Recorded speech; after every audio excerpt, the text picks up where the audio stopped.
Yeah. Some journeys ain't loud. They just steady, they just real. Nature's Odyssey. Yeah. Still standing. I walked through fire, didn't fold and break. Lost some love, but I still got faith. From the silence, I rebuilt my name. Nature's Odyssey, still in the game. I done seen the highs and the lows unfold. Heart stay warm when the world went cold. Every scar got a story told. Nature's Odyssey, solid gold. Yeah. Back when the road felt heavy on my chest. Suitcase full of dreams, pain in my steps. Left everything behind just to breathe again. Sometimes freedom don't come with friends. Late nights thinking where the time went. Love got distant, heart got bent. But I ain't crumbled, I just adjusted. Real men rebuild what's disrupted. Panama breeze with a silent mind. Tryna leave the past behind. But growth don't come if you stay the same. Sometimes you gotta walk through rain. I walked through fire, didn't fold, didn't break. Lost some love, but I still got faith. From the silence, I rebuilt my name. Nature's Odyssey, still in the game. I walked through fire, didn't fold, didn't break. Lost some love, but I still got faith. From the silence, I rebuilt my name. Nature's Odyssey. Ain't no shortcuts in this life I live. Every lesson cost some, had to give. Trust broken, ego tested. Still I rise, still I'm blessed still. They say why you move so calm. Storms don't shake us steady. I done learned what peace really costs. You don't win unless you lost. This ain't flashy, this ain't hype. This grown man, purpose tight. Every episode, every mile. Still got vision, yeah, still got style, yeah. This ain't just travel, it's transformation. This ain't just silence, it's elevation. Yeah. Nature's Odyssey.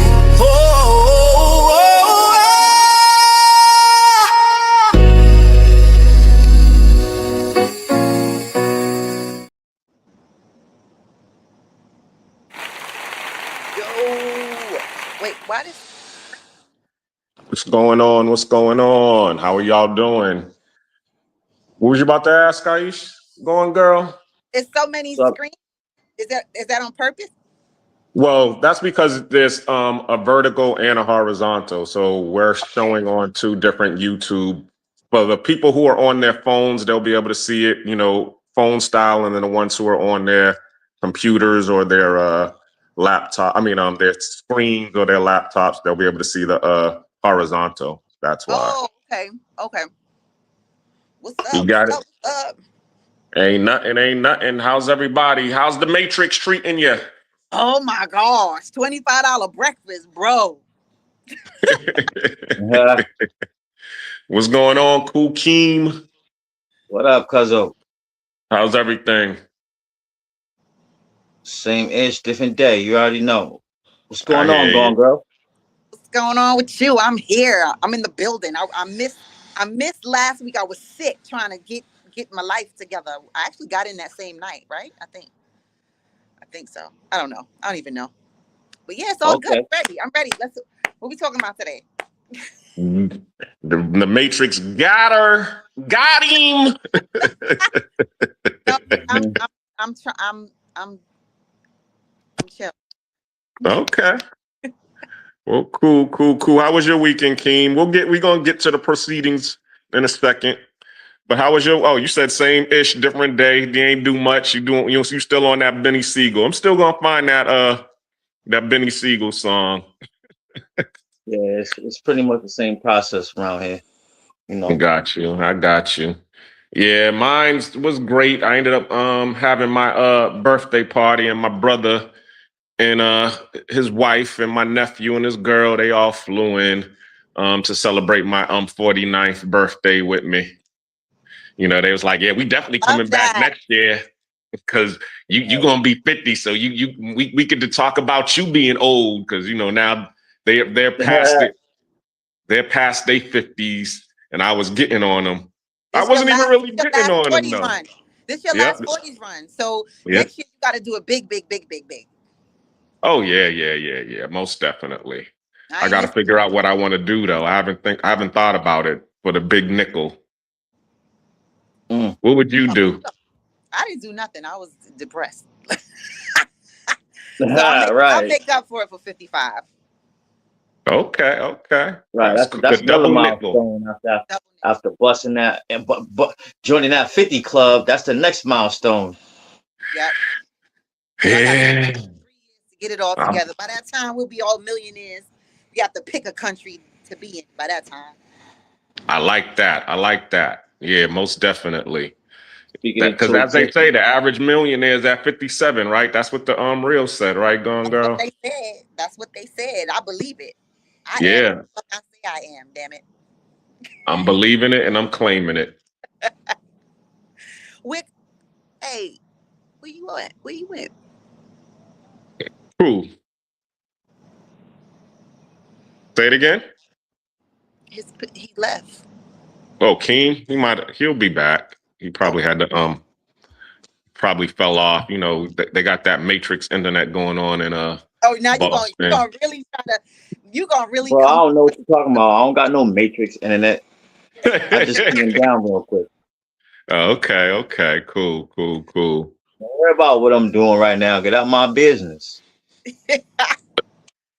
So I was like, okay, so it's messy. Wait, no.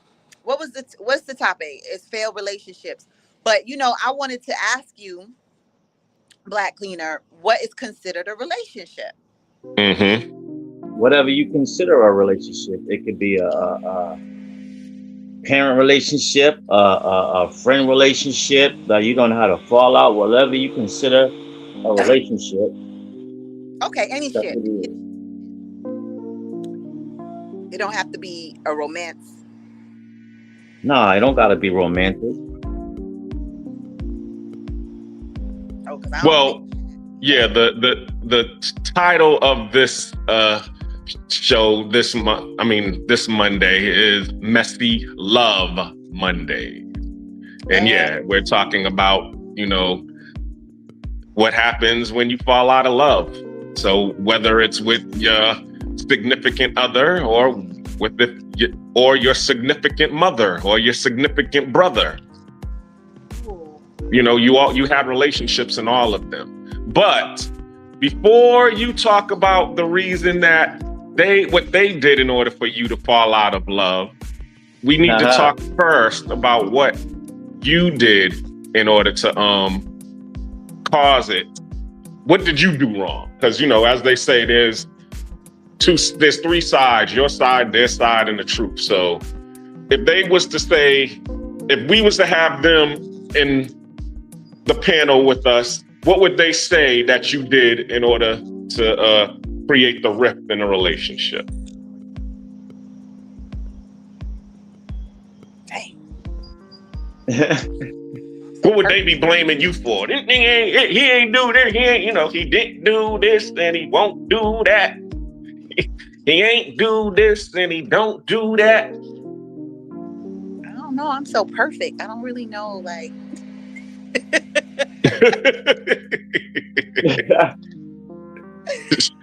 She on there like Eddie Murphy Coming to America. Remember the girl in Coming to America? She's like, that's the problem. I can't find a man to satisfy me. Dang, I'm trying to figure out, like, man. I think okay. I'm gonna use the one a mutual, I guess, attraction. Okay. Yeah. So I think, like, for me, I was in that, like, space where I had just got divorced, and I legit didn't want any type of, I didn't responsible for nobody's heart. I just didn't want it. I wanted to, like, just be single for a while. So I think what I did wrong is I was, giving him my time and my energy. I was doing the thing that men do. Like, I want you for this, but I don't want the whole thing. So I was really being selfish but rightfully so, because I literally had got my divorce like 2 years prior to that, and I had just moved out of my house. So I think for me, I was just being real selfish with the whole situation, and I didn't want to put in the time, you know. So I kind of was being mean to him and shit. I was being mean to him, and he turned around and he got me real good. Get out of me. He actually like found somebody else, and I found out he was married. He was getting married on Facebook. But I was still wanting to be intimate. But I felt like he was supposed to tell me, not realizing no, he don't got to tell me shit if I already told him I didn't want to be his girl. Mm-hmm. But I kind of figured, well, if you still sleeping with me, at least you can tell me that you found somebody. But he didn't. So it was a whole fuck show. Like, I lost 40 pounds. Like, I was the biggest depression I had in a while, and it was all because I didn't respect my boundaries. Like, I was on, and then when he wanted to leave, I felt like supposed to play by my rules. I'm glad it worked out though, because he wasn't shit. But yes, but that. She had to put that on the end. No, because the reality too is not. I didn't want to like just tarnish his name. Like, he was in a valley, meaning like he didn't have a job, he didn't have anywhere to live, his car was repoed. Like, he wasn't even in a position to be somebody's man. And I wasn't in a position to be somebody's woman, because I was just a single woman just trying to get myself together. And I just felt like we was just being lonely and just trying to latch onto each other, because but we couldn't do nothing with that, because nobody was in a situation to help either one. So that's why I say he wasn't shit, because I had spoke to him years after. He was in the same position that he was when I met. So it kind of made sense after the fact. But that was a failed relationship, because that was the last person that I truly believe ever really liked me. Wow. Okay. Everybody else, they ain't really like me. They just wanted to have sex. All right, Keem. What do you got anything to ask or anything to say before we move on to your story? You're always so goddamn fast, bro. Oh Lord, you got to get nice, huh? See, he thinks this is drink champs. That's what it is. Wait, what? See? Remember, you know how you was talking about in a couple shows earlier? And you was like, you just can't say certain shit because you might get blah, blah, blah, blah, blah, blah. That's one of them things. Get bubbled up. Right, like. But tell your story, Keith, about the whole how you was mad because you came up with the idea, and then all of a sudden you saw it actually coming to fruition. Oh yeah, we was talking about this for years. Somebody stole your blueprint. Not. Yeah, kind of, sort of, but it didn't steal it because I never pushed forward to make it a thing. But yeah, I had an idea years before. Shout out to Nori and what they're doing. But I had an idea of the same concept, but my show would have been drunk niggas talking shit. But it probably would have been a little bit more violent, because you know what alcohol do to people. You a lover, you a fighter, or you a crier when you're under the influence. And a lot of times, some people are fighters under the influence. Then, like, what's the two other ones? I done forgot what the different liquors. It's vodka and what? What's the other one? Drink champ. What is it? Drink champ. No, I'm talking about the alcohol. There's vodka, and then there's another one. Cognac. You got vodka, you got cognac, and you got rum, and you got tequila. Tequila, that's the one. Like, those two used to do different things to me. Vodka, like, violent. Tequila would make me like happy and just just wanting to Right. hug people and just laugh. I can't say I've ever been like affected by a different color of alcohol. First of all, there's a science behind that. It's weight plus height plus how much you consume in that first hour. You go too hard in that first hour, you're gonna feel it that second hour. So anything you drink too much of too fast, you're gonna feel the effect. You're gonna feel it hard. Well, what you sipping on now? Because we need to hear your story. Oh, don't worry about what's in my cup. That's my business. Yeah. Don't worry. You sound like Lil Wayne. Don't worry about what's in my. Why you worrying what's in my cup? Remember what he was Right. saying? Yeah, exactly. But yeah, as far as full relationship, I feel like I can speak on the thing. And that would be with my first. I wasn't mentally ready. I was still young and dumb. So as far as I failed, that would be I say that it hurt. I'm like apologetic. I just wanted to tell you the truth. Huh? I couldn't hear you. I just wanted to tell the truth. Oh. Now Yeah. Yeah. All right. Damn, why I'm always doing I gotta get into this. You got the shitty mic. So what I said was, Bam, there you go. Go ahead. as far as feeling like I failed in a relationship, it would be where I was trying to create a family. And that happens to me young. I was 18 with a daughter coming into the world. And I haven't even experienced life yet. So I mentally wasn't ready, honestly. I was dealing with someone who was 5 years older than myself at the time.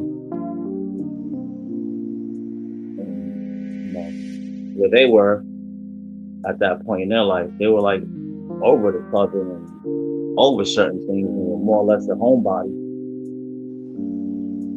at that time. So if I feel like I failed in a relationship, that would be where I feel like I failed with creating family and not, staying a unit. Because as black men and black families, we are set up to fail.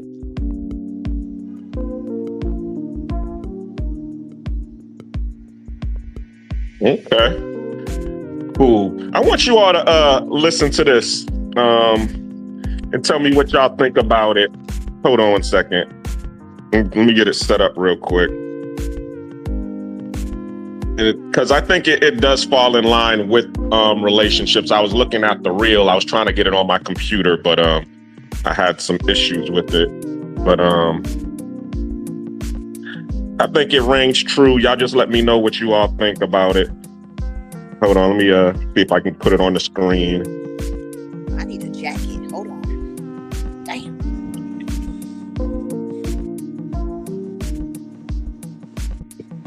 Your relationships understand these 5 categories of meaning. Y'all see?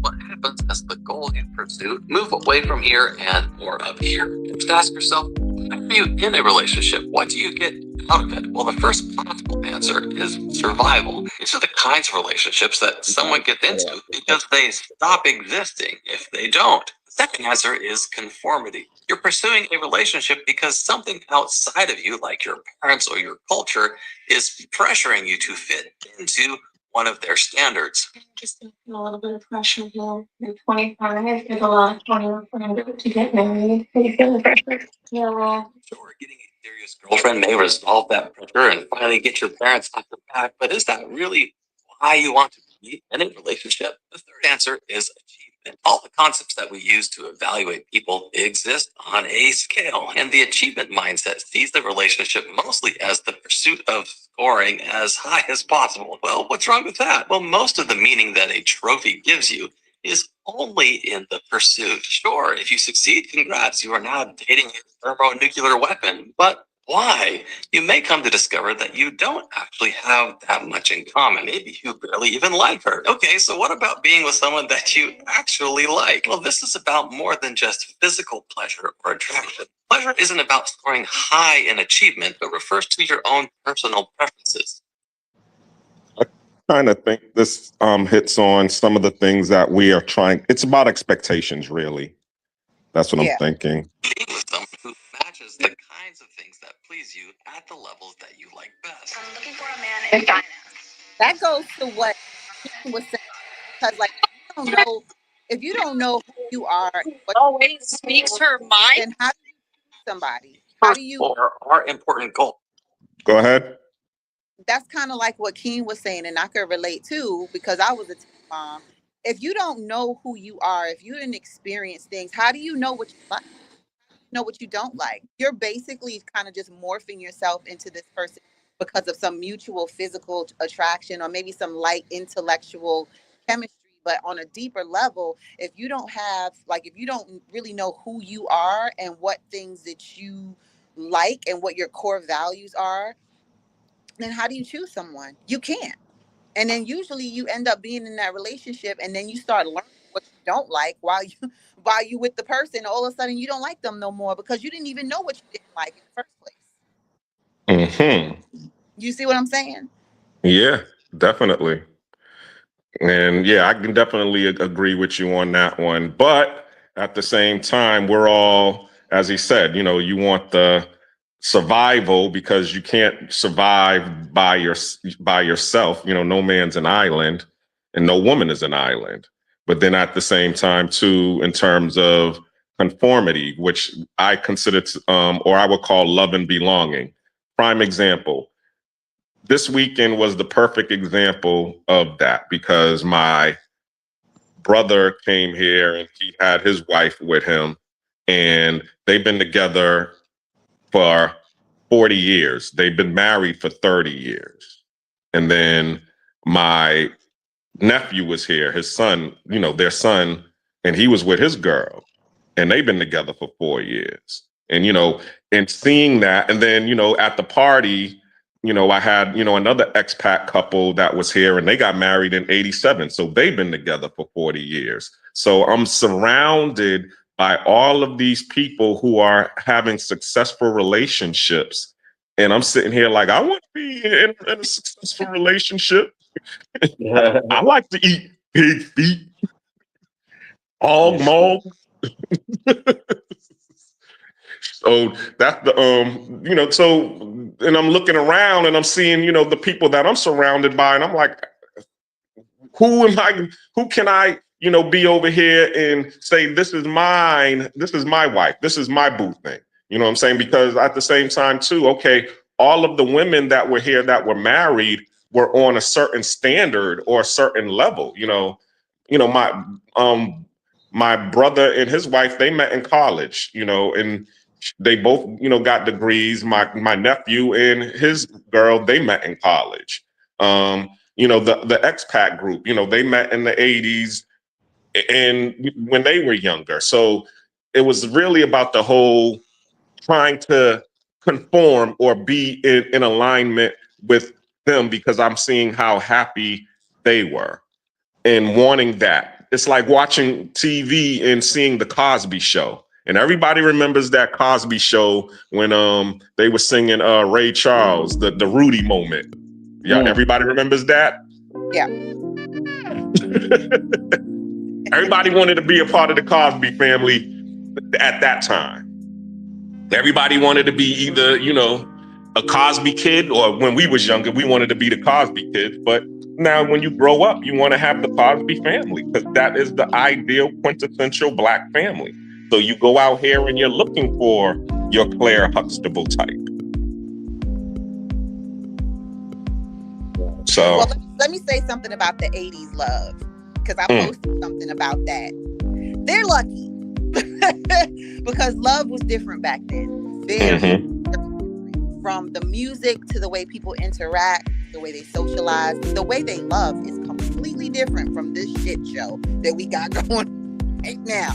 So lucky them. So I think time plays a big role in that. Like as far as like, you know, married couples and then their children being in relationships, what seemingly successful relationships, children Mhm. they do what you do. So if they see their parents loved properly, that's what they're going to do. So it's kind of hard for people that have not seen proper love to identify proper love, if that makes sense, Agree. right? And it's not like it'll never come. It just takes us longer because we don't have a good fucking example of it. Okay, that's true. I said what I said. And sometimes we did and we missed it, you know, but I honestly think that if you don't have a good example and you don't surround yourself with That's true. people, then you don't have something to use as your benchmark. You're just out there looking for shit. You know, you don't know what it looked like. You knew what it looked like this weekend. Like I was all the way over here, like, damn, I missed this shit. This is what we've been waiting for. Like to be in loving family, you know, because it does make a difference when you're surrounded by it. So imagine being a kid that's been in dysfunction and split homes and experiencing divorce and experiencing single parenting and experiencing, you know, just shit shows. It's not like that person don't deserve it, but how do they know what to look for? They've only been surrounded by shit. I wish you would have showed up last week, Gone Girl. I was mad that I missed it. I was so sick. But yeah, and this is coming from someone that I feel like me growing up before crack came, because I was an 80s kid in the inner city, I was able to witness what I thought was a healthy marriage with my parents. And then when that disappeared after crack came, I no longer had an example of it. It's almost like all my hopes deflated and I just started picking bad eggs, right? So a lot of that is our own self-esteem, how we feel about ourselves. So I'm always going to go back to how you feel about yourself and how you take care of yourself, and whatever is inside, you're going to mirror that. Like it's going to come towards you, but you can't be messy and you can't be fucked up inside, and you can't, everything that you put out into the universe is going to come back to you, especially when you don't have an example of it. It's, what is my cousin talking about? Sorry. So yeah. So I think if I had to say, keep that type of energy around you, Renee, like stay around it. You know what I'm saying? So that shit can rub off on you and you don't give up. But, and then I'm kind of enjoying my own glow up, because I feel like it's just a time before I actually attract who I am. Like I'm, you know what I'm saying? Like, because I don't have a good example. So now I'm only dependent on me. Mm-hmm. You know what I'm saying? So I could probably do a little something like that too, like stay around loving people. Like I got a like my family, my friends that came for my birthday, they're married for 30 something years. They show me love. Like I love that. They brought their couple friends. You know what I'm saying? So, and they're here for me and they invite me over. So I'm gonna be around it. Like I'm gonna be around it because I want it. I want that. I want that energy around me. I don't want to sit around with a bunch of girls talking about how men ain't shit. That's not what my life is about right now. You know. Agreed. But at the same time, too, see what happens is this, and the reason I wanted to talk about the problems first before we get into all of the good points, because of, you know, when I'm seeing my family and I'm seeing, you know, them together. I've also seen, you know, I'm expressing to you all the highlight reel. You know, they've went through their ups and downs, you know, and I've seen that go on. But the thing is that they chose to stay regardless of going through the ups and downs.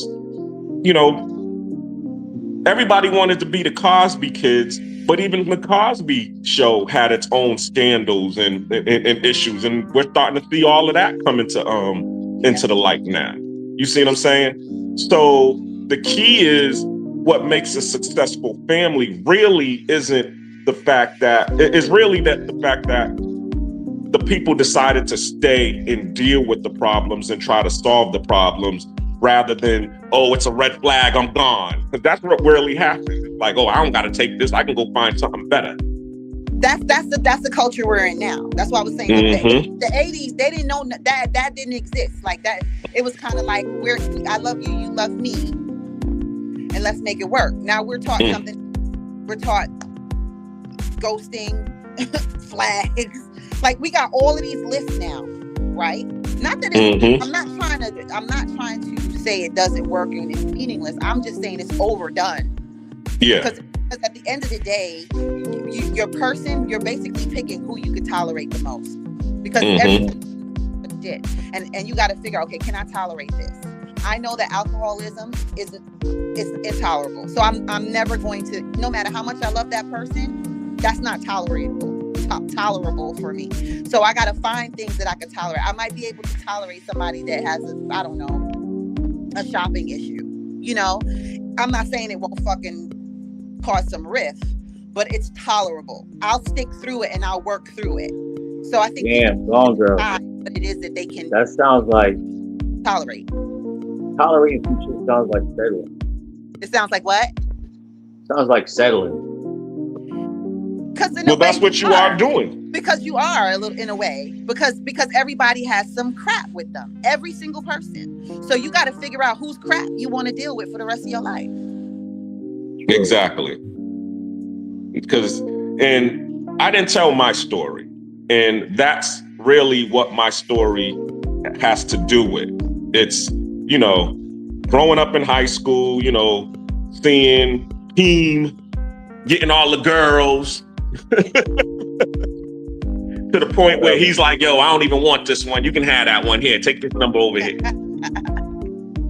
And hooks me up with my own high school sweetheart. Okay. I did do that. See? Don't be exaggerating, bro. Say it again. I said I did do that part, but don't be exaggerating. But I'm just telling you, you know, I grew up as Urkel. Okay, once my mom's passed away, and that's not by accident. That was with intention, because my family did not want me out in these streets. We had plenty of, as you can see, my brother's 10 years older than me. Keem's brother's the same age as my brother. You know, so they're 10 years older than, he was 10 years older than me. And then there was two other brothers. So they've already been through all of the drug dealing and, you know, gangs and all of that with them. So there was nothing that they didn't see or experience with them that I could get away with, because they've already done it. So when I came around, it was like, oh, nope, no, you're not going to go hang out over in the project with Keem. Keem can come to us and hang out, but you ain't going over there. You know, no, you can't go to that, to that house party. They have shootouts at house parties. Nope. Oh, you want to go to the roller skating ring? You can go to the roller skating ring on Sundays between 2 and 6. You ain't going to the roller skating ring. We had a popular roller skating ring called Chez Vu's in Boston. That's where everybody hung out at. But one of your people done got shot at Chez Vu. Now, how do you think that affected your love life? Just to bring us back before we go down another rabbit hole. How do you think that played into messing up or did it mess up your relationship with your first love? Well, what happened is because they weren't trying to they was trying to mold me into this Poindexter type of person. I was ostracized by all of the cool kids, or what they were saying in the video, achieving, the desired people, the girls who I considered to be, the finest chicks. You know what I'm saying? Because when, I'm hanging with my boys is bagging, all of these chicks that you would see, you know, in the streets. But every time I would come around, they'll be like, "Oh, you're like a brother to me," or they would friend zone me because I wasn't desired. So I've been friend zoned my whole life. It wasn't until I turned 18 and I ended up going overseas, then I started really experiencing all of the spoils that Keem and all of my friends and everybody was experiencing during their teen years. You know, from, I don't know, junior. When did you lose your virginity, Keem? Let's ask that question. Oh gosh, don't ask me that shit, y'all, because I will get off this. All right, hold up. Let me mental Rolodex real quick. It ain't like a Wait, hold on, y'all. Hold up, stop it. It ain't like a phone book or nothing like that. But yeah, it was your first love. We won't bring her name up here, but yeah, we know. Nah, it wasn't the first love. I lost my virginity. Uh-oh. Now he It wasn't. he's opening Pandora's box. It wasn't. But I want to say I was 14, 15. See? Yeah. No, but 13. Yeah, So I was from 13 so from age 13 all the way up till 50, you've been getting it, correct? Correct. Yeah. So that's not love. You said failed relationship. Right. I That's know, not but love. what I'm saying is I'm telling my story. So my story was, okay, I'll just say this. I wanted Keem's life, okay, or something like that. Because I would be around, you know, as I said, I was being friend zoned. So I would be around the girls. And I remember this one time, this girl, she had one of my cousins, we went to school together, and he was very popular in school as well. And his girlfriend was like, "Yo, can you get off the bus with me? I want you to help me get a present for your cousin." So I'm like, okay. So we going into the clothes shop, and she's over there, you know, trying to, you know, pick out a jersey to buy him.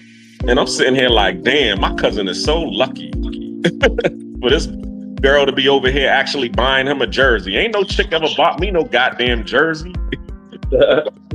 I want to get me a jersey too. But that wasn't happening for me. So then all of a sudden, I fast forward, I get to Japan. Now I'm getting the jerseys. Now I'm getting the PlayStations. Now I'm getting all of these things that these girls is giving me that I've been that I've been longing for, that I've been craving for. The whole achievement aspect of what he was saying, the fourth stage of having a relationship is achievement. So I saw examples of what a good relationship was, and I wanted to achieve that, and I wasn't achieving it when I was in my teens. When I turned 18, I started achieving that. Now, it wasn't your time yet, bro. Okay, but that doesn't stop me from wanting it. You know, it's just like Marlo said. You know, Marlo was all like, "Yo, they had theirs. I want to wear the crown too." So, and yes, I mean, I got the chance to wear the crown, and when I, you know, turned 18 and I went to Japan, and then when I came home, you know, I tried to come back, achieving the same things that I was achieving in Japan. But then guess what? I went right back to being regular degular Urkel. It was like, yeah, you were doing all that in Japan, but But see what I'm saying? Like what we were talking about earlier with like knowing the things that you like and knowing who you are and being aligned to someone with similar interests and their own, because you don't like everything. They got to have their own thing. That didn't happen until later on in your life. So, so I think the alignment comes once you discover the things that you truly enjoy. I think we were talking about one time, Renee, like I like making TikToks. I love music. So for me, the ideal person could stem off of 80s hip hop and pop music all night. That's a date for me, period. Somebody else might want fancy dinners. No, you know what I'm saying? So I have to align myself with what I really like. But it took me a long time for me to realize, girl, you don't really like that other shit that other people said that you're supposed to like. You like this. You like pottery. You like going to get coffee in the morning. You like going to the gym. You like dogs. Like, so now I'm finally finding out the things I really, really, really like without society telling me what I should like. So I think it takes a while for people some people to figure out what it is that they truly like in their heart, so they can align with someone that likes almost the same thing, and y'all can enjoy life together regardless of whether y'all have a lot of money or y'all don't have no money. You're still gonna like that person because you guys share at your core the same. And you may not get that at 18, because at 18 that's all sexual energy. That's not. Sometimes people get married when they're 18 and they stay together. I think that's more of a patriarchal thing. But the reality is, most of the time, it's all chemistry and hormonal and aesthetics. Most of the time. Now, some people luck up and find their person, you know, right out of high school, or in smaller towns where they're a little bit more coddled. But the more people you're exposed to, the more life you're exposed to, the harder it's going to be. Like we're world travelers now. So imagine the ideal person showing up with you and don't have a passport. Is that gonna fucking work? It's not gonna. And somebody else might think that's not a big deal. It is a big deal if you have somebody that's in Cartagena one weekend and freaking Bogota the next week. Because now you're settling, like what Keem said. Now you're settling. That's a settle, because that's your lifestyle looks like this. Why do you have to give that up because somebody is not aligned? That's a basic alignment. Oh, let me hit some of these comments real quick. Salute to Charlie Chan TV, Charlie Chan watching. Salute to Travel POV. Let me see what Charlie Chan says. Hold up. In the corner store, a bottle of water costs $1. At the airport, it costs $5. In the desert, it could be priceless. Location does matter, my friend. Yeah. On point. And that goes to my next point as well, because I could have gotten married. My mistake that I made was, number one, choosing wrong. Okay? Because I could have gotten married while I was in Japan to any of the Japanese girls that I was dating, because all of them would have made perfect wives. But I wanted black love, because that's what I've been bred to. And, you know, that's been in my family. You know, all of my family members or examples of good marriages were black love. So even though I would have had a perfect relationship because I got along with the women that I was dating during this time, in my mind, I was like, I'm not going to give myself to a Japanese person until I give myself to a black person, to a sister. That's what I'm talking about. Because you get that. And guess what happened? Black women, you were with Japanese woman. Like, what's the end result to either situation you was in? Well, you see what? Well, I mean, let me explain the situation. I ended up with my daughter's mother, and she was in a survival situation, so she had a survival mentality. Okay, and I was able to help her out of her survival mentality by, taking her in and, giving her shelter, helping her, from getting out of, when she graduated from high school, giving her some direction. She wanted, to go to culinary arts. She was able to go to the Job Corps. She was able to get a scholarship to go to Johnson & Wales for culinary art. And I was trying to motivate her and push her to get to the level of where I was, because I'm 6 years older than her. Similar to kind of Keen's theory, where Keen's, significant other or, baby mama was trying to motivate him and push him to get to where she was at. And he was like, nah, I'm trying to enjoy myself. It was the same thing for her. She wanted, well, really what it was, because ideally I liked her archetype. She looked good, you know what I'm saying? She was a sister. She didn't have the attitude that most sisters have because she was around a lot more white girls than black girls. But what happened was when I moved her down to Atlanta, because she ended up having my daughter, my daughter started being around a lot more sisters.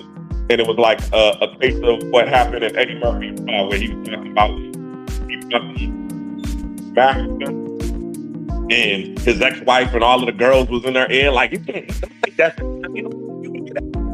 You can get half. So it was like she started listening to the peanut gallery who didn't have what she had. And they was telling her, don't take, his mess. Even though what I was doing was right for right for the whole of the family or for the bigger picture, and because now all of a sudden she started to get a backbone and started to stand up to me and wanted the things that she wanted. That's what created the rift. I'm like, okay, you want to listen to your friends who are single, or you're going to end up struggling just like me. And then of course they would hear what I was saying. They'd be like, oh, this dude ain't it. You just need to go find yourself somebody else. And that's where the infidelity came in, on both sides, because I wasn't happy with her, settling or not wanting to elevate herself while I was elevating myself and growing. And then I started looking for people who were more on my class level. And she was saying, oh, okay, well, he's going to go out here and do this. And I'm like, well, hey, then it's an open relationship then. Question. Do you think that she ever felt like you were trying to be like father figure a little too much due to the age difference? Well, yes, but what is a father figure?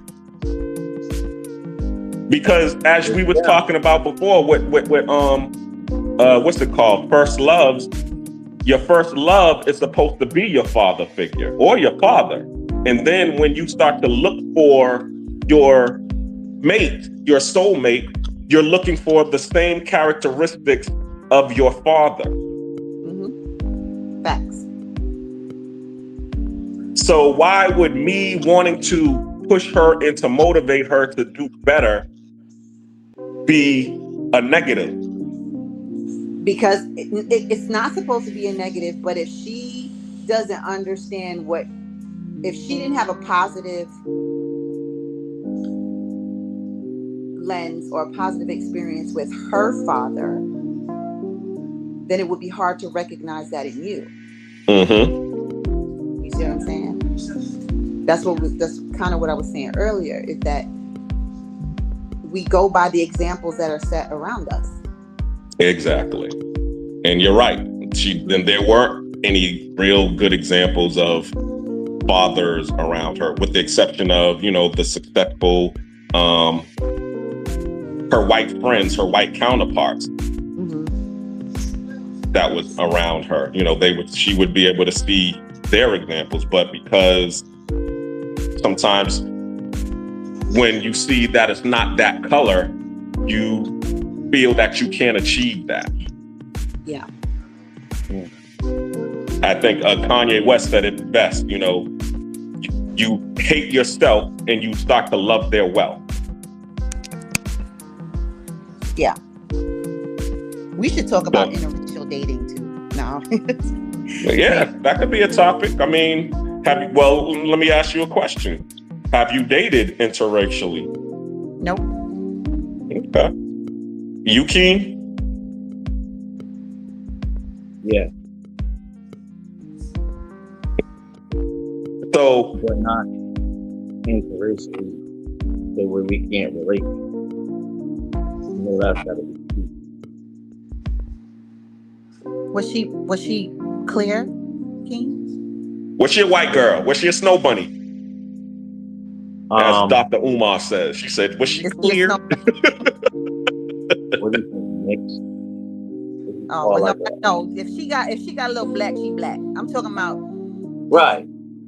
Did No. you date a white? Okay, yeah, because well, I dated can't I had a remember. mixed boyfriend, but again, to your point, it wasn't 100% unrelatable because they still had black in them. So Yeah. that don't once you I don't know anymore, because now that all of these men are becoming passport bros and traveling overseas to, the big four, which is Brazil, Colombia, Dominican Republic, and Thailand. All of those are considered, the sisters do consider those interracial dating. it is. It's interracial when you look at it globally, Mm-hmm. right? But we're not gonna. That's that passport. You know how I feel about the passport. That's not looking for love. That's looking for convenient naivete. Okay. In terms of us being here in the U.S., unfortunately, we only see black and white. Exactly. But globally, there's so much more. There's so many other cultures, and I'll say this: love doesn't have a color, because if you cut all of us, the blood is going to be red. I think the problem here in America is women of color are treated so poorly. There's another conversation. The last it's not. It's not another conversation. It is this conversation, it's because okay. yes, it's relevant, because that's what this. This is what sometimes causing the failed relationships. And it fails because the girls are being failed by their fathers first. So now they don't know how to recognize a good man. And then they go out into society and they're failed by corporate America. They're failed by the medical system. They're just failed over and over. And then they try to get married, and then their husband run off with a white woman. So it's like it's failure and disappointment and rejection, one after the other. And that's a lot of trauma for the black woman. If she gives birth to a black boy, and that black boy goes and chooses a clear woman, it is a smack in the face. Now, am I discounting the fact that love doesn't have a color? No, it doesn't at the end of the day, but it's always about your motivation. That's why I said the passport, they're literally looking for that. I think love is supposed to find you. If she's Chinese, if she's Japanese, if she's clear, it'll find you. But when you go looking for it intentionally, say, I want a white girl, or I want a Japanese, I want a Dominican, you're literally saying, I don't want everything else. And I don't think that's how love happens. Right. But if you're not looking for it, how do you know when it's there? So in a sense, you kind of have to be always looking for something, because if you're not looking for it, you're going to miss it. Yeah. Just like you said. Yeah. And I think that's where and that's the gray area, because looking for it, like getting on a plane and going to another country is so intentional that it takes the beauty of, let's just say you're open and you're looking, but your eyes are not shut. You're looking in a sense that whenever you meet someone by accident, you're looking for qualities in that woman. If you go, Keem, if you go to I don't know, to look to New Orleans for the festival. What is it? The Ebony? What is it? Whatever. One of the big festival that the Essence Festival. The Essence Festival. You're single. You're not necessarily looking. However, there's beautiful black women all over this place. Mixed women, especially Creole women. So they look different. They're beautiful. You're looking in a way where you're making yourself available in a space, and as you interact with those women, yes, you are looking. You're trying to see, does she got what I'm looking for? But it's not like you got on the plane and said, I'm going to find me a wife. You went on the plane to have a good time. Yeah, Now you're you supposed to go see with what I'm that saying? intention. And ends up having, and the thing about it, you might be at the festival, y'all, you know, making it rain, having a good time, and you think you're gonna meet her there, but you meet her, I don't know, in a fucking elevator going to get ice. You wasn't looking for her. You was going to get ice. And she just happened to get on the elevator and got off on your floor. That's different. Well, there are women who are intentionally going to all of these IT fests and looking Because for they're their putting husband. right. They're putting themselves, just like I'm going to some golf courses, okay? Because I figured, you know what? I'm gonna learn how to play golf, and I'm gonna be around some people with some means. So I'm putting myself in that situation. I think people should put themselves in environments where they can meet people that might fit their needs. You should. Yeah, Play golf. especially if you want a different caliber of a person. Right. You can't be in the hood bar Right. and then you're gonna get anything different. No, So you're gonna get some bomb if ass you want sex and a your hookah. character of person to level up, you also gotta level yourself up. Exactly. So yes, to your point, King, yes, you do have to look. I just think it's how you look. You know what I'm saying? It's how you position. What are you looking for? When we talk about Passport Bros, and I'm not speaking from a place where I know everything. I'm just speaking from just what I know. They are looking for women that are not that smart. They don't have a lot. They see an American handsome man with some means. That's so fucking easy. That's easy. And of course he can manipulate the situation, and he will, because he wants someone to cook for him. He wants someone to pamper him. He wants someone that's going to be submissive, because that's what they are naturally. He doesn't have to fight for none of that shit, because that is how they are bred. And because they don't have anything, the easiest thing for them to do is be submissive. Can they talk about? You're saying that like that's a bad thing. It's not a bad thing. I'm just saying that what they're doing the same thing. They're going to an environment where they are I would go to a golf course because I want to meet men with means. Those men are going to a place where women are submissive. Same thing. Understandable, but like my man Charlie Chan was, they call him Pushback Charlie. I gotta be Pushback Black Cleaner right now. Okay. If you go out and you look for an apartment, okay, there are certain standards that you're looking for that apartment should have. Like you want your apartment to have a washer and dryer in there.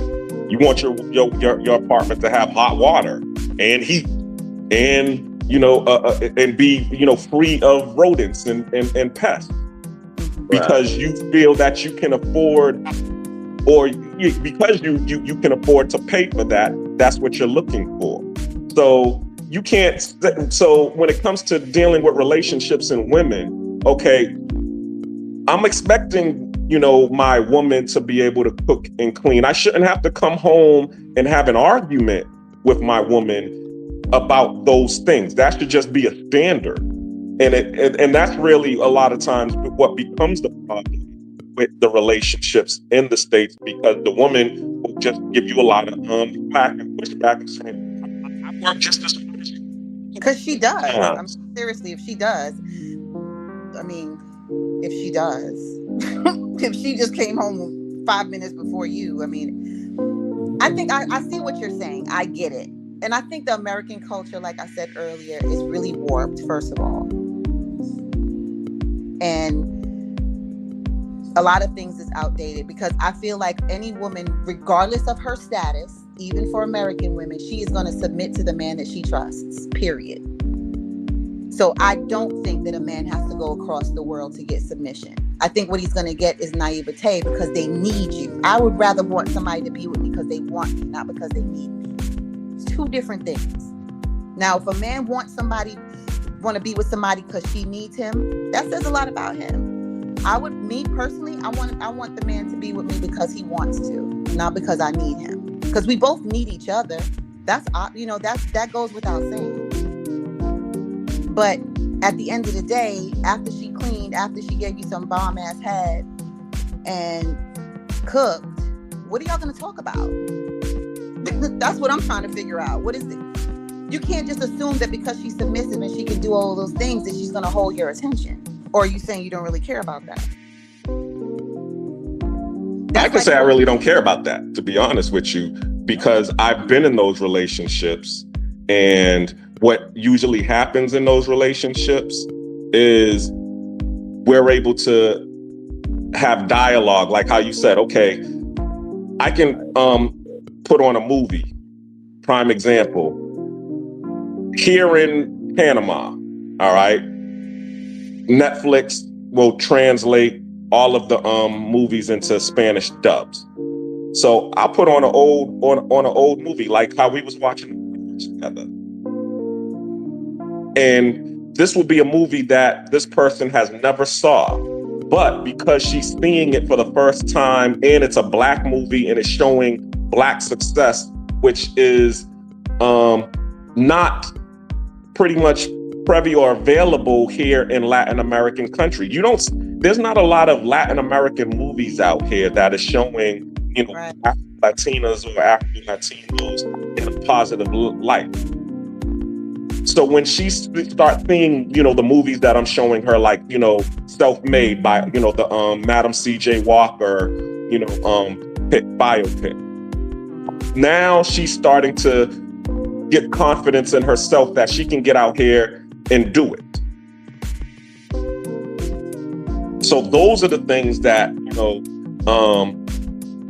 I add to her life when I'm in a relationship with this person. Versus, it's not like she's just giving me, she's cooking and cleaning and giving me bomb head and I'm going to sleep. No. When they're around me, I'm elevating them. I am the provider. I am the protector. I am the problem solver. I am also the professor. I'm the one, and every woman that I've been with, from Japan all the way up till now, when they have left me, they have left in a better position than when they met me. There's been no woman that could possibly say, oh yeah, when I left, he took everything from me, or he, gave me a disease, or, he did this and now I'm, on here, I used to be prom queen of King High School. This is beneath me. You out here a crackhead, with Pookie. Nah. Every girl that I've dated can always say, okay, well, he gave me a car before he left.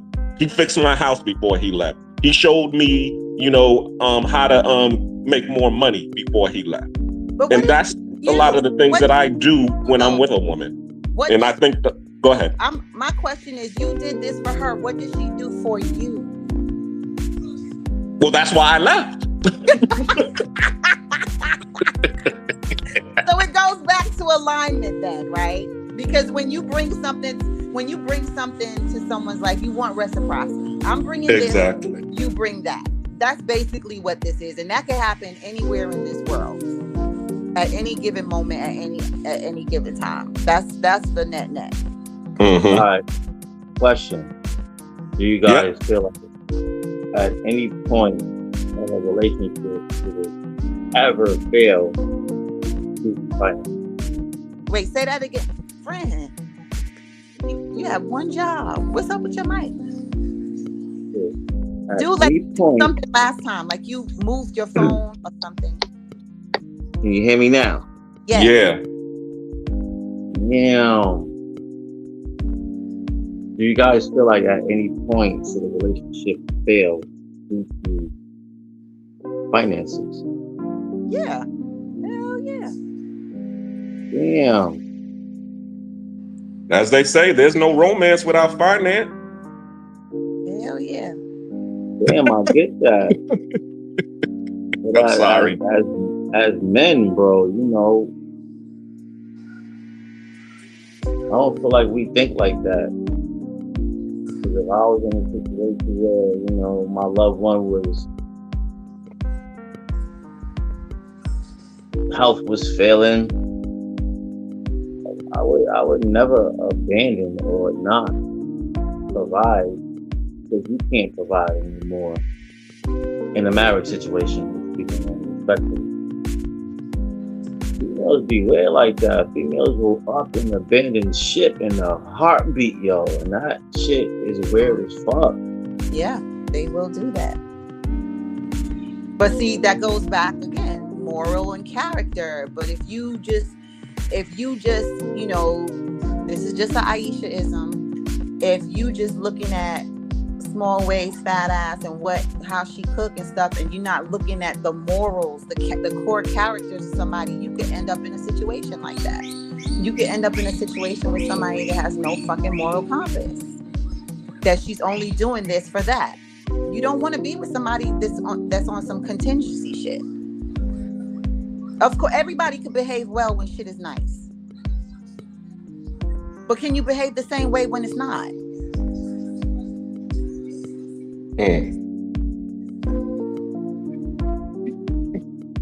I kind of understand what Keem is saying, and that's another issue that I have as well because of my upbringing.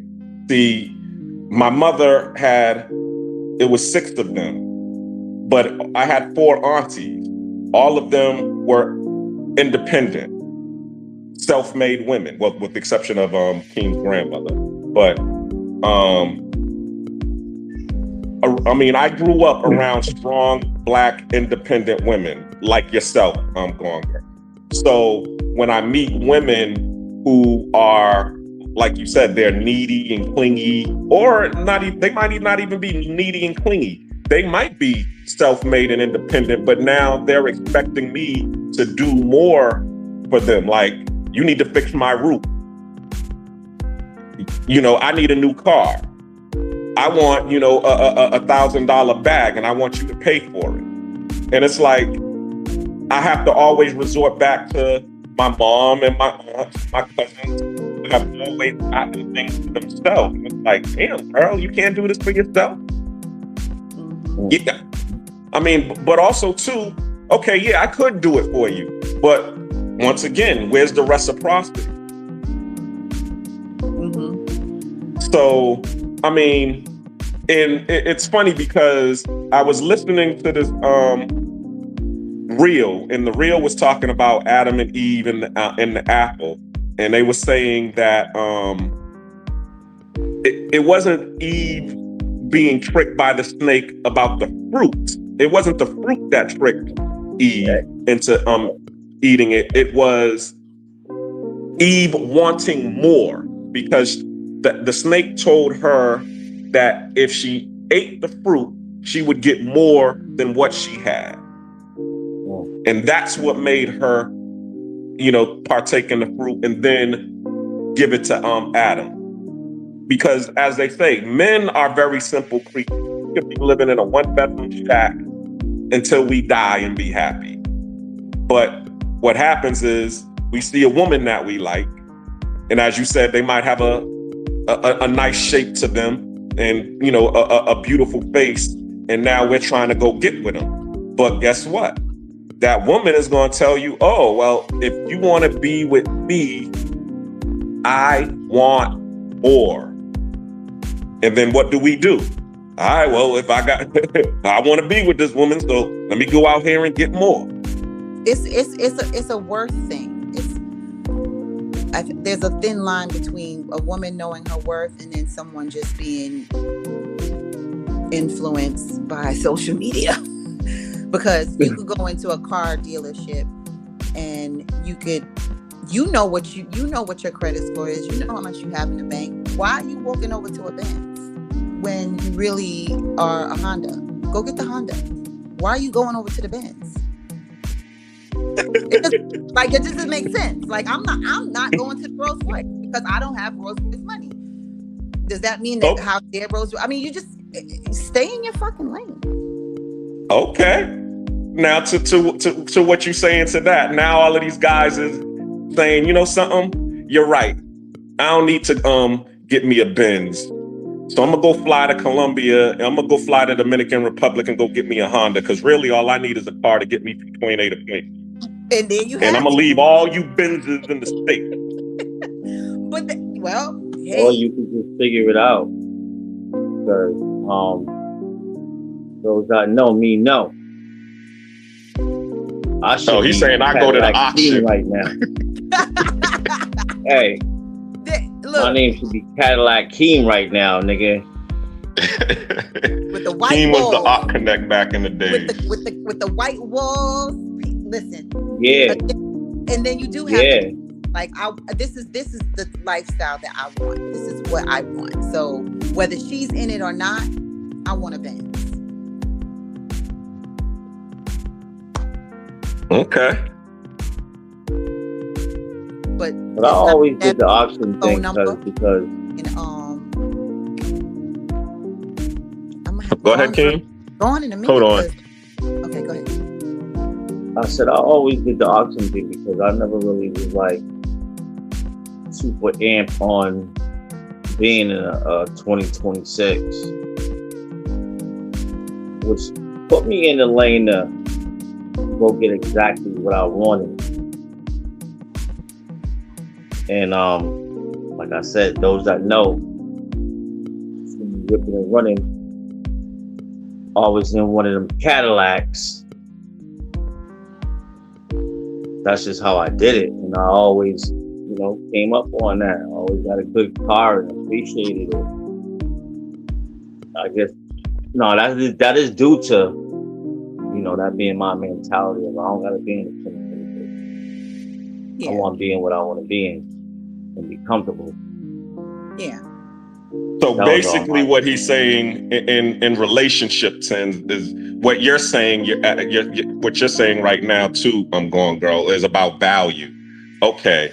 See, he was able to get the value that he wanted in terms of the relationship, but he didn't have to pay the cost of what the sticker price is. He was able to get it for a lower amount. He was able to he didn't have to jump through all of those hoops. And that's the key there too, is that a lot of times, there are a lot of females out here who are putting these higher demands, which is bidding up the price of what they, what they're really valued at.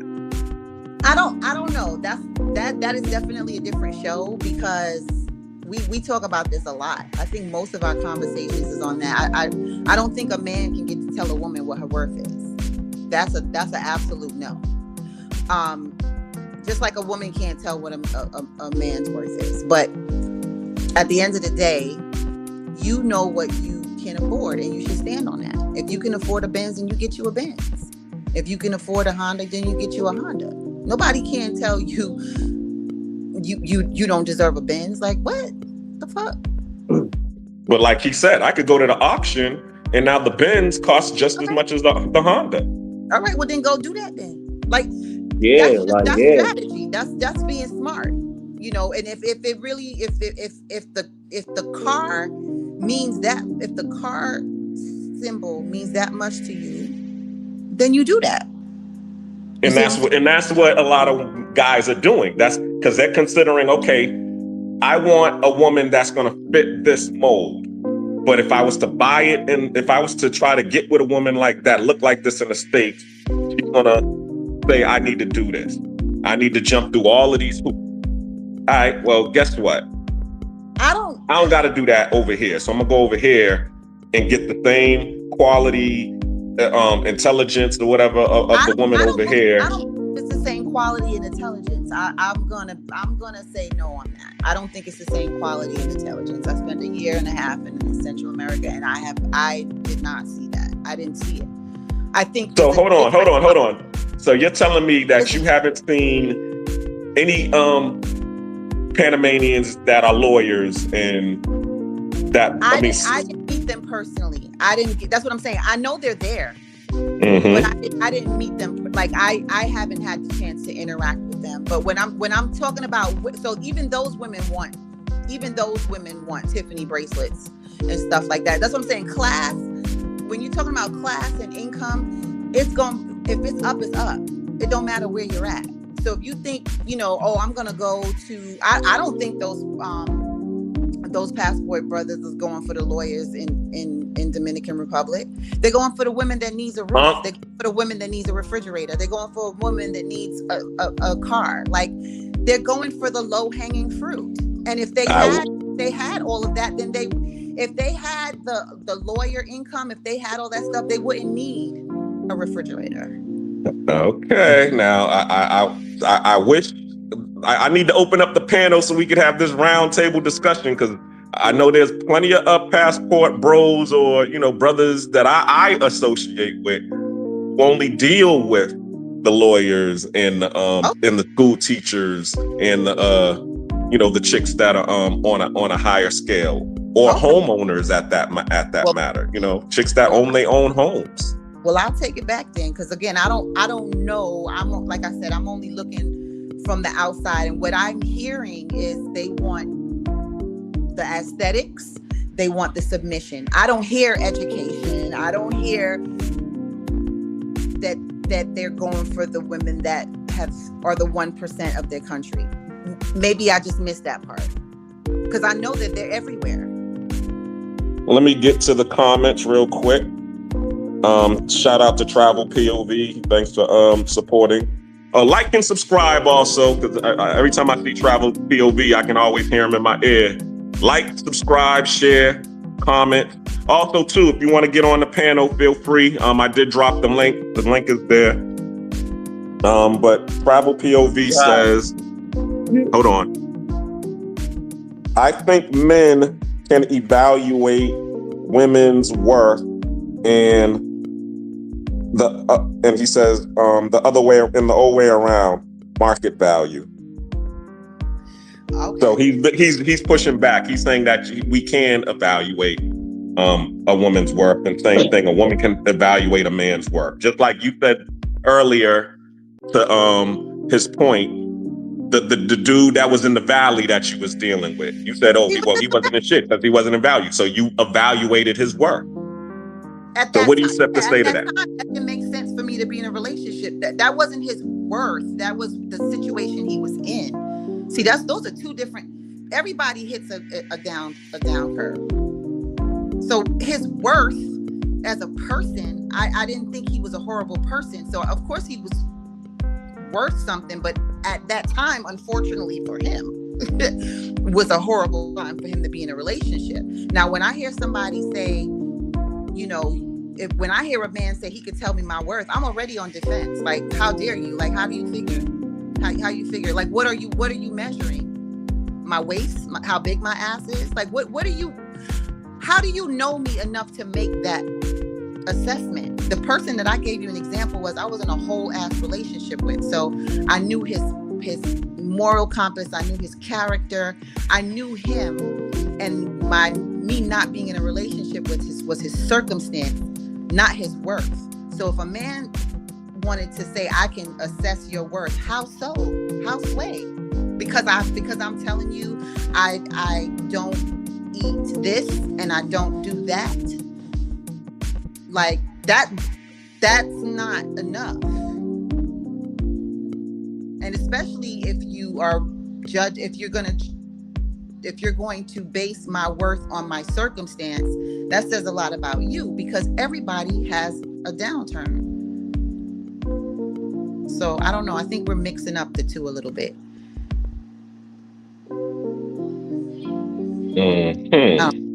I don't know. But guys, Gone Girl, I'm 19 minutes over. What's next week's thing before I drop off?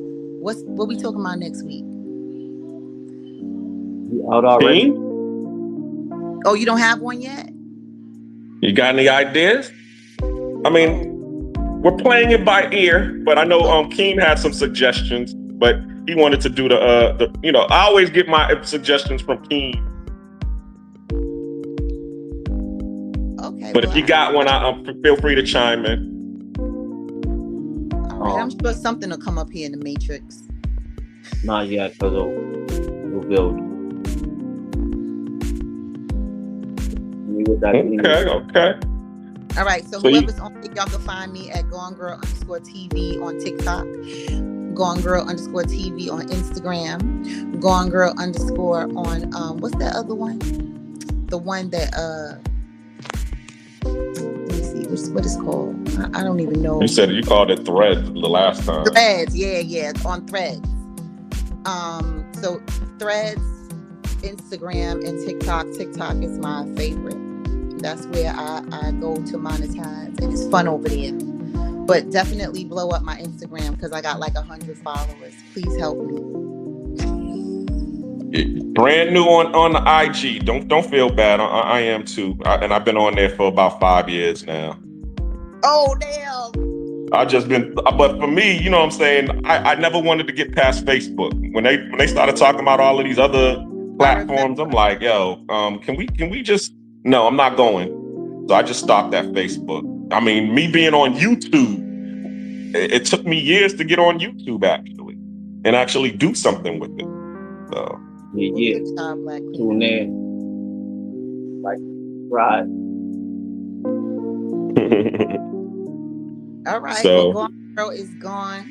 Great combo. But let me ask you a question, Going Girl. So I mean, and this could be your parting. Well, basically, I'm just going to ask you if you had to say anything as a solution, or you wanted to leave on a positive note. What would you leave with in terms of, you know, relationships and love?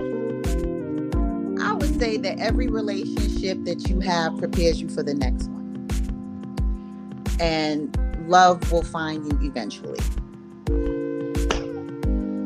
That's what I would And say. that's how you going to end it. That was so cliche. What you said? I said that was so cliche. It was fruitcake? Cliche, like, Oh, cliche. What? yeah. We heard that before. Heard it all before. Oh, the love will find you piece or both? I mean, I know me personally, I learned something from every relationship that messes up. And I try to take, as you should. yeah, so that's what I'm saying. So even though they are messy and they mess up, you know, it's never a loss, it's always a lesson. So although they wreck, you know, I lost 40 pounds with that last situation. I tell you, it was horrible, but I learned so much about it, and I think I'm a better person for it. So yeah, I know it sounds cliche, but it's the truth. I hate those cliches, but damn, they be having a lot of truth to it though. Now I'm in the waiting state. I'm in the waiting room because I'm like, okay, now hurry up. What time is it? I need a tracking number. Get your golf clubs. Get my golf clubs. I gotta go outside. I can't find them inside. Black Queen, I'll be in the house. You know I'll be in the house. Like, he ain't gonna come knock the door. And he damn sure knocking the door in Panama. Yeah, now don't say that now. They've been knocking. But you've been turning them down too now. Me all stuttering. I'm just difficult. I'm just a hard sell. Shit. You were Benz, remember? No, the Rolls, baby. The Rolls. Oh, you the Rose. I'm the You a Rolls. Bugatti? I'm the Okay, Bugatti. Bugatti. That's gonna be your new name. Bugatti. Gone Girl Bugatti. Gone Girl Bugatti. The Benz, it better be that S-Class. A baby blue, a powder blue with white walls. The Maybach seats in the back. That one. All right, y'all. All right. Thanks for coming up. Really appreciate you coming up. Of course. See y'all next Monday. Yep. See you next Monday. Same time, same place. Well, what you gotta say, fam? Right. Another good one. You know. Okay. All right, hold on. We got Travel POV. He about to come up on stage. Let's go. Give me 2 seconds. I'll be right back. Yeah, hold on.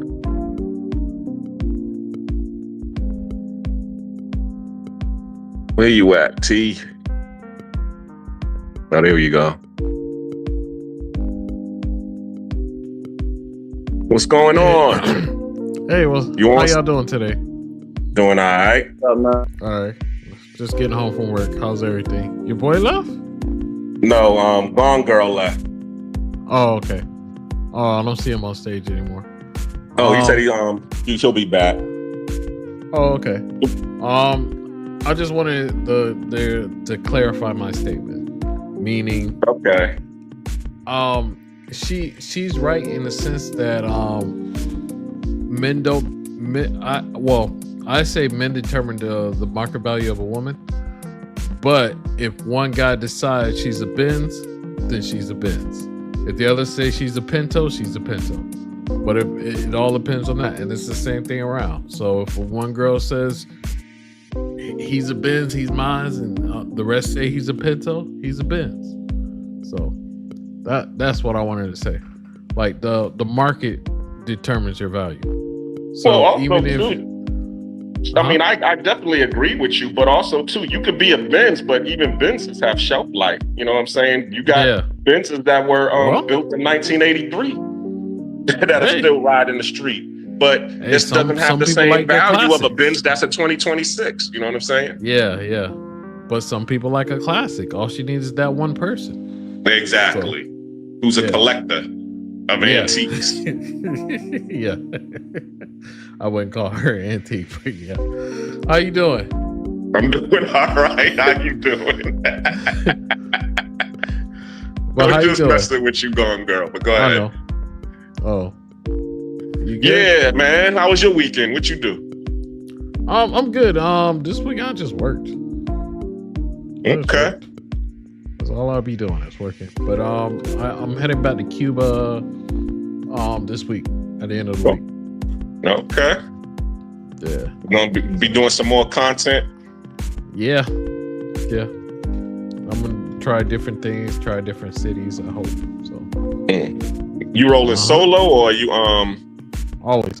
Okay. Well, most of the time I roll solo. I remember I did go with Ryan last time. Yeah. He met me there, but most of my travel is always solo. Okay. Yeah. I see Nevi supposed to be coming on May. I saw that. Well, Oh, I yeah? didn't see it. Well, he hit me in the not in the comments, in the WhatsApp, saying that he needed me to show him some of the hood spots or the good hood spots. But then I saw that he posted that he was going live on May 1st. So I guess he must be coming in soon. Oh, I didn't even see that. Okay. Yeah. That's cool. If I plan to go, because I don't know if I want to go to Colombia or not. If I plan to go to Colombia, I'm gonna go to Panama first. So I'll hit you up if I make that decision. Oh So yeah, I most might definitely. If I might hit Panama for like 2 or 3 days and then hit it over to Colombia. But All right, cool. wait, Colombia's looking. I don't know if I want to go to Colombia. So What, Medellin? no. I would go to maybe CTG for 2 days. Santa Marta, I think it's called. for a Yeah, the couple days. beach. And, Yeah. and I don't really like tourist stuff too much. So I like the suburbs type area. So I'll try those out and see what it. If not, I want to go to El Salvador. Oh yeah, I've been wanting to go to El Salvador as well, but I mean, I want to go to Guatemala because I got some peeps up in Guatemala. Shout out to Disconnected. She's a travel agent.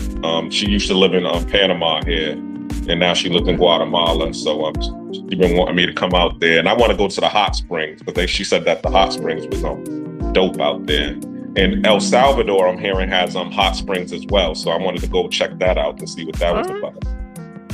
So, that's good. But, yeah. So other than that, who else is supposed to be going live this week? I have no idea. When you going live? I haven't seen you on in a minute. I think it was like 2 weeks ago that I saw that you had the cooking. You had the cooking show going on. Yeah. No, I haven't been live in a while. I did a live the other day and I talked about some stuff. wanted to go live and talk about business stuff, meaning talking about owning your own business and things like that. So I might go live with that soon, but it'll probably be after Cuba because it's hard to go live in Cuba. So Yeah. so after that trip, I'll probably go live. Okay. But you guys, like, you know, like now with Charlie always going live, you always going live, Ryan always going live, Misha, I just sit back and relax.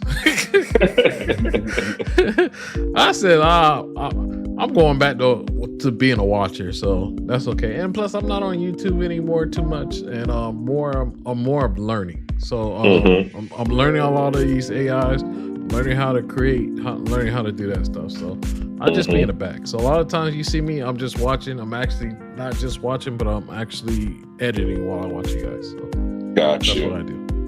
And shout outs to you, man, because as you can see, my cousin loves your intro. Every time we get on, he like, yo, play that intro, man. I'm like, dude. Oh, yeah?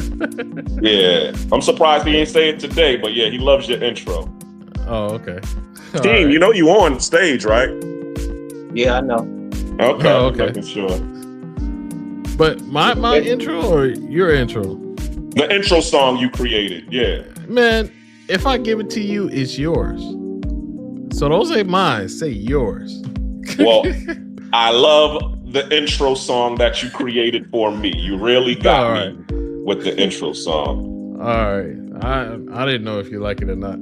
I was like, I'm trying looking for an old school film. But yeah, man, yeah, if it's yours, you don't even have to give me credit. Just say it's yours. I made it. I don't care. Double POV. What's Salute, up, brother? Salute to you, man. Hard. How you doing? The song is hard. Oh, okay. Thank you. And I wish he would start appreciating it more because it's representation of him. You know? It's not that I don't appreciate it, but 50 Cent doesn't play the intro to Power in the middle of his episodes. He's not like, oh yeah, he plays the episodes. He only plays the intro when it's necessary at the beginning of the episode. So that's how I see these. We're selling episodes. We're not selling the intro. It's up to y'all if y'all want to play it. How's it going? How's the podcast going? Well, this every Monday night going. It's going great. I'm learning little by little on how to man the boards, because as I can say, like what you're saying, yeah, it's you gotta work. You also gotta work on the titles. Messy Love Monday. Okay, that's fine if that's the podcast name, but you need to put something that gets them in the door. So, how does market value? Something you can look in AR and see whatever, but you can get some people like that. So try to get them into the door, and then then especially with men and women, you'll get some messy stuff like Charlie and stuff like that. So it'll come. Right. It'll come along. It more or less was supposed to be failed relationships. Okay. Failed relationships, you said? Yeah. Well, that's what the whole premise was. But I was just trying, because we had this whole rhyming thing. We went with, Get Money Mondays, Mommy Issue Mondays. So I was just trying to keep the the name rhyming. is fine. It's just a subtitle. So people can see, oh, they talking about this. Let me jump in there. Exactly. Yeah. Just keep it up, and also put a thumbnail. Like, give them a hard thumbnail if you can throw it in there. Yeah. And then people will click. Just, if anything, they'll click, and then hopefully they stay and watch. Just keep doing it. Just keep grinding. Keep doing your thing. Yeah, I need to go live more, because the last time I went live, my numbers are starting to go lower because people don't recognize me as live anymore. So I gotta get that back up.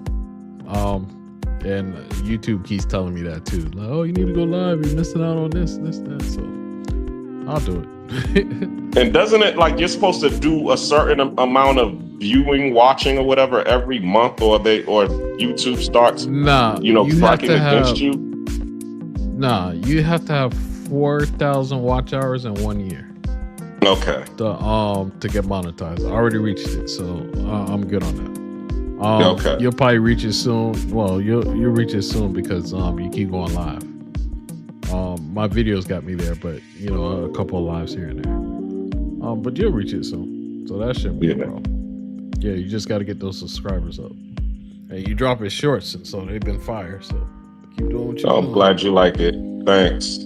Yeah, I mean, this weekend was actually a good weekend because it was my birthday weekend and my family was here. And that's one of the good things that I do like when people do come to Panama, because if y'all ain't here, I'm not going nowhere. I'm going to just stay in the house and just chill. But when people show up, that makes me want to go out and, okay, show them, the Panama Canal, show them, Casco Viejo and all of the different spots, do the bar crawl. But yeah, if y'all ain't here, I done did it so many times that, it's like I'm bored with that. Nah, I don't want to go out. Yeah. I mean, the girls will even, call me and be like, "Hey, where are you? Come on out." I'm like, I'm in the house. I'm good. So hey man, from your videos, I thought you were going out all the time. Every time I see you on live, you going somewhere. Like, damn, he out again.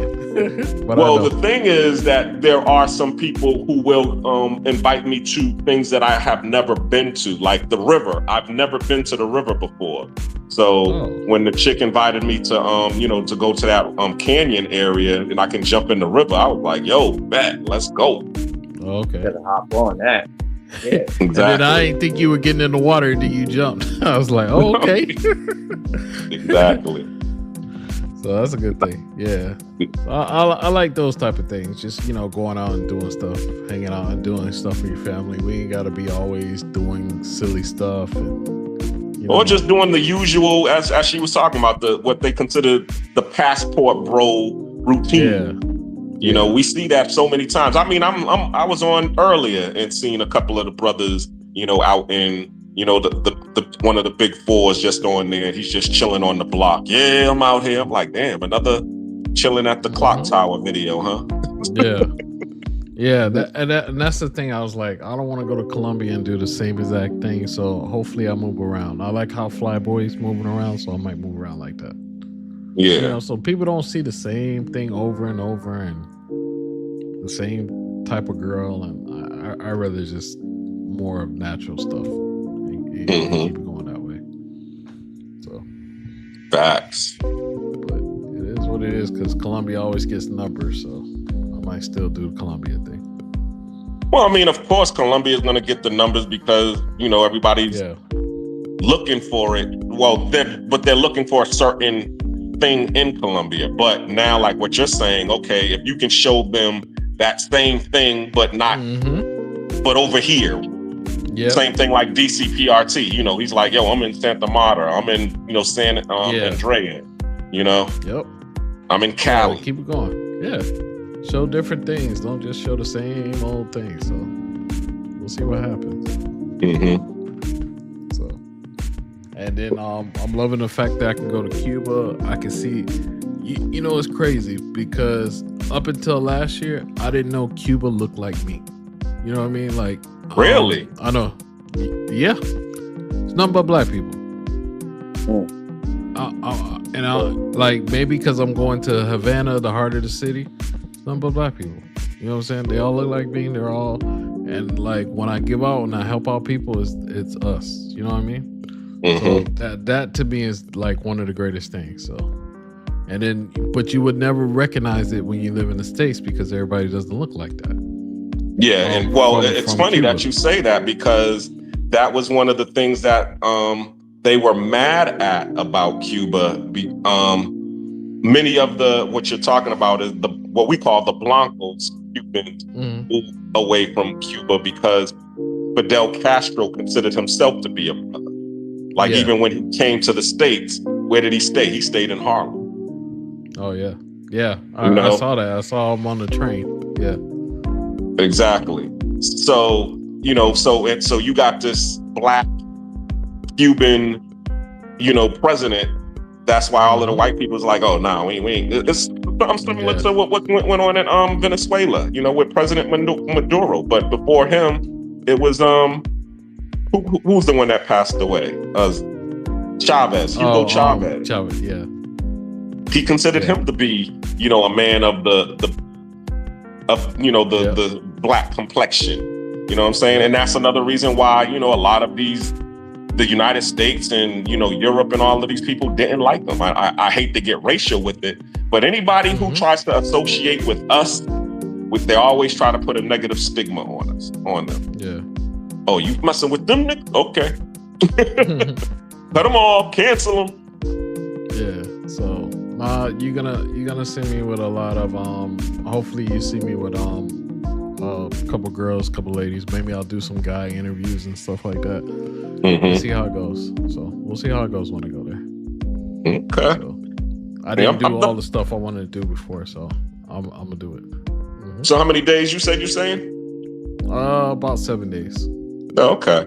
Oh, so you only do like 2-week stints, huh? Yeah. What was your longest stint? I think I did.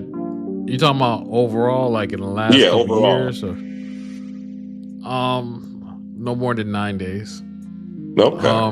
I try not to do too much because then I don't have enough days to be doing it. I can't be away from work for more than 2 weeks. So. Gotcha. Yeah, so I just do it and come back. But I would love when I retire, because I retire in like 7 years. I would love to stay a month at different places and then really get the feel. Well, probably gonna have to suck it up for a couple of months in order to save up your does your your vacation time roll over, or it resets every year? It rolls over, but I use most of it. But it does reset, so I do get more days. So yeah, I use a lot of my days, but yeah, it's like yeah, so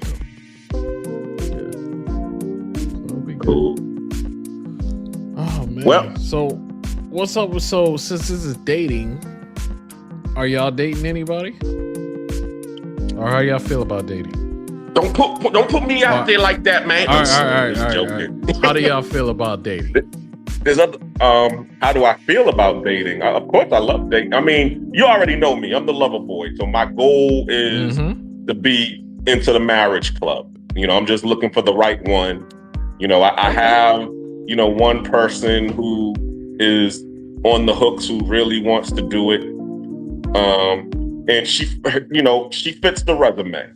And I'm just holding out for her to hopefully show up, and we can make this happen. You know, because you know she's not here in Panama. You know, she's but she is overseas. Oh. So, and if it doesn't work out, you know, but I'm hoping that it does work out. But if it doesn't work out, then I think I'm just gonna play the global game. And not really look for anything. Just travel and see what finds me. Let it find me. Yeah.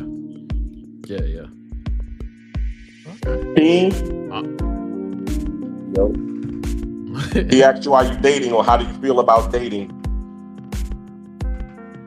No, I'm not dating. I'm locked in. I've been locked in for quite a while. Love lockdown. If you're single, yeah, dating is cool. Okay.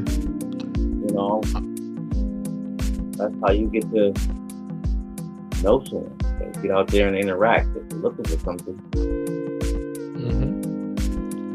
I'm more, I think right now, just not looking for a relationship until I retire and find a place to retire to. And then settle down and have kids. So I think that's what I probably is striving towards. If I find somebody, I'll find somebody. But other than that, yeah, that's what I'm on. Do you care about race? Do I care about race? Or are you cherishing black love? Yeah, like myself, I'm trying to cherish the black love. They gotta have the same skin tone as me. As my grandma said, if you can't use your comb, don't bring her home. I don't think I'm too much set on that aspect of it. I think it's more of how I feel about her culture. My family is Jamaican, so I will like somebody who's more fits that stereotype of how my family grew up. So Okay. meaning you know, shower with cold water, or you know, the things on the side of the house, like the water things and stuff like that.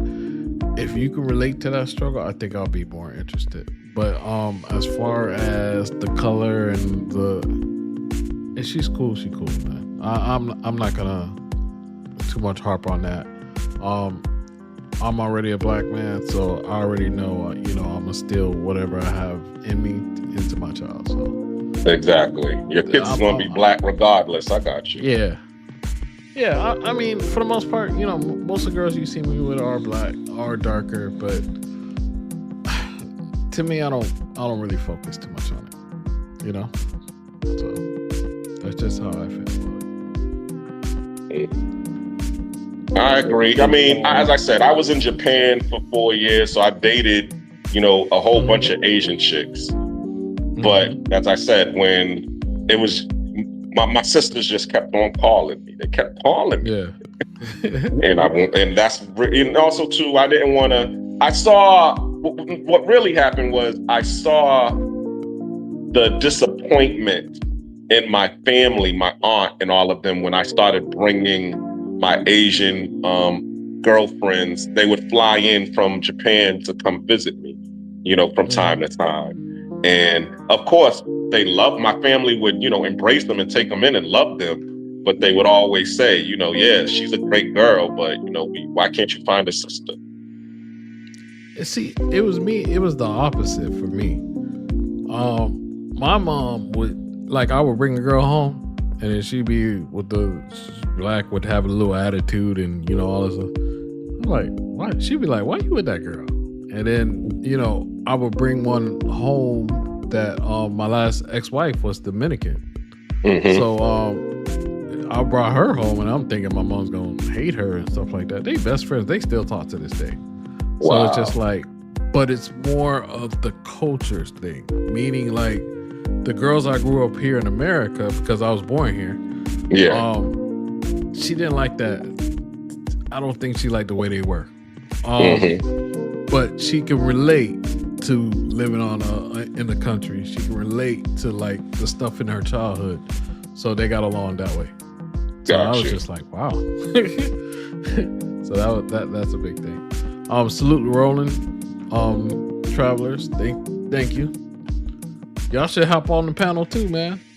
Yeah. You have a lot of perspective. And where's Charlie at?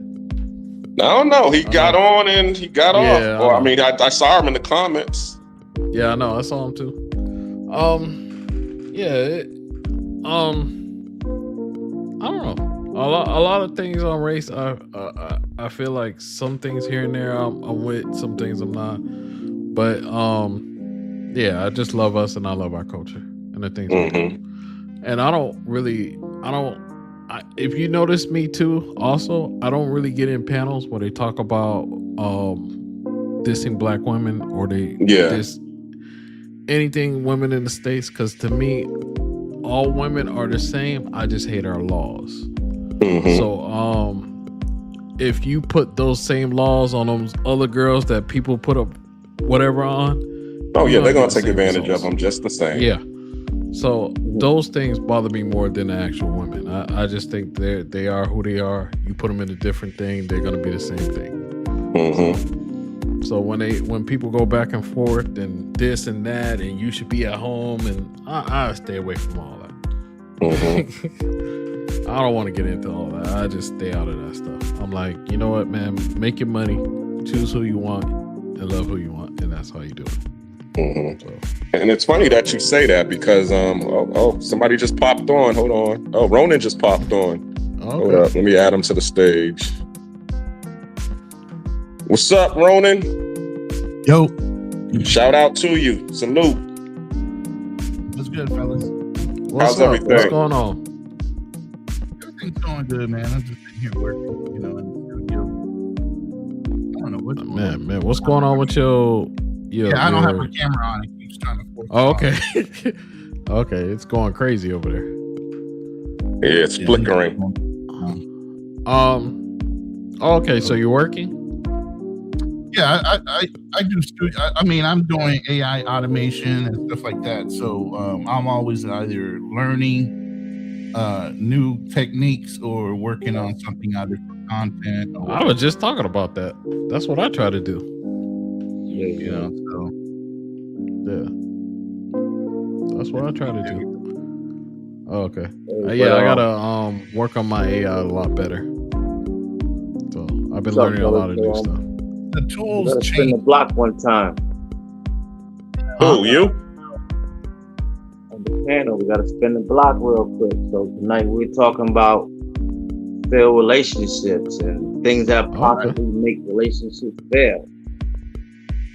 And your wrongdoings in relationships that you feel like you failed in. Oh, so you're asking me that? Yeah. Okay. Is this me that has the cloud code in the window? My cloud code is popping up, man. I'm still trying to figure some of this stuff out. But let me turn this off. Let me turn my cloud off real quick. Hopefully. All right. So ask me the first question because this sounded like a multi-part question.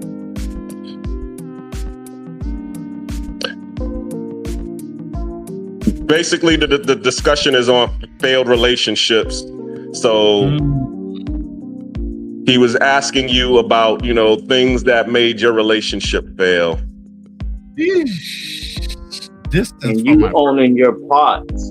And you owning your part in the failed relationship. So what did you do to make the failed relationship fail? I'm wondering if I should go live on this one or just leave it this personal. We don't keep it personal on your channel. Let's see. My first marriage, I was in the Marine Corps. Rolling, go live so people can see who he is and stuff like that. All right. I think it's a good thing if Black Cleaner's cool with it. Yeah, he's fine. Let me see.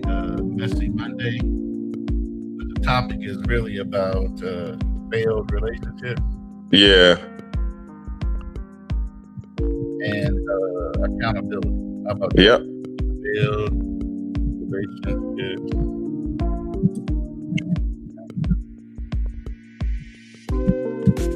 And hold on one second. I have to go live. Okay, I'm looking at the thumbnail now. It's a pretty good thumbnail. Right back, Cuzzo. Yep. Okay, I'm looking for the verification. I don't see it. Hold on. I'm supposed to approve something, right? No, it's automatic. You already. Oh, it's yeah, automatic? you already Okay, have it. cool. Yeah. Yeah. Cool. Man, your music is from Epidemic Sound. Where's your music from? It's from StreamYard. It was one of the Okay. All right. I won't even pop on that. So that's it. All right. Where should we start? All right. So, like I was saying, my first marriage was after I had joined the Marine Corps. Met a young lady in TJ of all places because I was stationed in Camp Pendleton. So we were running back and forth to TJ every once in a while, go across the border for the weekend, come back. I wound up meeting her in the club. She lived in Redlands, California. So that wasn't too far away from Camp Pendleton. So we started dating. You know, a little bit of a distance relationship. Everything was going well. You know, we hit it off, but you know, I was young and dumb. I think within 8 months, she had gotten pregnant. You know, my pull-out game wasn't good. With that, I went ahead and got married. You know, and we stayed married actually for 6.5 years. I had 3 children. Oh, nice. In the meantime, okay. So all my 3 sons are by my first wife, and my oldest son is by my high school sweetheart. Been married twice though. The second one I actually helped raise her child. So I've been a stepfather too. You know, so that relationship, I could say distance and the situation of being in the military caused us to kind of like grow apart. At the same time, her maybe having some animosity with me leaving her to deal with the children when I deployed. This is right around the Gulf War. So right after we got married, we had our first child, and no more than he was born, I got on a ship and I deployed. Gulf War happened, you know. So we left in April of that year. Gulf War didn't kick off till January. Well, yeah, January 15th, right? Of the following year. I've been out, and then the Gulf War ended around April, May. So I was gone a year and a half on one. You know, and back then it wasn't no cell phone. You had either a sat phone, you had local like payphones back then. There wasn't no text, there wasn't none of that shit. So if you weren't getting a letter in the mail, you know what I'm saying? You felt pretty low. She wasn't a writer. I wrote her every other couple days. You know, so she was getting stacks of letters from me. I wasn't getting so much back when they had mail phone. You know, so I friended people while I was out. You know, I've had different little friends that I've made. Female friends, yes. I'll be clear about that. You know, and so, you know, they would write me on a regular basis. I kept those letters. I wasn't going to hide it. You know, so when I went back, I had we used to have what they call a laundry bag, a mesh bag. You should know. Yeah, I remember the Diddy bags. Yeah, the net bag. Yeah. A mesh bag, right. That you would put your whites or something in when you did wash your clothes. Yep. So I had a mail bag. I had a mesh bag full of mail. Some were hers and some were from other people. Her nosy ass went to the mail. That's how you had it. You know, and she started complaining about, well, why did you print other people? I said, where are the letters that you sent me? Why don't you go ahead and stack up your letters versus everybody else? Now you tell me why would I friend other people just to get communication from outside of me being in an environment I was in? You know, I'm out here ducking bullets and looking for mail from you. Literally ducking bullets. You know what I mean? For a while, like I said, she was back in the United States. What she did, I always had the mentality out of sight, out of mind. I'm not going to drive myself crazy wondering what you're going to do. You're either going to do the right thing or the wrong thing. Wound up finding another motherfucker that was better than me. You weren't meant for me. See? You know, I wasn't fixed like that. I wasn't going to die over the. You know, if you're not going to fight for me, I'm not going to fight for you. Yep. That's what love is all about, reciprocity. So I had a closed mind when it came to stuff like that, you know? And so I guess that was one thing. And then, like I said, the time that I was on deployment, that first year, like I said, my wife at the time was pregnant and had the baby. I came back. That boy was walking, 9 months old, talking, saying daddy and mama. By the time I got off that boat. So the first year, I missed a whole bunch with my son. You know, so and again, you know, you have your single girls that are hanging around a married woman, and so the influence of wanting to go out, wanting to have a break. You watch the kids while I go out, type of shit. But I'm working the whole fucking time. You know, I'm doing what I'm supposed to do, being a protector, provider. Yeah. And my thing is, when I have a wife and when I do have wives, I don't expect them to work. I work. You instill in our children our morals and our ethics. You take care of the home. Those are the traditional values I have and what I normally allow my roommate or my wife to do. Okay? All right, so question. Really quick. You mentioned earlier that you know, you kind of did your thing and interacted with other females? Did you ever get caught? Yeah, huh? Did you ever Say that get again? caught? Did you Yeah, ever he get said he caught? got caught The with the only thing- letters. The letters, yeah. The only thing she could Okay. do is go through Okay. the letters and see what they were inferring to based on maybe our interaction when I was in that country or whatever. You know, nothing clear cut type of thing. But yeah, that was the only thing. And like I said, the whole time she was here, she had single girlfriends. Her mom would watch the baby. She went out. I just never asked. Because like I told you, my mentality was, if you're still here, whoever that nigga was, he wasn't better than me. If you weren't here, okay, then you weren't meant for me. Mm-hmm. You know, regardless of what I'm doing, if you're doing the same thing, but at the end of the day, like, I'm gonna tell you a story. Before I got married, I used to have this chick in Kansas, where I was from. Okay, she wanted to date me. And I told her, look, I don't believe in long distance relationships because the simple fact that I don't know what you're going to do while you're here in Kansas, and you don't know what I'm doing in California, where I was stationed. So let's just be really good friends. When I come into town, if you ain't kicking it with nobody serious, we can hang out. You know, and then same thing. If you ever go out to California, we can. Other than that, I don't want to even stay serious. Right? So I always had that mentality. When I was flying to town, matter of fact, a couple weeks before the holiday, she would literally start calling my mother. Yo, who's he coming to town? Blah, blah, blah. My mom said, look, I'll give him the message. But at the end of the day, stop calling me. Or I'm not giving them enough. You know, so literally, she I dealt with my family. You know, so I would fly in. Occasionally, she had food or whatever. You know, and one time I did it. And instead of letting her know I was in town, I drove over to her grandmother's house. Right?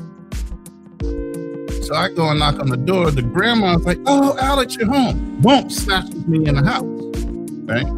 She's sitting on the couch with her dude.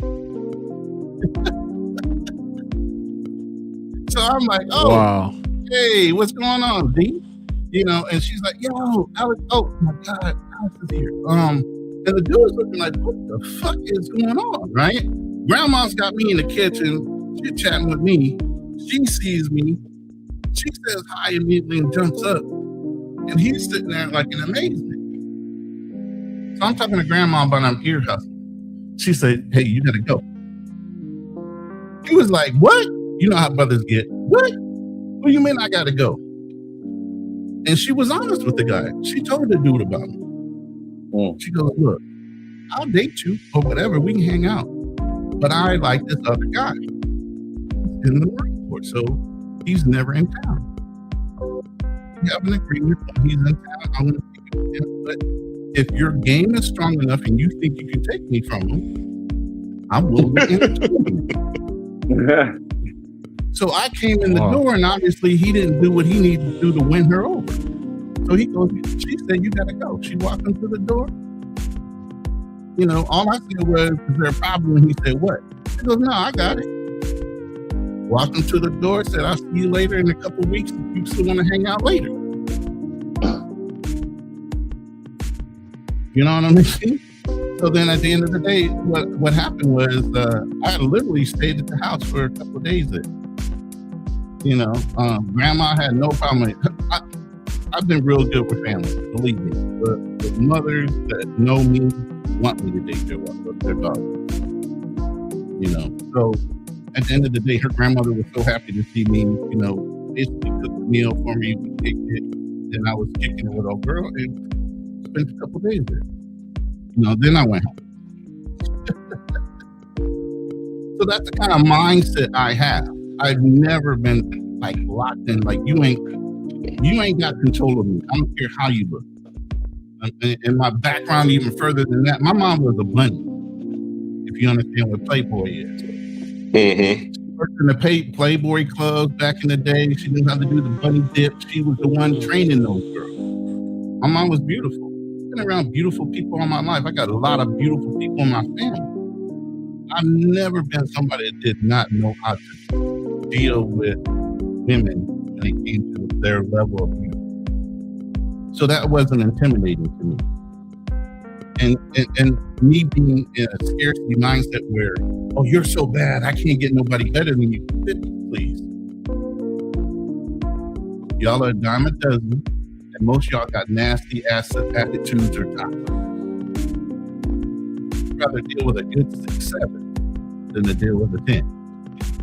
You get me? Yeah, a lot of times, yeah. And we were just talking about that earlier because, you know, they were saying, you know, I'm a Benz. So, you know, if you can't deal with a Benz, then you better go get yourself a Honda or whatever. Mm-hmm. So that's how we was equating it. But yeah, I mean, you hear that all the time when it comes to, and I don't like to gender, you know, get into this gender war thing. What I try to do is I try to understand both sides of the equation. I mean, yeah, I understand, you know, that women have, you know, fought and struggled because, yeah, they have in the U.S. The women, you know, they gone to school, fought to get their education, you know, fought to be able to get, you know, a good 6-figure job or, you know, or just a job in the least.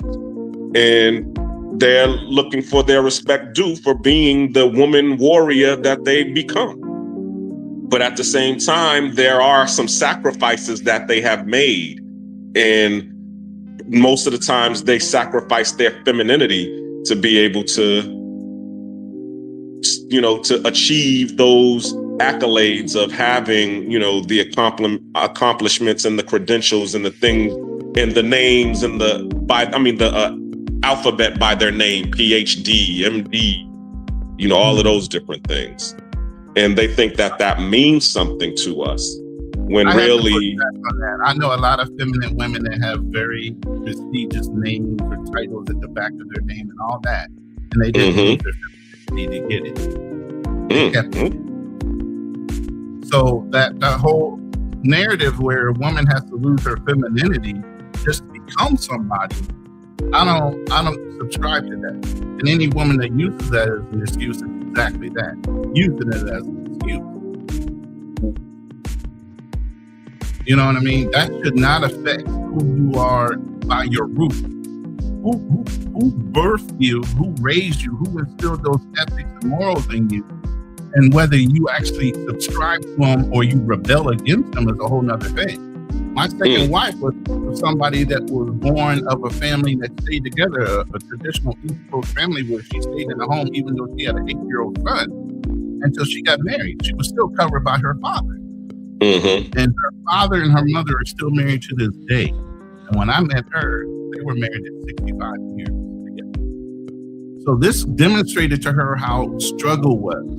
How much, even though they had really good jobs, dad worked for Ford and her mom worked for Johnson & Johnson. So they came from decent background until, you know, things happened. But at the end of the day, she had demonstrated in front of her a father and mother that stayed in the house together and worked through whatever issues they were. But yet still, was she programmed to stay in that house? That doesn't matter because life changes. Change with information and knowledge. You know, and so at the end of the day, you know, she grew up in that environment. That still wasn't something she stayed in. She had never lived on her own. She didn't have certain life experiences. So even though we were married 9.5 years, I helped raise her son until he was an adult. Her son literally sounded like me because he was around me, heard my morals and my ethics, even heard my pitch. He was halfway selling the because her son played football. Half of his whole team, he was pre-selling the damn parents on who I was, even though I was a booster for his team. You know, I announced for his team. I was so involved with him as my stepson, but I also rekindled a relationship with him and his father. I was never in denial what my position was. Yeah. But I didn't let you play with me. So you started calling me dad. Don't flip around and start trying to call me Alex, which is my first name, or anything other than that. I ain't playing with you like that. Yeah. You get what I'm saying? So whatever you started with, that's the way you're going to end it. Got you. You know, I gave structure to relationships. So, you know, and that's my background. I never did not do that. Roland, I think your mic keeps cutting in and out every like third word. It cuts in and out. I'm sorry, man. You know what it might be? Let me close some of these windows, and it could be my little squirrely Philippine internet right now. All right. Sometimes they turn it up and turn it back down as far as we heard you. It's just yeah. But yeah, so I've been through I guess the music is too loud. Yeah, the music. Okay, hold on. Let me fix the music. But interesting. So I mean, really, y'all have to ask me a little more detailed questions because I've been through being a father with a straight up woman that I had my children by, being a stepfather, having a kid outside of marriage, which was my high school sweetheart. I've been in every scenario most dudes would go through.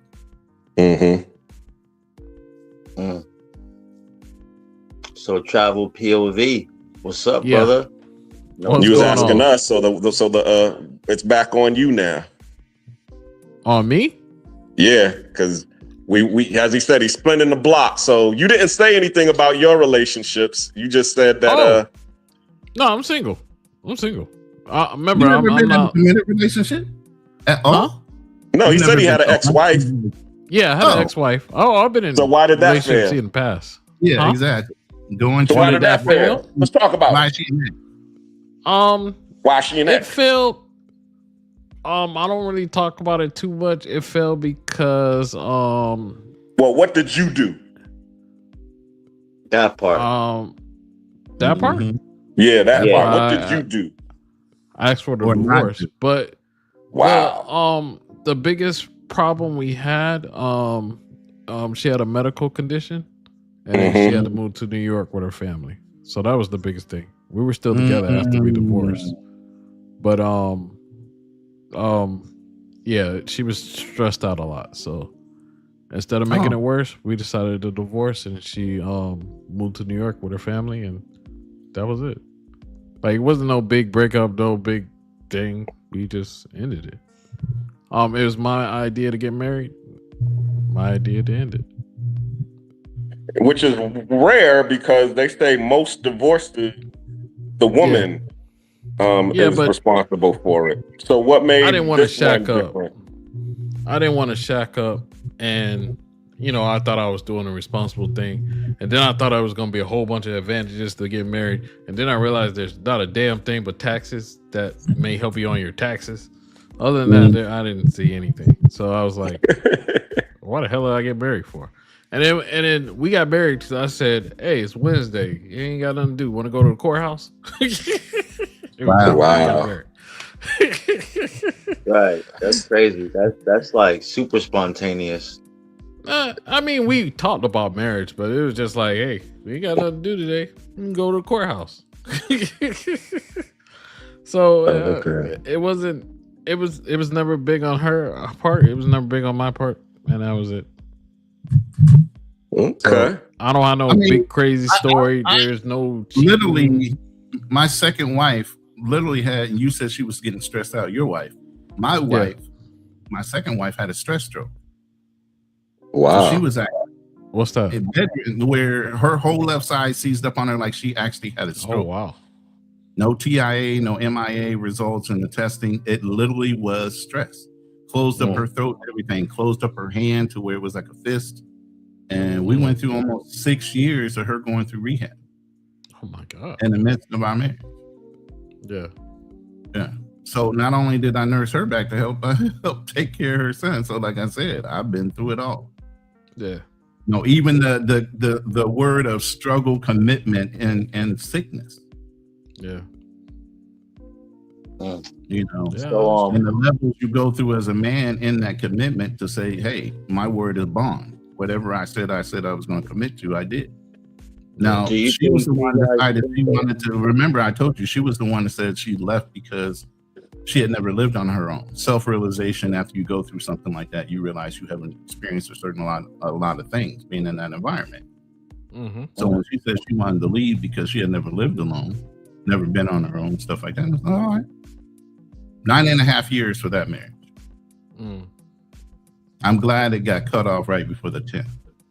Mm-hmm. Because then you would have had to been paying. You're Right? locked in, right? You're locked in at 10. I lasted about As far as 3.5 having years. to pay, alimony and all that stuff. Yeah. Well, you did good. So shout Yeah. out to the people in the comments. I see Charlie in there. Tammy Two Fly. My lime tree is growing good. Who's she talking to? Looking cute. Salute to True Prodigy. Who's this? Tevin King 8931. Good evening. Oh, okay. I didn't know that the music was too loud. Yeah. A lot of people saying that the music was too loud. Yeah. But this is where I go to bed. All right. Usually. So thank you guys, everybody in the comments, like and subscribe. To everybody on the panel. It was a good talk today. And then plus y'all gotta keep on talking when I leave, because Roland's gonna go on and do his thing when he gets on whenever I hear the replays and stuff. Great live, and I'll be here next Monday with you guys. All right. Look forward to it. All right. We'll see you, Travel POV. Thanks for coming up. And subscribe to Travel POV's page as well. Those who haven't subscribed and don't know. Yeah, he has great content, travel content. And of course, thank you for supporting us as well, Ronan. Now, you know me, I'm always gonna pop up. Yeah, definitely. I'm trying to get your link so I can drop it in my room too. But go ahead. Okay. Now, I was about to ask you. Now, do you think that whole situation was just a survival technique? Because I know y'all met each other out of high school, and then she got pregnant, and she was just trying to, you know how it is when y'all are high school, y'all are just trying to get out of the parents' house and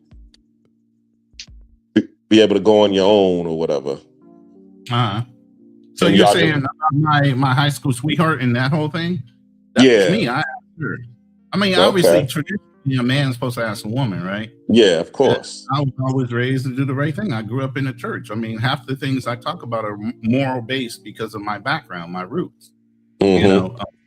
So when she got pregnant, I was my first year in college. I had I was in a master's program for architecture, full scholarship. So when she got pregnant, I was attending college, and obviously that became an obligation. Now I have to worry about a child with, and she was still literally in high school. Okay. I was a year ahead of her. So I had already graduated, but we were already in a relationship. I took her to my prom, my senior prom. Y'all were the same age? Yeah. Okay. Because I actually I graduated early. I was 17 when I graduated. Mm-hmm. So I still was legal. Got it. So with her, I actually asked her to marry me. I was in the Marine Corps. I said, look, I would rather us be married. We already had a child together. We've been dating for a certain amount of time. Let's get married. Mm-hmm. No problem with me. Her excuse was she didn't like my mother. My mother's a very stern woman. She don't let the bullshit go along. So, at some point she must have thought I was a mama's boy, because I'm not. By no means a mama's boy. I am not a son husband. I broke those ties a long time ago. I rule the house. I am the man. You get what I mean? Yeah. So that doesn't go on. Even with my mother, I'm stern with my mother at 82 years old. You don't run me. I make decisions. Mm-hmm. And if that hurts your feelings, that hurts her feelings. And sometimes my ex-wives are like, your mom's crying. I said, she'll get over it. I said, I'll go back and talk to her later. But right now, it's stinging because it's coming from me. Yeah. Oh, yeah. I've been in that situation as well, but I'm a little bit more. Or I'll just say this: a little less sterner, because of the fact that my mother was the one who raised me, so I would try to be a little bit more amenable, but there's gonna be a point where you run into that wall because I stand on common sense. So if it don't make any sense, that's when you're gonna run into the wall. But as long as you over here just playing in the gray area, I'm just gonna let you have it. Because, like even yesterday, I had a party with these chicks. Before I go on with this story, shout out to True Prodigy who's on the stage. What's going on, fam? Good, what's good, Are Black you there? Cleaner? What's good, Ronnie? What's up? Yeah, What's good, nephew? I'm here, man. What's up, What's nephew? good? What's good? What's good, man? I'm actually laying in the bed. I'm not gonna be on too long. I just think you guys trying. I want to see if I can chime in on it like real quick on the topic real quick, but I'm probably not gonna be up here too long. Okay, go ahead.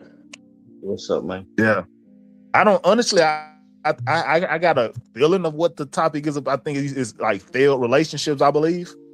Yeah, it's Messy Love Mondays. We talking about failed relationships and what happened to cause your relationship to fail, and what part did you have in causing that relationship to fail? Well, is it limited to dating or just relationships in general, whether it's family or whatever? Well, we Whatever. said whatever. Well, hopefully my mom don't ever see this, but I can talk about that one.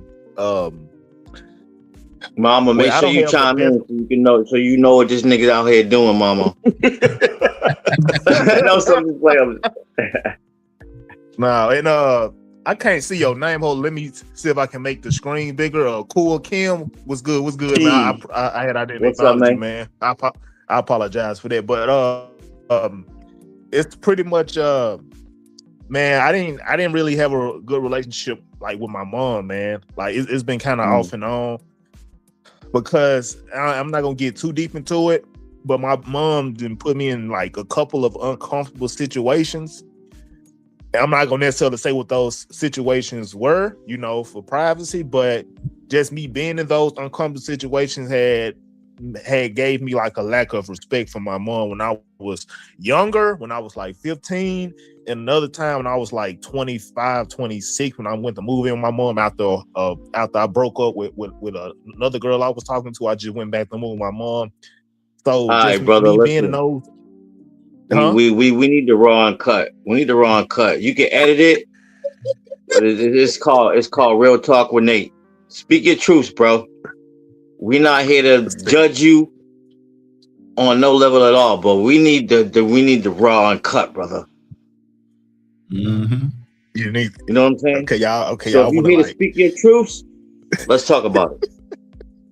Did your mama throw you out? Listen, you're a YouTuber. He's a YouTuber. He has a channel, so you know what to say and what not to say. And you talk about dating. I can't. I'm not going. I already have a lot of dudes like trying to talk shit about me as I can't put too much out there. But okay, what I will say is, but I'll say this instead, right? And Ron, you got kids, right? And Black Cleaner and Cool, I believe you three guys have kids. Would you like be comfortable, like if you found out that your baby mom or your wife had strangers around your kids, right? Like that you don't really know from nowhere, like how would you like feel about that? Like, why you got random dudes around my kids that I don't know nothing about? Like, how would you feel about that? I'm not saying that those individuals was malicious in their intent or whatever. I'm just saying that I'm trying to be very careful. I understand I understand what you're saying. Yeah. The rule is you ain't supposed to have no men around the kids, especially sleeping over them. Yeah. However, if it's their house, you can't run their house. That's pretty much, but the rules still apply. Well, let me put it to you like this, okay? Of course, the girl that I chose should understand that she shouldn't have any kids any strangers around her kids or even sleeping over them. So her herself should be able to check her own damn self. But if the woman is doing that and it's her house, then that just lets me know that I chose the wrong woman. Because Yeah, man. she should know better. You know what I'm saying? So if she don't know better, then yeah, I messed up. I trusted the big booty and the smile, and I should have never did that. Yeah, man. You know, like when you like, and I'm not necessarily saying that the kids was like 10 or 11. You know, they're like teenagers going into adulthood. You know, but it's like regardless of the age or whatever, you still if the kids living in your house, you have to be mindful of who you're letting like around your kids, regardless of how old they are, right? You know, so you know that was pretty much my situation, you know. And 2 times. Once when I was living with my mom, I was like, As long as your kids are okay and they not never at home, that's your only worry, bro. Period. Like, you should be worried about anything else than your kid's safety, and whoever's around them got understanding. Like, bro, if you cross that line, and like, I might come and guillotine your neck. So stay in line. No, I feel you, man. That was more so in the context of what I went through. Not necessarily saying I have kids, but I do understand, you know, in general, like you have to be very careful of who you let around your kids. And if I find out that if you got weirdos around my kids, then it's gonna be consequences and repercussions. You know, it's funny that you say that because last week, if you look at the last Mondays, Mommy Issue Mondays, we was actually talking just about this. Somebody might be too loud. Getting echoing. I'm sorry. Yeah, I heard echo in the background. Okay, yeah. Yeah, somebody's volume loud. Can you hear? Is it better? Yeah. Test 1, 2, 3. Oh, there it is. Test. I heard an echo on my side. Do you have Everybody your mute their mic. camera up? I don't have YouTube playing in the background. Okay, who's NYC King? Is that one of you, Ronan? Yeah. He's one of me. Okay. One of my guys. He's cool. Welcome to the stage, NYC King. How you doing today? What's going on, gentlemen? What's going on? What's up, man? God, What's going on? Salute to the family. Salute to the chat. What's good, Kings? I'm all good, man. Relaxing, Ronnie. You know what I'm saying? Yep. I'm holding New York down for you. Good NYC. What's good NYC? What's good, my brothers? Yeah, you know, relationships are good in the beginning until the honeymoon's over. And then women change because women are emotional creatures. And with the emotions, either you put up with their emotions or you're going to have to abandon like the relationship, because women will always try you and test you. And it wears off. It's a woman, it's hard to say. It's like having a car. And your car gets old. And your car needs repairs. And it keeps breaking down and breaking down and breaking down. That's how a relationship is. It's all right in the beginning. The car is nice and shiny. No new, but when it's off, brother. But we understand that. We understand what these women do. We want to know what the hell you did wrong too. That's what we talking about today. We're not leaving out our bullshit today. We got to talk about what we doing wrong in these relationships too, so we can figure out how to be right in them. Well, you got to stay to that one woman. You got to find the right one where you can stay, so you guys could build together, and you guys could be a part of each other, like a team. You know, Kings, we gonna push you a little bit, bro. No problem. You know I can handle it. About our accountability. What did we do? Right? I went in and told them how even though I was on deployment, I had, wanted company because I was gone for over a year and a half, and that caused strife in my first marriage. You know, because she found the letters of the different women that were involved with me. Well, You know, yet still, like I told her, I never asked her about her past. So while I was gone, you weren't no innocent one either. But I never wanted to know. You get what I mean? So I've been married. their relationships, homie. We gotta hear your wrongdoings and whatever relationships you failed in life. My wrongdoings is I work a lot. I don't like to go outside a relationship. You know, I always try to do the best I could. I gotta admit, I did have a drinking problem back in the day. I like a couple of Heinekens after work, maybe a shot of tequila to take the edge off of me being in Manhattan all day. And that made me to be a little snappy and angry. You know, things that I would put up with when I had a couple of shots of tequila. You know, I would express that out. You know, don't get outside yourself. You live with me. This is my house. You know, and So your wrongdoing you feel like was maybe Alcoholism. I don't want to call you an alcoholic, but I've been clean I've been clean for 15 years now. Thank God. Okay. So yes. Okay, got you. Yo, I So can if give one more story before I dip out. Okay, go ahead. Yeah. So I previously was talking about, you know, the relationship I had with my mom. It's not a good. I still love her, but it's not a good one because of her being irresponsible with me in the past or whatever twice. But I ain't gonna dive too deep into that. So it was another situation that I was in with this chick that let me live with her. Right. This was a couple of years ago, and you know, I'm like, okay, I had it in my head. You know, she's fine as hell. She got her own place. You know, she got everything that I want in a woman, right? You know, that's what I thought initially at the time, right? But when I started living with her, you know, when we start like, you know, doing our thing or whatever, she started like trying to control me. She started trying to control me, and she started like talking crazy to me, and she started like withholding certain things from me, right? You know.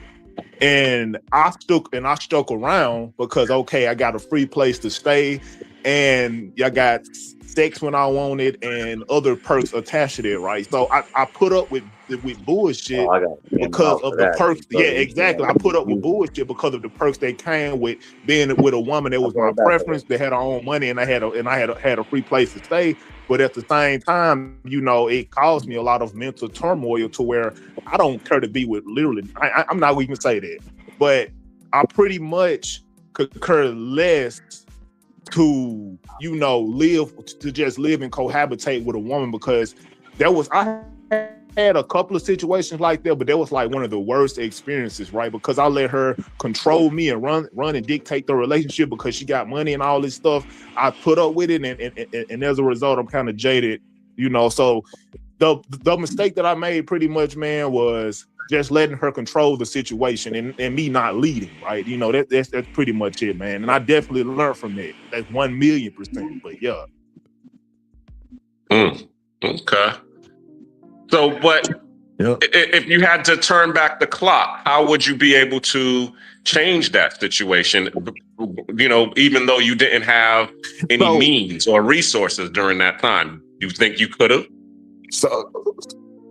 So you saying that if I was to run the play over again, how would I handle it, right?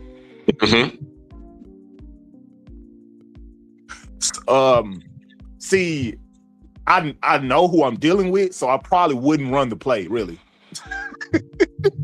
I know who I'm dealing with, so I probably wouldn't deal with that. But if I would, but hypothetically speaking, let's just say if I was to like dabble into this, if I was to partake again, right, I would start off leading in a position of power. Instead of me, you know, going with the flow, you know, I'm sitting down watching TV for like 6 hours, playing the game and all that, you know, and she like going to work and all. Instead of me like, you know, pretty much living like a woman, I would live like a man. So that's pretty much the situation. And I'll just leave it there, just to make it cut and dry. Instead of living like a woman, I would live like a man and just have some responsibility and just be responsible on my half. So yeah, if I was to actually partake in this situation, exactly right. You said exactly right, because the positions were different. Yeah. Instead of you living like a woman, you need to be living like a man. Okay, a man is supposed to always have his own place. A man is supposed to always have power over his woman and respect. She doesn't have a little fear and love for you. She got to fear things she's got to say. She got to be careful what she says to you. Once a woman feels that she's got the power, that relationship is shot.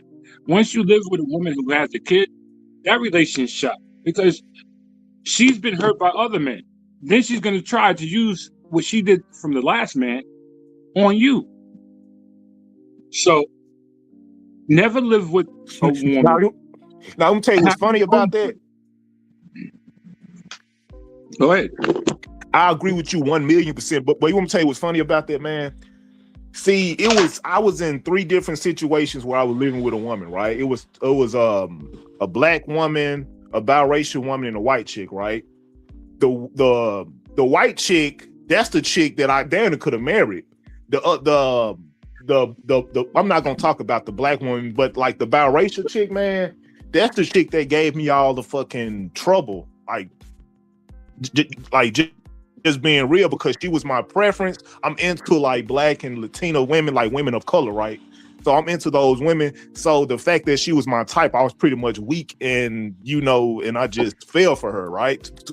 And then that's pretty much it. Is like with the white chick, I'm not really into white chicks like this. So she was still attractive, but I was like, I don't really see me being with this woman like that. So it's actually like the fact that, I had more of a preference for like women of color, it actually like caused me to like let my guard down and actually like submit to them pretty much. So that's another thing that I learned, like, right. It like go for who wants you and not for what you want all the time. Like going for what you want is good, but make sure that the interest is reciprocal on both ends and not just and not just be so focused and glued to what you want, because if it's what you want, eventually you will submit and become weak to that person, so let me tell you something. The woman will put you out anytime she feel about it. Okay, you're gonna always welcome to that situation weak. I was on the opposite side. I put the bitches out. You know what I'm saying? You can't respect me in my house. You got to go.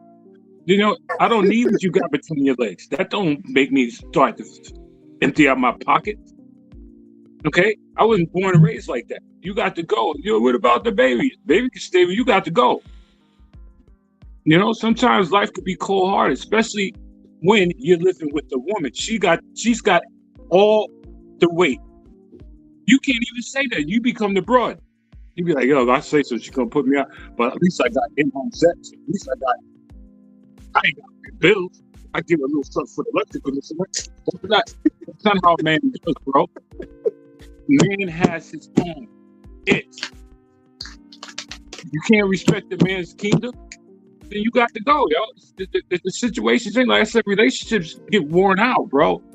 Nobody wants to see a man all the time. Nobody wants to see a woman all the time.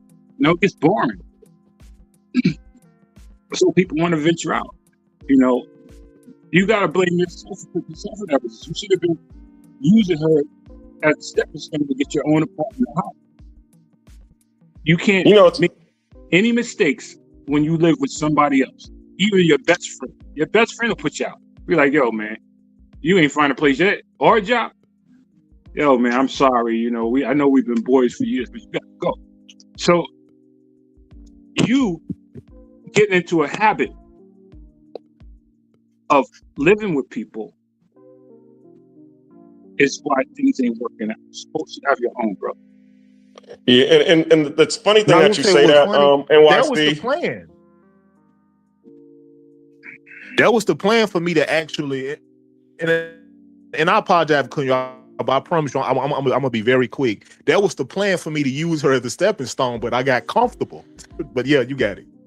Yeah, you can never get comfortable because life is a game of chess. You can't be getting comfortable with your pawns. You got to start moving around. You know, But you got to understand that, yo, this is a good moment right now. I could use it as a stepping stone. But once you get comfortable, you can't get comfortable in an uncomfortable situation. the only way that you can get comfortable is having your own, because that's one of the main things that I've always had. You know, I've been fortunate to be able to have my own spot coming out of the military.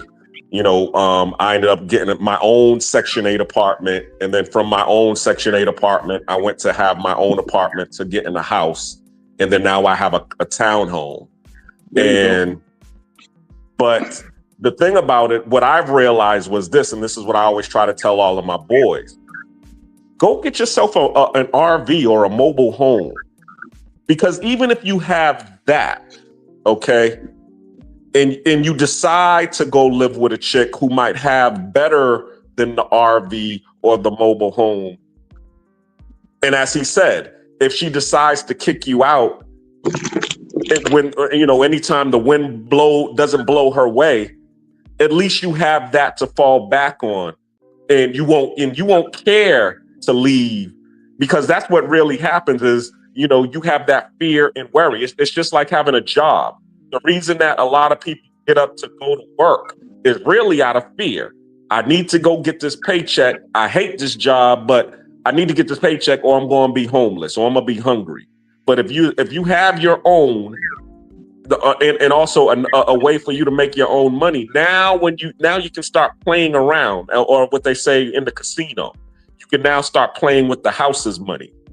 And a lot of us, we don't play with, we play without a safety net, and we understand that if we fail in playing, that we're gonna fall hard on this concrete, and we need to stop doing that. We need to go and at least establish the safety net. Get the RV, you know, because there's RVs out here that cost what, $3,000, $4,000 used. At least go do that. You know, you can sacrifice going to the club, you know, or going out traveling or whatever for a couple of months to be able to at least have that sitting somewhere. Because that's really what my little condo is. I've lived with chicks before, and I didn't have no fear at all, because I already knew, okay, if the moment you decide to fix your mouth to say get out, they already know where I'm going. So they never fixed their mouths to tell me to get out. Yeah, because they know you got a spot. Let me tell you exactly. Let me tell you something. I raised 3 children by myself. So you know what that means? I put my baby's mothers out. You got to go. You know, I raised 3 kids by myself, 2 boys and a little girl. Okay, my son right now, he's in the Navy. Okay, he's on aircraft carrier somewhere in Iran. I told him, you know, because I used to drive trucks, and he said, you know, Dad, I want to go into the Navy. I said, don't come back. And it was the hardest thing for me to say. I said, do your time. When you get out, everything is gravy. I don't want to see you back here in New York with me. Okay. I used to braid my daughter's hair to send her to school. Eventually, I found another chick to come stay with me and take care of my kids. I did work. But I put my kids' mothers out. You got to go. You know, you got to go. You know, if you think there's something else out there better than your family, you got to go. And the courts gave me custody of 3 kids, raising by myself. Okay, so sometimes, brother, the tables are turned. I would never live with a woman. I gotta have my own. I can't live with rules. A little bit. I can't live with rules and disrespect at any time, yo. I can't. I gotta have my own. I gotta cut my own grass with my own lawnmower. I gotta come in one of my rooms. I play my Xbox, whatever I'm doing. I gotta have my peace. Okay. I can't be having all that rah. You gotta have this. One thing my mother told me. I have a question for you guys. Right? Go ahead.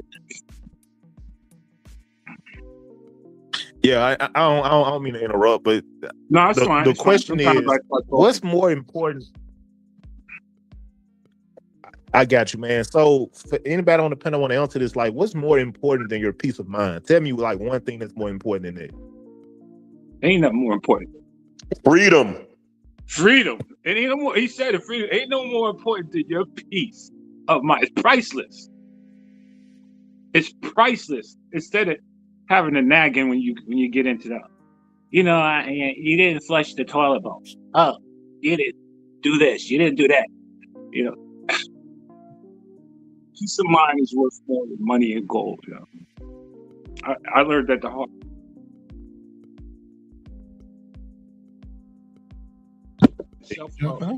Self-love is the best love.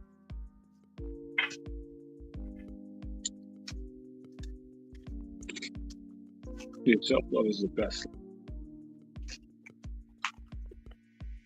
But yeah, Prodigy, I wish you was on last week's panel because we was definitely talking about the mommy issue because we had certain situations where, like what you were saying, there was a lot of bad things going on in the home which affected the children in a negative way because the children had to leave and go fend for themselves, and then they winded up in drugs and stuff, just all of those bad survival situations. So I can kind of understand some of it.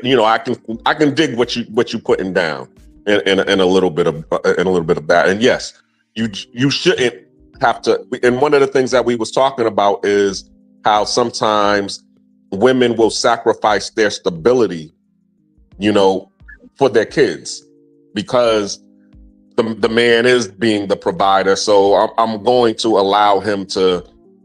I'm just going to turn the other way and and look the other way if something else is going on at night that I shouldn't know about because where I'm in this house of his or whatever, and they should never do that.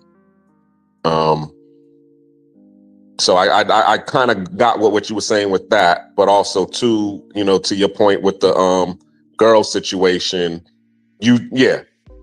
that thing, you definitely want to have your own independence, even if it's just a little piece of something. So that way they, you won't have that fear and that worry of, this person controlling you. But anybody else have anything to say? Yes, sir. What was the question? I'm sorry. I'm over Well, I had posed. Well, I had posed a question. It was concerning like a peace of mind, but anybody can answer. Anybody is free to answer. Yeah. And I say that. Like what's more important? You already know, Black Senior coming out of the military. How many brothers go from what they do in the military to nothing? That was their whole livelihood, and some of them have no direction. So, and some do. And I'm gonna give you a story. I got off into insurance later after I got out. I worked different jobs and did a lot of different things in sales. I got off in insurance. I have a fellow Marine buddy of mine, white guy, and we hit it off. And he worked for a company called Transamerica. So I went to go work for him. He was like a high-level VP, whatever. So he kind of saw me go through my PTSD moment. He goes, "Man, I got too much to do, blah, blah, blah." I said, "Bruh, have you started going through therapy yet?" He goes, "Nah, I ain't have to worry about that." Okay. I said, "It's going to hit you when you least expect it." He said, "Nah, man, I'm good. No, he was in the Gulf War with me. I already know.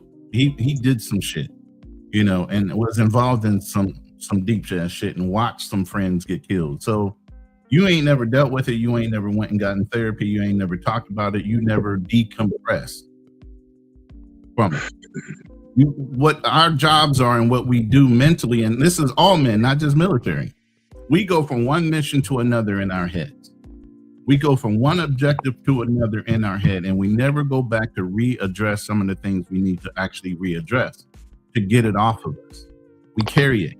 So then you start getting all these weights on your shoulders, because of all the things you never dealt with mentally. And it becomes something to where it becomes a bubble, and you either explode in a positive way where you go and get the help, or you explode in a negative way. And one of the biggest things that as men, especially veterans, they're self-deleting at a rate of 17 to 20 a day. Whoa. Yeah. That's a real number. And mental know, health is so- real. Exactly. Yeah, so nothing is more important than your peace. If you're not here, who can you help? So yeah, definitely your peace is number one above and beyond anything. Even your children. You can't be any service to your children if you're not at peace. That's right. That's right. You got to be strong at all times. You can't fear fear besides fear itself, and you got to not be afraid to take that jump. A peace of mind is your self-control. Is you saying, yo, I'm gonna have a peace of mind with this. Women have a way of shaking you off your boundaries, putting you into a nervous area where you don't have control of the situation. So in order to have control, that's just my theory on it. Let me get to the chat. Salute to everyone who's watching. Travel POV had a question. He was asking about the Klay Thompson incident. Does anyone know is anyone familiar with the Klay Thompson?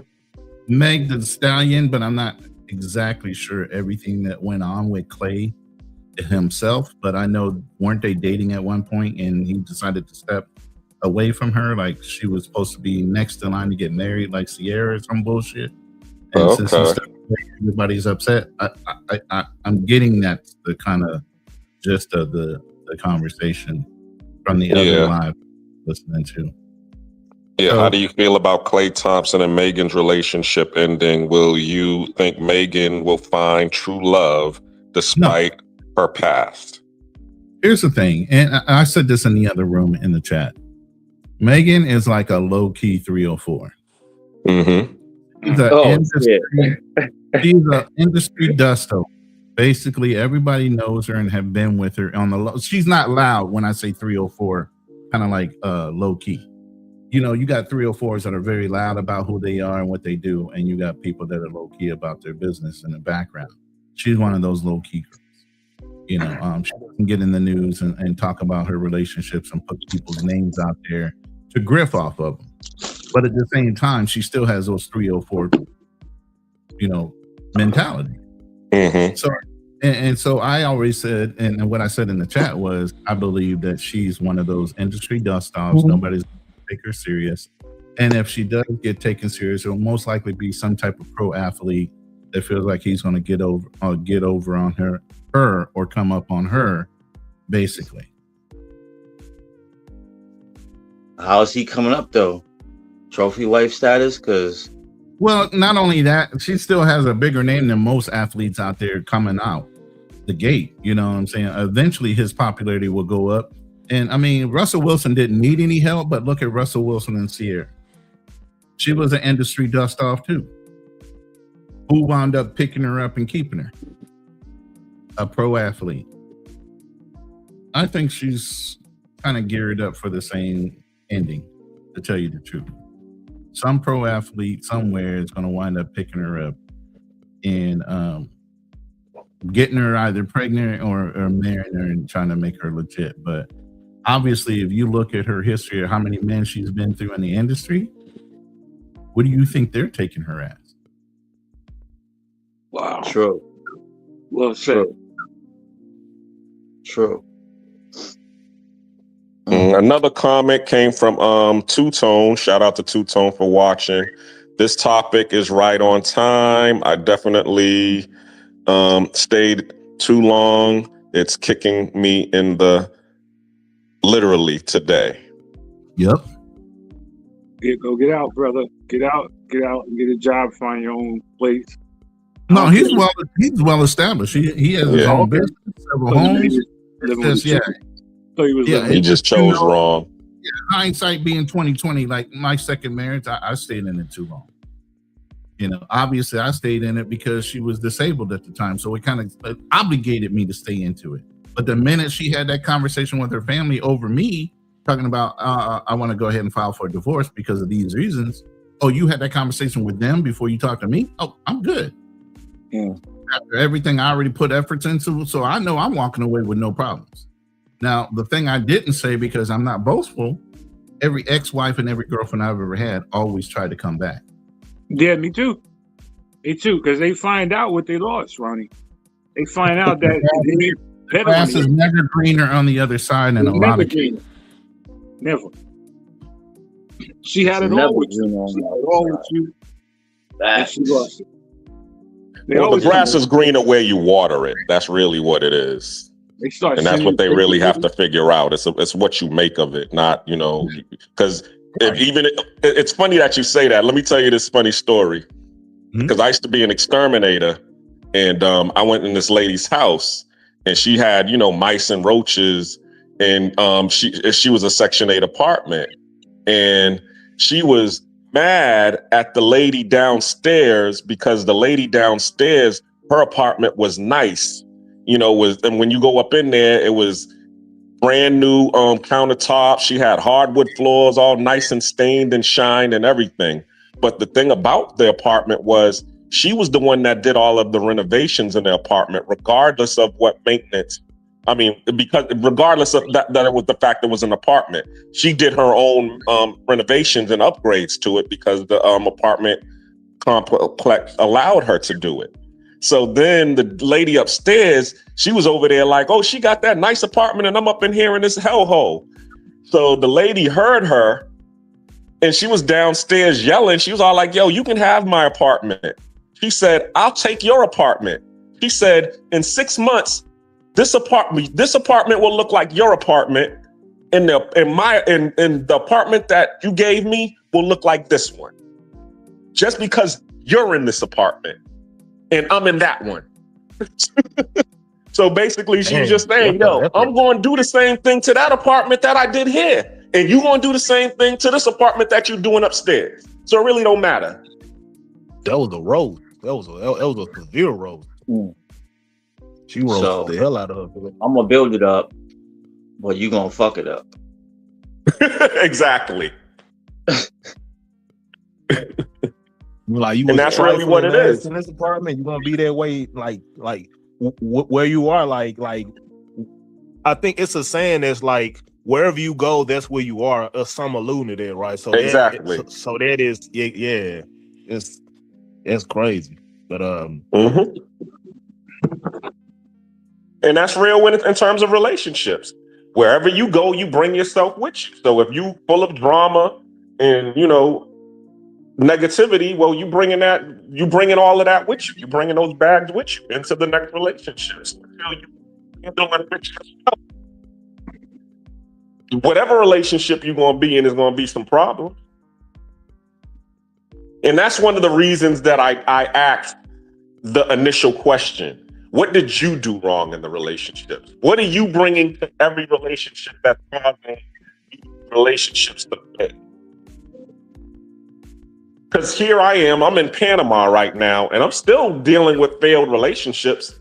And then I had to take a step back. Why am I dealing with failed relationships? And I started to realize I'm still picking the same chick. The chick that was like my baby mama, huh? Why is that? No, you got it, man. Same stereotype. Why are you picking that same stereotype over and over and over again? Why haven't you learned your lesson yet? Yeah. Why haven't you learned?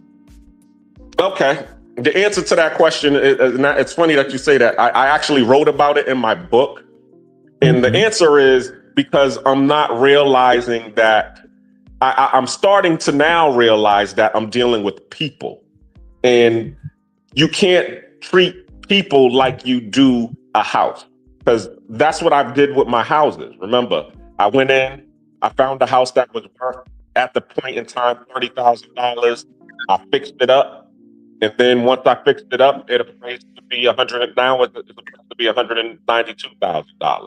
So that's pretty much what I'm thinking. I'm like, okay, well, I can go find me a girl, and who's downtrodden, invest in her, fix her up, and now she'll, add value. And it has been working. Say it again. Listen. That's the The house problem right is there. an appreciate. Listen, a house is an appreciating value. Mm-hmm. Once you buy it, you fix it up, it's going to appreciate in value. Exactly. Where is the woman ever an appreciation value or appreciating value that you find if she's not helping you and you having to build her up? Yeah, you gotta have a fixer upper. You know, it's like an abandoned building, and you gotta fix it up. There's always gonna be something wrong with it, man. You know, if you had a job, a woman who had a career and a job, I'm pretty sure you'd be probably a lot better instead of Hey, looking for Cool King said, "Yo, fix it up. did you? Can you pull him back up? Is he not coming back up? Is he leaving? Hold up. He's hold on. I got him. Oh, NYC the King. Tribal. Oh, it's probably. Oh, Cool King. Got you. Go ahead. You back in, King. Oh, I was out. Yeah, you bounced out. I don't know what happened. I thought I was in, but anyway, I don't you know still. what happened You either, looking? but You know, I used to think. I used to think like that to find a low value pretty girl to fix up. But you know, I learned my lesson from that. You know, I'd rather have an established woman that has her shit together. I don't need to fix up. She's already self-made. You know, if you keep doing the same thing, looking for these fixer-uppers, you're gonna always be in the same position. And I'm pretty sure you. But some women come toxic, and some women come with masculine tendencies that are successful. You know, I used to tell my girls. I used to tell my girls the same thing. Two men can't run a house. Mm-hmm.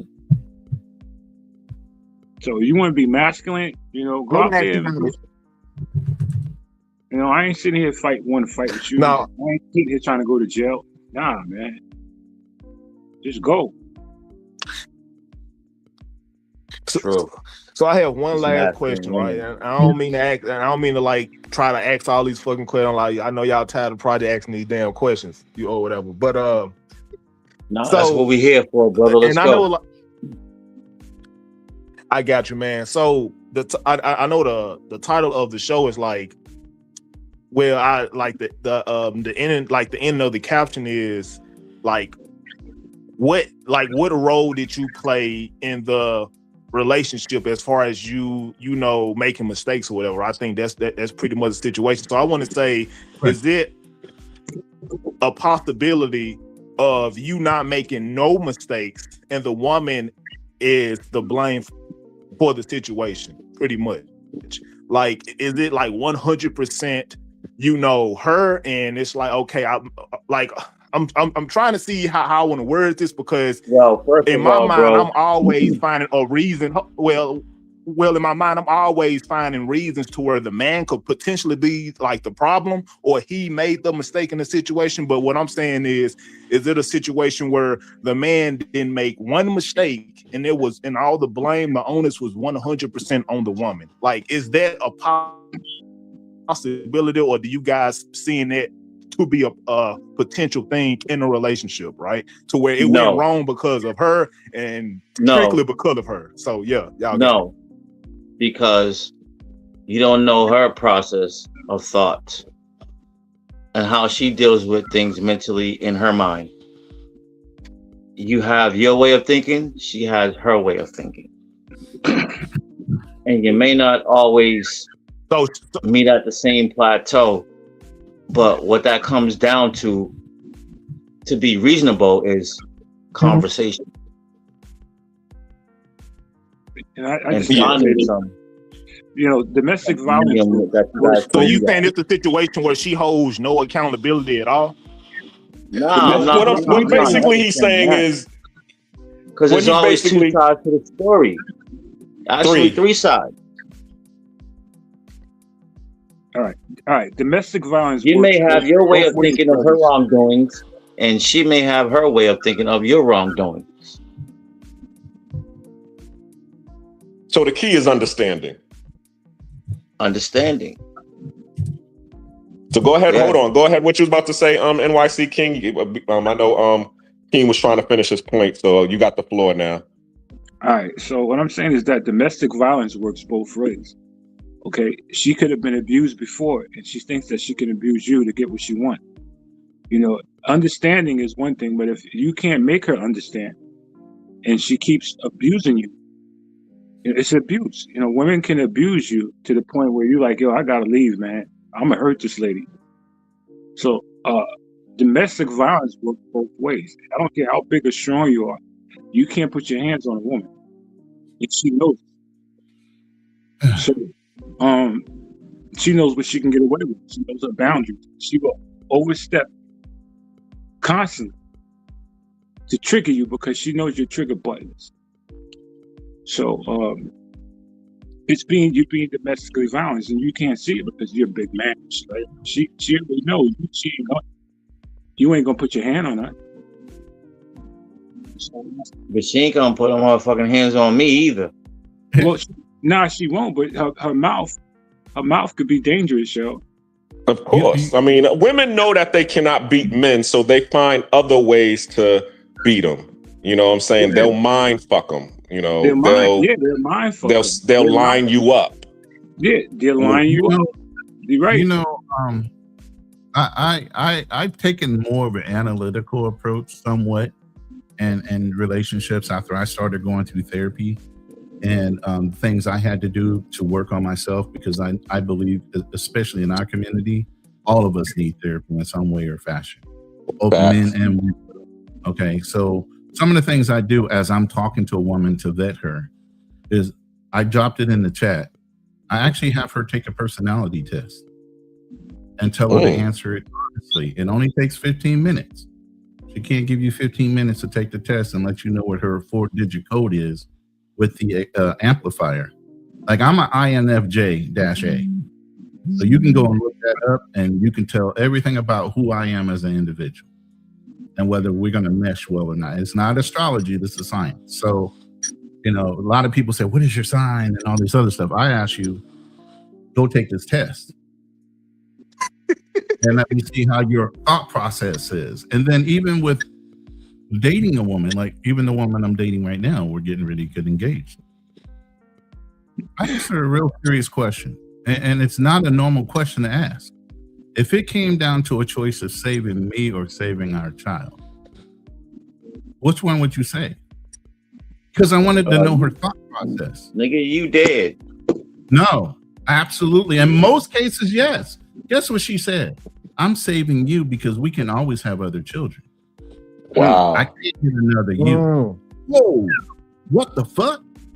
That's unusual to hear a woman say that. Yeah, she was lying. Bro, she was lying. No, she's not lying. She's not lying. She's telling the truth. And that's why she's Filipino. Keen, you see the flag I got flying behind me, right? That's because I'm in the Philippines. It was a Filipina that said that. Oh, yeah, so yeah. I know where you're at. I'm in America and found that, because I would think she's lying. There's a type of loyalty over there. Yeah, exactly. And hold on, let me say this, which reminds me, because we did say something earlier to the stage. Because she was saying she didn't believe in the passport bros. Gone Girl didn't date. They didn't date high quality females overseas, or she hasn't seen it. And also wanted to. I was when she said that, I was wishing that this guy who is on the panel right now was here to talk about it. So I'm welcome to the stage, Miguel. What's going on with you, Miguel? How's everything? What's up, Miguel? That you're referring to, though. Who is the she that you're referring to? You said she. My other co-host, Gone Girl, who was on here earlier. Oh, okay. Once you go and you look at it, look at the replay, you'll hear what she was talking about. And I was telling her there's plenty of men that date overseas. She ain't here to defend herself right now, so we're not gonna talk about Gone Girl. I understand that, but I was just trying to say to her point that, here is Ronan, who's dating a quality woman, and there's plenty of men who are living overseas and dating, high quality women. That's it. We ain't saying go fuck Gone Girl. We're just trying to say, disprove the point. Like I said, the continuum, the 16 personality test is always reevaluating and evaluating different things. Did you pull up Miguel? I don't see him. He says I'm in the background. He was. I pulled him up. Oh, okay. He must have personality. dropped down. Hold on, I'll pull him up again. Right. But not only the 16 personality test and asking random questions at different times and getting to know her. One of the other things I did when I first got here, because I knew I was going to be here at least 3 to 4 years, I brought a truck. I didn't buy it immediately. Right. I waited at least 4 to 5 months. Okay. And then once we bought it, you know. Hold on, Ronan. Miguel, can you mute your phone? Because we can hear that fan in the background. Oh, my bad. Hold on. Turn your volume down, bro. It wasn't that loud. Loud, it was catching all that. Believe me, I want to catch that fan wind sometimes too, because it's hot as hell here right now. It's in like the 90s consistently with humidity. But anyway, I bought the truck.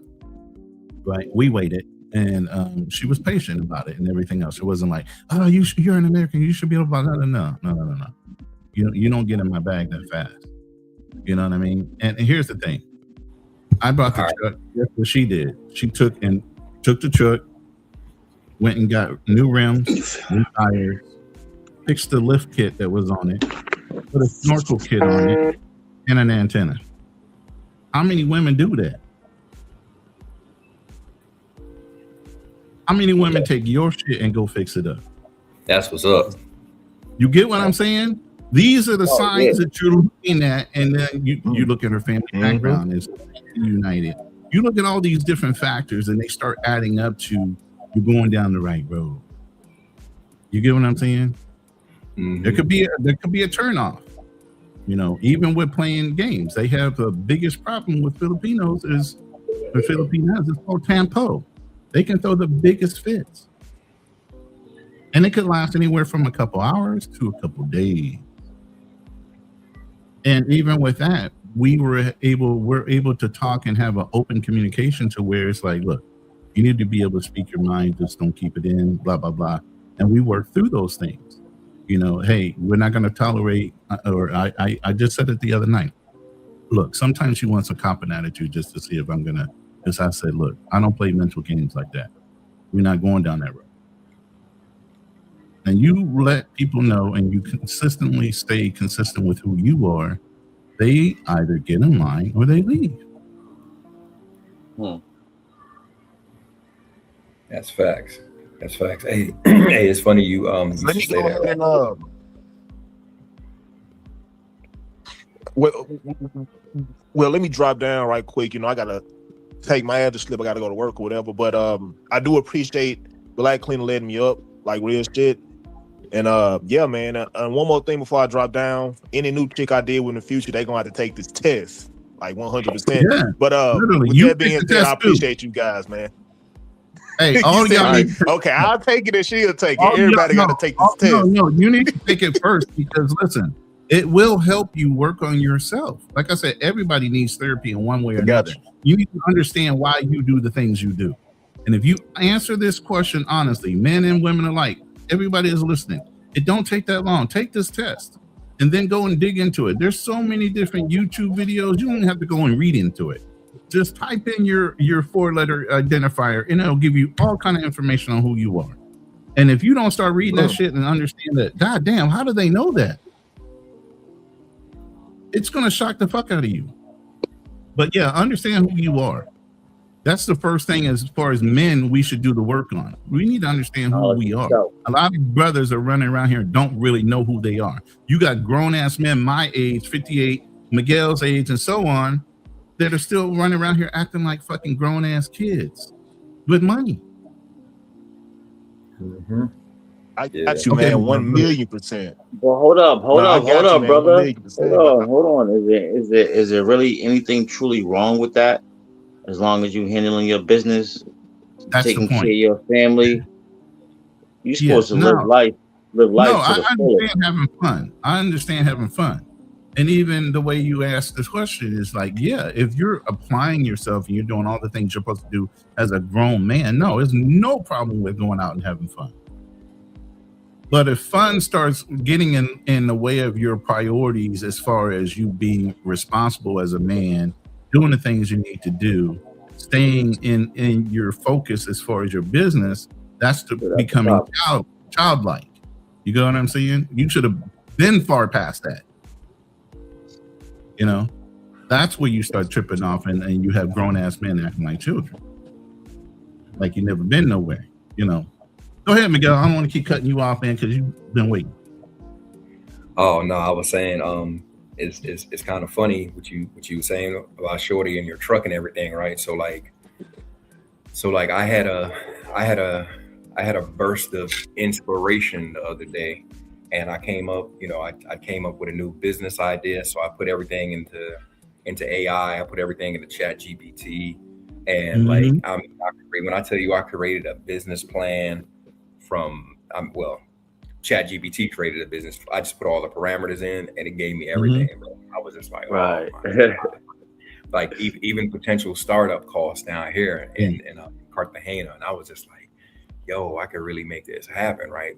So it's basically so now I was looking for properties, and the shorty that I'm with, I just my Venezuelan shorty, she was like, baby, what are you doing? Because she saw me on my laptop, and I told her what I was doing, and next thing I know, she got on her phone, and I'm still working on the proposal, you know what I'm saying? So I'm thinking she's just playing a game or something on her phone. Bro, next thing I know, she had like 4 properties, in like the Boca Grande Laguito area. She was like, oh, will any of these help you in what you're looking for? And I was just like, yo, I didn't ask her to do nothing, you know what I'm saying? That's it right there. Yeah. It's like, I was just like, I'm first, and it's so funny what you said about our personality types, because immediately, like in my mind, I'm like thinking to myself, bitch, what's your angle? You trying to, you know what I'm saying? So it wasn't nothing she did, but it's on me, and you know what I'm saying? Like that was all me, and probably based on some of the fucked up relationships that I had. That here it is, I got a person offering me some genuine help, and I'm looking at her with the side eye, like I can't really accept, you know what I mean? Not that I can't accept, but I can't accept this help just as, hey, this is only help. She's trying to be helpful, but I'm looking at it with like, all right, I'm taking this little, but I'm waiting for the hammer to fall. Like, all right, what you want? You know what I'm saying? So yeah. So I think that personality test, I definitely, as soon as we get off of this, I'm gonna take that, because I need to figure out what's wrong with my ass, why I can't. Well, at least your situation wasn't you getting in the car and her making sure she unlocked the door for you. You know what I'm talking about? Yeah. What was that movie? I know. Was it Bronx Tales? Yeah, Bronx Tales. Yeah, it was. Yeah. But that was cool. Now, answer that question that I had for you, Miguel, about the high quality, because you see it more because of the business that you're in now. Is she right? Do you think that a lot of passport bros are dating these low quality bum chicks? Bro, okay, all right. So listen. I'm all for this panel, but we gotta stop like disrespecting these females at the same time. Cuzzo, please. Yeah, got you. But answer the question. All right. So what I think. All right. So I think there's a couple of things that happens when guys come down to, these countries, come down to Colombia, the DR, Brazil, or whatever, especially if they're not going to be there for a long time. So I think guys are in that mode. Look, I'm just having fun. I'm here to have fun. So they really can't. Damn, she in there giggling her ass off. Hold on, let me close this door. I don't know if y'all can hear that, but she watching something in there. Hold on, give me a second. She's laughing. Yeah, we heard something in the background, bro. Yeah, my bad. Yeah, but guys come down. Yeah, I think guys come down, and I think it's a couple of things that I personally think that go into this. There's the financial. Guys come down and they want to blow money. I think a lot of guys, they know what their budget is. or I would hope that they know what their budget is. Some guys I see them blow it in like 2 days, and then they got 4 days where it's just like they need somebody to help them eat. You know what I mean? But so there is that financial inequality where our dollar goes way further than the peso. So in that alone, you have guys thinking that they can hold some sort of higher status over these females. But then also too, because they're only here for a short time, they go for the low hanging fruits, the working girls. You know what I'm saying? A lot of guys say, well, look, I'm here for a good time, not a long time. And I don't have time to, I don't have like 4 or 5 days to try and waste, you know what I'm saying? To build something with somebody. And I'm not even going to be back maybe for like another 6, 7, 8 months. So I'm not trying to really build something with somebody. So, so I think that plays into that also too. But as far as like dealing with the, I don't know, I guess lower, what was it? What did you say? Lower class? Is that how you put it? Yeah, because she was just saying that she doesn't see us dealing with the school teachers, the lawyers, and the women that are actually working. And I was saying that there are plenty of us that are actually doing that, who are dating homeowners and, females that are overseas that have, substance and credentials. Now, yeah, as you said, what you're seeing is the men that's going over there partying, and I call them the turn up tourists. They go there, as you said, for a good time, not a long time. But they're not trying to wife them. But here's also like, I tell guys all the time, and this is something that I like, look, don't come down here looking for no relationship, because unless you have boots on the ground, and this is, for me, this is a smart play, especially if you're just a weekend warrior.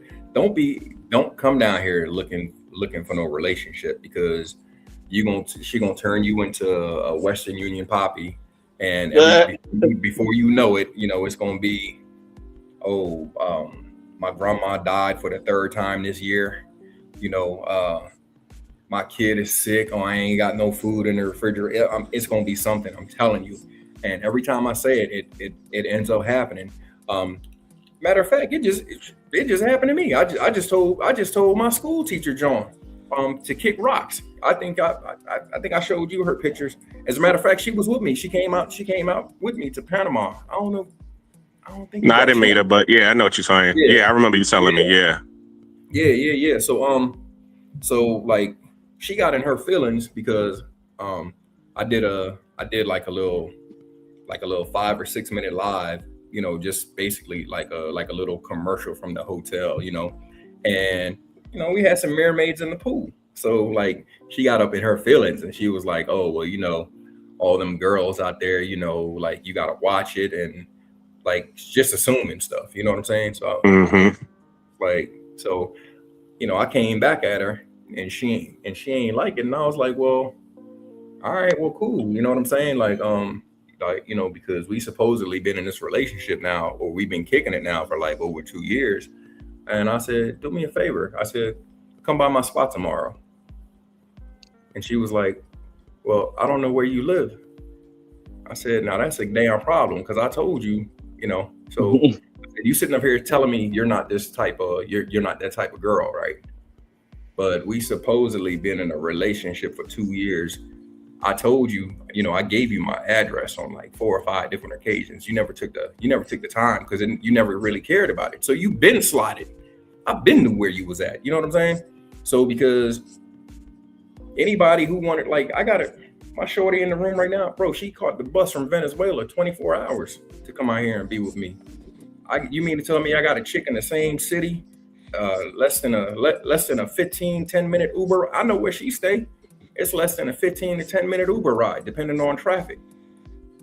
And now she's like, getting across that border to Venezuela from Venezuela ain't no joke, man. I watched Ace Live one time, and how he had those 2 Venezuelan chicks he went back to Venezuela with. And all the fucking hoops they have to jump through to jump from one bus to another to get across the border, and then jump on another. And that shit ain't easy. Yeah, so and mind you, this is a school teacher, but she was trying to play it. So you have the lowest of the low hanging fruit, the girls that are out there that's just getting that work, selling that, selling their body. Then you have, I call them the part timers. They just do something strange for some change just to subsidize. They'll have jobs, but every now and then they may need to, hey, a bill may pop up and they outside. So that's where this shorty was. I knew, I knew what it was, but it's like, wait a minute, you trying to play like you something else, but you're not. So she was telling me, no, this and that, oh, no, this ain't. So I'm like, all right, man, you can go ahead on and kick rocks. Like, I'm not playing this game. Like, you think just because you beautiful, like I could pick up a rock and throw that shit in any direction and it'll hit 10 more baddies that either are of your quality or higher above before the rock hit the ground. It'll hit 10 of y'all. So like miss me with that bullet. Like, I'm miss me. Like, but you not gonna find another me. Chances are you not gonna find. I am in the top 1% out here. You know what I'm saying?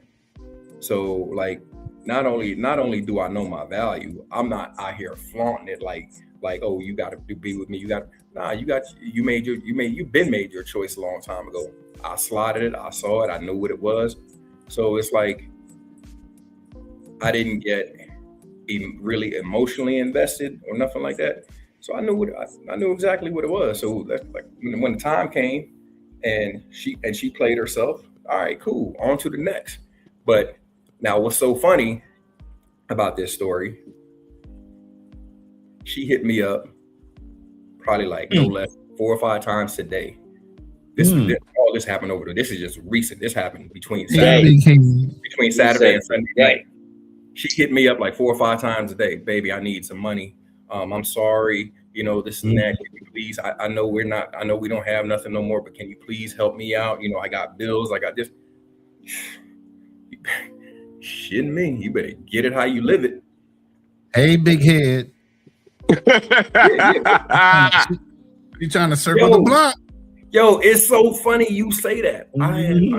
I got the Colombian version of the Hey Big Head text from a whole nother chick. I ain't talked to this chick in like 2 years. Just Sunday, Sunday, like 10 o'clock at night. I'm like, send me the picture. Hey, how are you? I was just thinking about, man, quit playing with me, yo. Quit playing with me. Like, bro, you gotta stop being that good-hearted nigga. And be like, you know what? You don't need who this? Because I already know what you're here for. Yeah. See, and I'm that. Even though. But then at the same time, bro, we gotta stop leading with certain things. Because when you lead with certain things, when you lead with certain things, you get what you get. Oh, for sure. That's like a woman going out and they got their ass and tits out and they get that attention that they claim they don't want, but you get it anyway. Oh, come on, man. That's a straight shot of what is it? Serotonin. That's a straight shot, right? Boom, boom, boom. That attention. Yeah, they crave that, bro. That's, social media, the gram, Facebook, all that, man, whatever, Snapchat, man, all of this stuff is straight. Because before they might have had, just dudes in the neighborhood or dudes they went to school with, whatever. But now you got dudes from all around the world clicking on your, they showing, man, they out here showing the thirst traps. And now you got dudes from all kind of different countries just liking, or, maybe even some of them even bold enough to send you a DM. You know what I'm saying? Yeah. So they love it, man. They love it. But as far as the Hey Big Head tag, I was just like, we gotta talk about what we be doing too, bro. That's what it's about tonight. Yeah, basically just what you said. I was like, okay. What's this about? How you doing? What how can I help you? What is it? I don't need the icing on the cake. Matter of fact, I don't even need the cake. Tell me what it is. What is it? So, and believe it or not, So I have calmed down a whole lot from where I was. I used to be straight, bro. Like I used to be that dude, man. I used to be snapping. I would snap like, and I think I knew what it was. And everybody, like a lot of people even tell me right now, they'd be like, damn, what happened to Miguel, what happened to you? Like people will come down, like they saw me a year or two ago and they see me have to go off on somebody or whatever. And everybody wants to look at the action of me going off, but nobody wants to look at like what premeditated that. You know what I'm saying? And they just, all they remember is, oh, you fiery, you this and that. You would tell somebody off, you would cut somebody out. And I'll be like, yo, but did you see what happened before? You don't remember, you just remember me snapping. You don't remember what this person did to call, you know what I'm saying? Right, cause and effects. Like you don't know what somebody did to take me there. Like I get you. Right. I understand what you're saying. Yeah. Like now this, yeah. Like I was on a live with Charlie Chan. I think 2-3 weeks ago. I snapped on because dude was talking greasy about the military, bro. I went off. And I haven't gone off like that in a long time. I went off so bad. Chan, he had to drop me down about the chat, bro. He dropped me down and I was still cussing. It wasn't even nobody on my screen.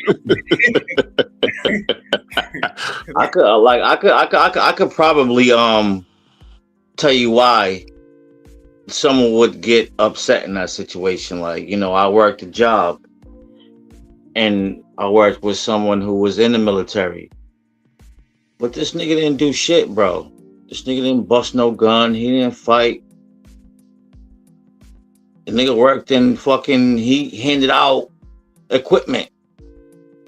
And some of these dudes be walking around like super hard, poking their chest out like they really did something. They didn't do shit. But they get all this honor, respectfully, because, you know, you put your life on the line, you sacrifice yourself, yada, whatever. But some dudes be walking around with their chest poked out a little bit too much. Like, calm down, you office worker. Okay, so. But respectfully, salute to you for sacrificing yourself. Yeah. So, but initially, that in and of itself, that's where that comes. That's where that comes from. So you have in the United States, the population is somewhere hovering around. I think the latest census was somewhere around 345 to 350 million, and that's just the people who took the census. That's what they.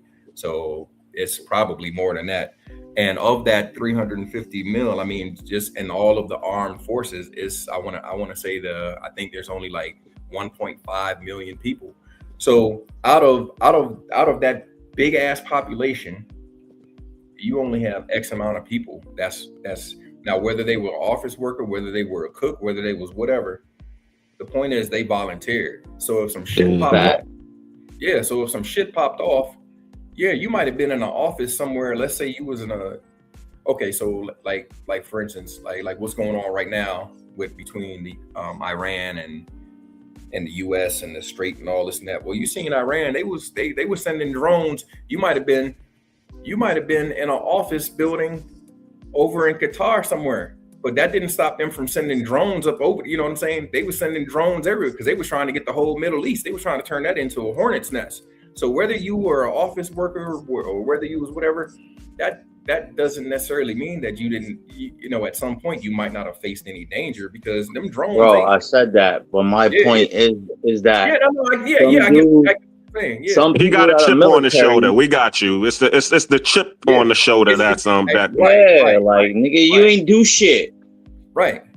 You was there, but you ain't do shit, nigga. You in a comfortable place, not have to worry about nothing. Those ones. I get it. Poked out a little bit too much. Right. I mean, and I get it for you too, Keen, because I mean, you've been in war zones here at home, so it's like, okay, you over here poking your chest out, and I've ducked more bullets than you have over here than you did over there. Get out my face. Nigga, and I caught 2 in life. Mm-hmm. So I get it. No. Well, you should have went to the military then, goddammit. Right, I probably would have never got shot. That's my point exactly. Like, so like a lot of times, that's what happened.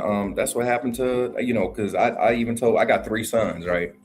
Only one of them followed my footsteps and went into the military, and the other 2, they didn't because they listened to their moms, and they was like, oh well, and then their mom gonna tell me, oh, I told them they're not going to no military to go somewhere and get shot. And I was like, yo, why are you so fucking dumb? Like, you are really fucking dumb. So many different lanes you could get into the military. Your mom was in the military. You benefited from all of the, you know what I'm saying? She didn't go to the military, but she benefited from all of the stuff from everything that her mom and her father was able to get from the military. And then like for real, like, how you gonna sit up here and tell somebody, especially where we was at down in Florida, how you gonna sit there and tell them you don't want them going to the military because they could possibly get shot when they got classmates that was out there dying? Like my son, he was a classmate. What was the rapper? Triple Extension or what? I forget. I don't know if I'm saying his name wrong. XX Extension. Yeah, We know what you're talking about. Yeah, that was my son. Yeah, my son was his classmate. He knew him. He knew him. Yeah, so I was just like, how are you gonna sit up here and tell them stuff like that when they got people out here, they got friends out here dying right on these streets. So I mean, I'm not gonna sit up here and say like, hey, when it's your time to go, it's your time to go. But it's some stuff that you really don't have control on. But believe it or not, compared to like, I think personally, and just to go back to what you were saying about people in the office worker or whatever, you can get into certain fields in the military where you're not on the front line. So in actuality, you may be a lot safer, coming out of some of these environments if you score well enough to get your ass behind the damn desk or to get you in an admin position, at CQ or HQ. You know what I'm saying? Where you're not. So that may actually be a. And I wasn't down talking that at all. Yeah. I was just speaking on, the ones walking around with their nose up in the air like they really did some shit. Yeah, no. Yeah, I mean, it's similar to the people who went to college, because I always have my chip on the shoulder about that, because there are, people who went to college and then they start looking their nose down at the people who didn't go to college and thinking that, they're better because they have a 4-year degree than a person who might have, went to barber school, or a person who went and took their plumber's certification. And I mean, but all of those are good. So why are you trying to say yours is better because you have this degree? That's where I get it. But I mean, because but the chip on the shoulder is the optimum thing. I get what you're saying. It's a lot of people, and a lot of people, they get these like you were saying, to your point, Black Cleaner, with these accolades. I got this degree, I got this and that, and I did this, and I pledged for this fraternity, and it's like, okay, but you still put your pants on one leg at a time. Like, yo, thank you. You really need some humble pie. Some people have the wherewithal and the available time without being stressed out about life because of their parents and everything else with it. They can devote that time to get their degree. Some of us might have messed up and we lost our degrees or our potential of being able to make a degree because we were living life a little bit too much. Like my situation I told you about. Because I was guaranteed a fucking master's degree in architecture. And I took that up. So it doesn't take away from the level of intelligence of a person. Exactly. I kind of went up on Charlie Chan TV the other day. Hey, all a college is trying to teach you how to read something, assimilate it, and digest it, and be able to regurgitate what you learn. That's all college is. Now, you can learn that from a book. If you really applied yourself, if you really wanted to go out and learn something, you can learn it on your own. You don't necessarily need somebody to teach you. There's so many things that were invented by Black people that did not go to college. They just got the book they needed and started reading and digging into it, and they invented something that was helpful to the overall society. So the education part doesn't mean anything. I said a story last week that, I used to be in a position where I was hiring people for a company for sales. I would hire people with master's degree in business, and they're terrible salesmen. It was the one that I pulled off the street that was pliable and that would listen and knew how to talk and learn, that would listen. And those were the ones that excelled far past somebody that had a degree. A degree doesn't make you shit beside somebody that has a degree. It's the job and the position that you get based off of your knowledge. Like I used to go into jobs, man, I don't have a degree, but I told you I have an architectural mind. I can think outside the box spatially, you know, so it wasn't too many concepts I couldn't understand. That when I walked in a room, I owned the fucking room. When I've been in sales for almost 40 years. You think I had a problem talking? No, I didn't. But at the same time, it's like, how do you ask a certain question and get to the meat of it? You know, I'll be in meetings when I'm getting interviewed and the interviewer would look over at his partner and said, see, you can't teach shit like that. Because I would ask a certain question a certain way, and they were like, you didn't even have to be taught that. You just knew that was the natural. Like you gotta be innovative and a forward thinker. Right. You absolutely and we're correct. so big on staying inside of a box, and that's the problem with our society and our community specifically. We are stuck in this box, and we don't know how to break out of it. And this is specifically the Black community. A lot of other communities have learned to come out of that box. We, for some reason, got these spatial four walls around us and don't know how to open the box to get the fuck out and see what's around the fucking box. That's because we got to adjust to the box first together, and then we can come together and figure out how to get the fuck out of the box. That's the until whole thing. Black people have unity. We got to form unity first. We holding each if other we don't back. never form any type of unity with each other, we're gonna stay where we at in this world. Because only a few of us is going to get out the box, and then once we get out the box, like I said last week, living my best life. I ain't going back to fuck with you niggas. You get out that box. That's the mindset you got. Exactly. So to piggyback off of what Ronan said, we got a whole bunch of educated dummies out here.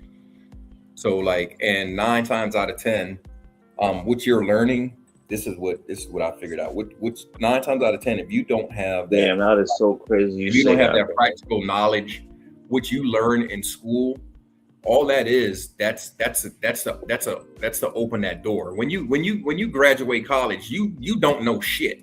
Because 9 times out of 10, whatever field that you're in, even if you go to be a brain surgeon, you still have to go. Then you got to go and tag on behind a fucking brain surgeon. Yep. You know, just because you got to go and do like another 8 years or so while you're just watching.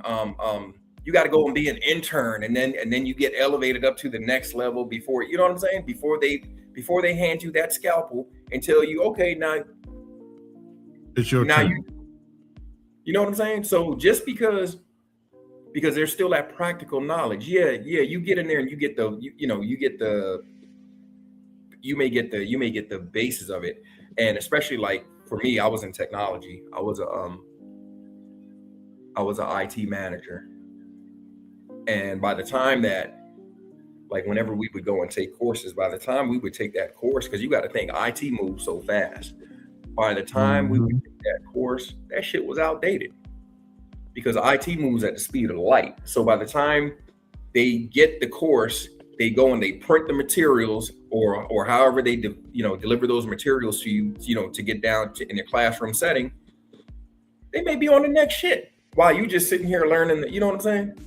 So it's to me that having that degree, that's just to open that door. Now, what you do with that opportunity and that open, that's where the rest of that stuff comes in. And that's why I like a lot, like you were saying, Ronan, it's some guys just with practical knowledge that on a day-to-day, believe it or not, some of the smartest business people are drug dealers. Some of the, I don't care who disagrees with me or not, but some of the smartest I met. So I used to work for this company, and I used to have to go and set up the electronic monitoring, the ankle bracelets. So I did that for. I went all around the country. I did that for state, local, on the federal level. And so I would go and I would get an office set up. I remember, was it it was in Bergen County, New Jersey. They had, the dude told me, the sergeant, he was like, "You see that young boy right there?" I was like, "Yeah." He was like, "Can you believe he got a multi-million-dollar?" He had a multi-million-dollar. Dude was like 14 or 15. He started when he was 11, and I was like, "What?" So somebody taught him the game, and he just kept his head low to the ground, and they said he was moving millions. By the time they caught up to him, he was moving millions. And it was only because they kept hearing his name. Young boy was in school, had all his grades, had everything. And they was like, if you would look at him, you would never know. Like a little nerdy looking dude moving millions. Now just imagine if you took all that knowledge, all that practical knowledge, and put that to good use in a business setting. Man, come on, man. Well, no, he was in a business. No, you take all that and put it in a legitimate business. A different product. Yeah. But he knew his marketing. This is a good phrase right here. Go ahead, Clean. Team. What you got to understand in this day and age, like, you know, black kids are not born into a fortune. We got to get out here and create our own fortune.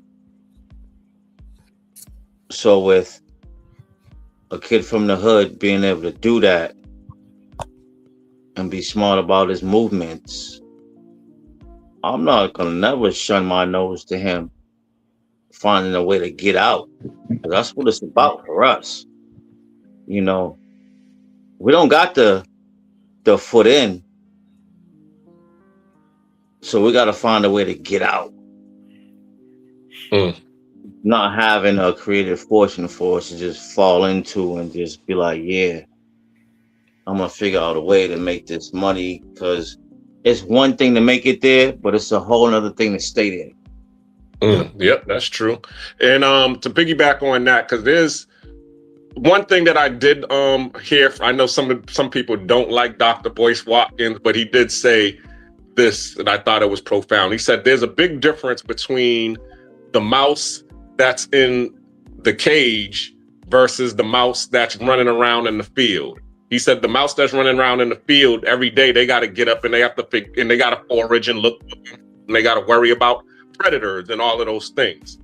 Versus the mouse that's in the cage, they just got to run the hamster wheel and do little tricks, and they're gonna get fed their meal. So it's the same thing with, you know, people. You know, you see these people that are in corporate, or, you know, who work the 9-to-5 jobs.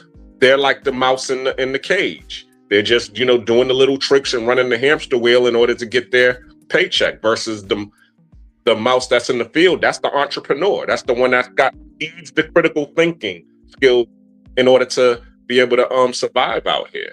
And you can't, I mean, it's easy for the mouse in the cage.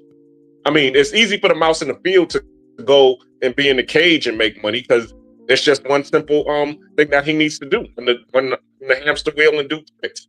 But he's not going to like being in the cage knowing that he had all of this freedom once before. He'd probably kill himself if somebody put him in a cage.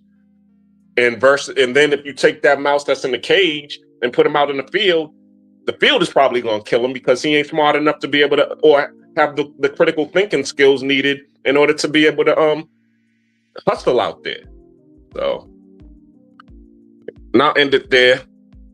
Anybody else got anything?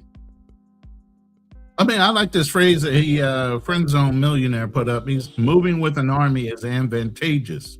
Moving with undisciplined multitudes, most dangerous. Sun Tzu. Nice. That was a comment. Yeah, we gotta let that be known, brother. When we get comments, we like the comments. We gotta let it be known what we're doing. Yeah, that's nice. Yeah, there was plenty of comments up here. So I posted that one. But Friend Zone Millionaire. I like that name. That's what's up. Bro say the council of unks. That's what's up. Oh shit, what up, Kaz? Kaz Nova in the house. What's Good, Yeah, bro. them comments count. I feel like because it keeps the momentum going. It adds light to the dead zone sometimes. Yeah. That's what's up. So I would have loved to be on when Gone Girl was on. I'm kind of looking back at that while you guys are talking. yeah, I mean, as I told in one of my lives, I think it was the one that was last week. I love having Gone Girl on because, and my cousin Keem, because my whole life I've always been in the middle. I've always been not corporate enough. As I said, like Michael Jackson said, too high to get over, too low to get under, stuck in the middle. That's always been me. I've never been corporate enough to be, hanging with the corporate people. And I've never been, built. I ain't built like this in order to be able to hang with, the kids in the street. But I associated with both of them. All right, so what you got to stop doing is you got to stop saying that and accept the fact that you fucked with both sides. Exactly. No, I am. I know who I am. I mean, and I said that even in the last live. I mean, my mother was this. She was the glue. She was the one that would unite. Because she was a registered nurse, so she would go. That was considered a prestigious job. The people in the street and the people who had the needs. So she was able to navigate both and glue them all together. So I try to do the same thing. I just try to walk in my mother's footsteps. All right, there you go. You was going in and out. I don't know if you're going in and out because you're moving the phone around, but you're going in and out a little bit. Sorry. But you heard what I said, right? Yes. Okay, cool. Let me see. Was there any other comments? Actually, we got a new comment. Hold on. Nobody made a comment. Well, I'll be that mouse in the cage. I just want to know how you big up in my boy Miguel first and you in my room. You should have big up me first. The hell? Yo, what up? Shout out to Casanova. Go ahead, Black man. Yeah, what up? Yeah, well, I'll be that mouse in the cage since my last check Friday was what, 300? I can't see that other piece. 36. Oh, 36,000. Yeah, 30. Oh, 1,000. Yo, my bad. I'm short, bro. I'm shorting you. My bad. I can't even read. 36,000. Yeah, bro. Hey, let me hold something. I'm shooting bad for real. Here. let me get a little loan. What's good, bro? Hey man, but that's what's up, man. I love it when I see brothers doing good, man. I'd never considered myself a gatekeeper on nothing. If I got information or how to give some advice to anybody, man, it's yours. You know what I'm saying? Because right. I love that. Yeah, we all like. I want to see everybody. I mean, it's enough out here for everybody, man. And unfortunately, there are a lot of gatekeepers. You know what I'm saying? Sometimes people think that if you eat, you're taking something off of their table. You know what I mean? So it's crazy. Yeah, it's definitely about having an abundance mindset. Yeah, when we all can eat, So the link is pinned. This is an open panel discussion, and I pinned the link in my chat. So, people, if you're feeling like you want to come in, you got something to say, tap in. Let's go. Let me replace that one. I just opened it. What happened to Homeboy? Where'd he go? I was about to respond to him real quick. Oh, Miguel? Who? Homeboy that just was like talking. Where'd he go? Miguel's there. You just muted. No, I'm muted. You can't hear me? Nah, you're not muting anymore. Oh, okay. Yeah. Let's see. What was your question again, brother? There was no question. He was just making a statement. Uh-oh. Okay. Yeah, we've been going on to the 4-hour mark. Oh, oh, damn, yeah, y'all been on for a minute. I just happened to pick up my phone. Yeah. I was on some other stuff, and then I saw y'all. I was like, oh, the brother's live. Okay, let me hop on real quick. I appreciate you coming, Miguel. I really do. Supporting the page and everything. I mean, it's a good time though, because a lot of brothers don't talk about the upside, like they don't have anything to do with relationships failing. A lot of these brothers are going out there delusional as fuck, just like the women. Mm-hmm. Yeah. Narcissistic, running through life, acting like weirdos. I don't want to be that. I want to come on here and come on Real Talk with Nate and talk about real things and speak on any and everything about me. So if people want to come in and they got questions, individual questions for Kool King, I'm open to whatever always. And you're always going to get real talk from me. That's what's up. That's what's up, bro. And just another thing for anybody that's listening or watching or maybe watch this later. If you have standards, don't let anybody, I mean, I know we're talking about like we were talking about some brothers being delusional or whatever, but a lot of times you'll have women in a relationship, just because you have standards, they'll try and tell you that you're being this, you're being that, you know what I'm saying? You're being controlling, you're doing this, you're doing that. Nah, bro, like if you ain't out there, I mean, I'm not trying to say be out there and, hey, you got to do this, you got to do that. Like I remember one time, I was with this chick, right? And we was going somewhere, and what she put on, I told her where we were going. And it was what she put on, it wasn't appropriate. And I was like, nah, you got to go change. And she took that as like an insult. And I'm like, nah, because you're going to be a reflection of me. I'm not, right. No, like I told you where we were going. That's not appropriate. Then the whole thing, oh, well, you want to what? You want to control me? You want to tell me how to dress? You want to, bro, I just got in my whip and bye. I'm not here. Nah. So, bro, I feel like maybe the best way to eliminate that would have maybe has picked her a dope ass outfit yourself. Sometimes you got to go and present the present on the bed. Like, can you put this on for me? You know what I'm saying? No. So maybe.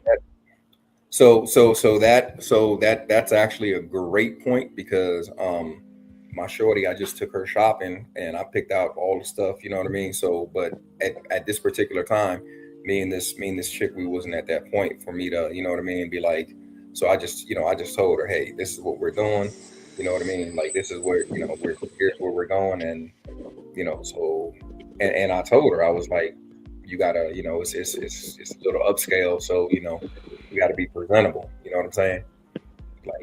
Like I ain't talking about no James Bond tuxedo or nothing like that, but it's definitely wasn't like a jeans or a short, attire, you know what I'm saying? So like damn, I get it. And maybe she would have felt a little disrespected if you would have nah, bro, fuck that. You should have gave her a little bit more description and understanding of what you wanted out of her. That's also a test too of her ability to assess the situation and know how to come to the arrangement that you invited her to. She should know that, hey, this is going to be a formal black tie affair. I need you to wear a gown. Hey, this is where we're going, and see what she comes up with. If all she knows is motherfucking ratchet, then you already know where she's coming from. If she knows, hold up, hey, bro. Wait, let me finish. If she says, hey, I know I need a gown. Can you help me out with that? Since you're inviting me, I can't afford one. Then Miguel might have stepped in and said, yo, you know what? I know you're not coming from a lot, and I know you understand the situation. I'd like to have you on my arm. I've taken women out and gotten them hair done, got them gowns, got them whatever I wanted because we were going to an event. Right. But you can't read somebody's mind. You get what I'm saying? I can tell you, hey, I'm taking you to this event. If you turn around and say, I'd love to go, but I can't because of these reasons, if you can help her out to get it because you're trying to take her out, why not?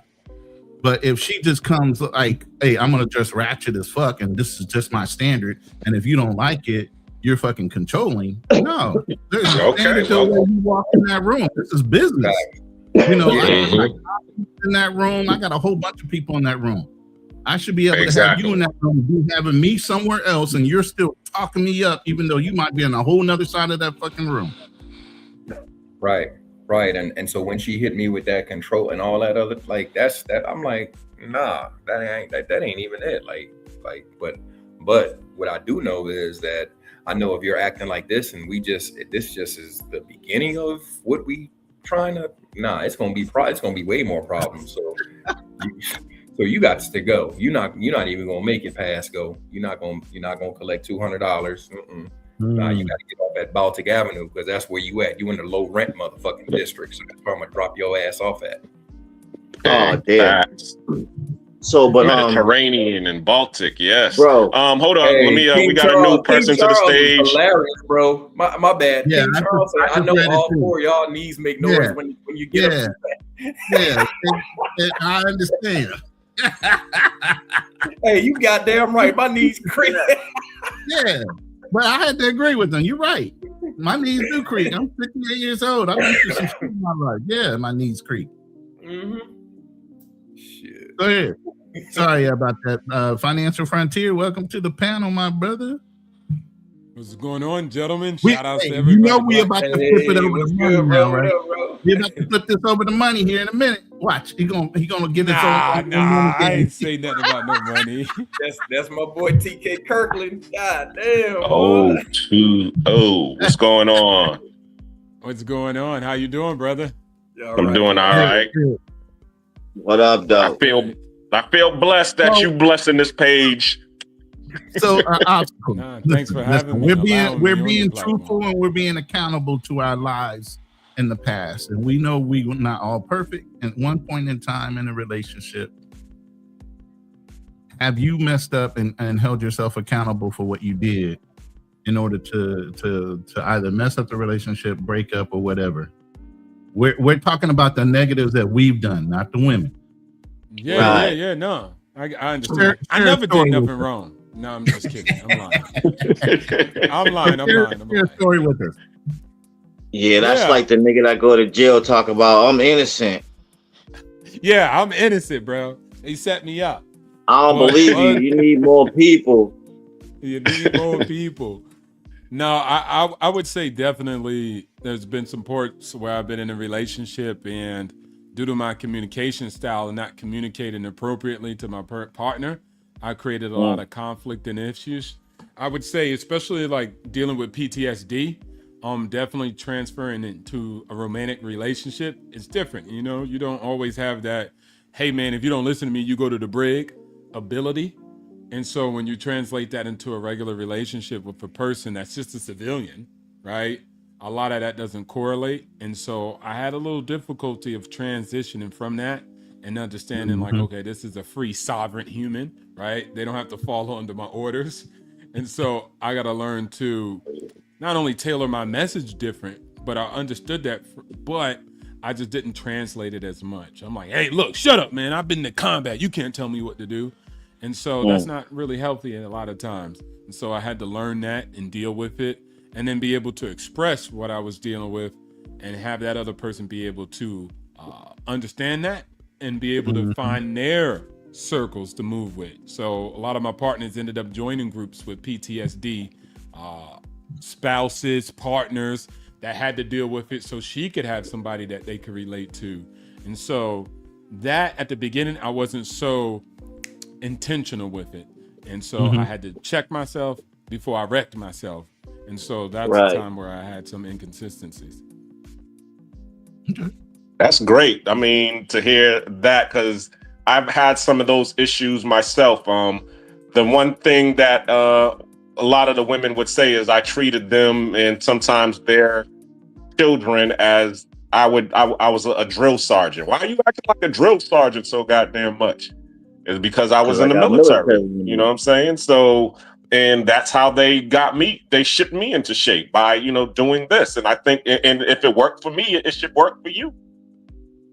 But it didn't work all the time. So some people, you know, respond better to, you know, being coddled a lot more than, you know, being whipped into shape. Or they just don't get whipped into shape at all, because sometimes that's what happens too. They just don't. They don't take well to anything. So you're just like, you know, something. All right, I'm just gonna let life teach you, because that's what happens with me. Is if you're not gonna, you know, take any kind of instruction, you know, as they said, then I'm just gonna let you head toward self-destruction, and then hopefully you can put yourself back together. But even with that, some people come back with, or some personalities are just rebellious. Mm-hmm. The message be clear, they could understand it, and they're just going to do the exact opposite because it came from you. Yep.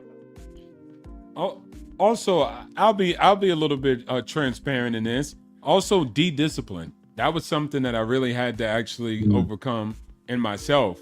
And so, whether it was like, you know, don't ask, don't tell. As far as cheating, I'm gonna do my thing, and you know, whatever I do is on the hush. I had to learn to be honest. Whoever I wanted to be, I had to translate that over to the other partner and just be upfront about it, instead of trying to, you know, I would say like cheat and not keep it real. Say like, hey, look, I still want to be in the market and I want to have you as my girl. If I can't be transparent like that, then I need to shut up, let the person go, let them live their life, but allow them to at least have the choice in saying they want to stay or they don't want to stay. And so you always got to be honest. Yeah, You gotta be exactly. honest, You always period. got to be honest. Keep it G. You got to be honest. Instead of like sitting there lying. It don't Perpetrating fraud. even make sense to lie, bro, because then you got to create another lie to cover another lie. And that shit just sounds fucking exhausting, yo. Yeah. It is. Facts. You know, so if you just keep it 100 from the beginning, Yeah, I'm sometimes even that don't work. No, you know? right, bro. I'm gonna tell you some crazy stuff. Somebody might be like, "Yeah, I'm with it," and Yeah, 6 exactly, months down the right. line, they like, "What are we doing?" So I grew up in my household, right? And like my parents always told me and my sisters, they was like, always, you know what, tell the truth, because if we find out, they would drill this in our heads. They was like, yo, because if we find out, like, you better come to us and tell us first. So no matter what it was, bad news, whatever, we would like, all right, just take whatever punishment it is, because it's gonna be 10 times worse if I don't say something and then they find out, right? So now, you know, 15, 20 years later, you know, me and my sister, we're adults and everything. Now here go my parents. They like, you know, y'all are too harsh. Y'all are too straightforward. And me and my sister looking at each other like, what? What the hell are they talking about? Like you realize it's your fault. Like, because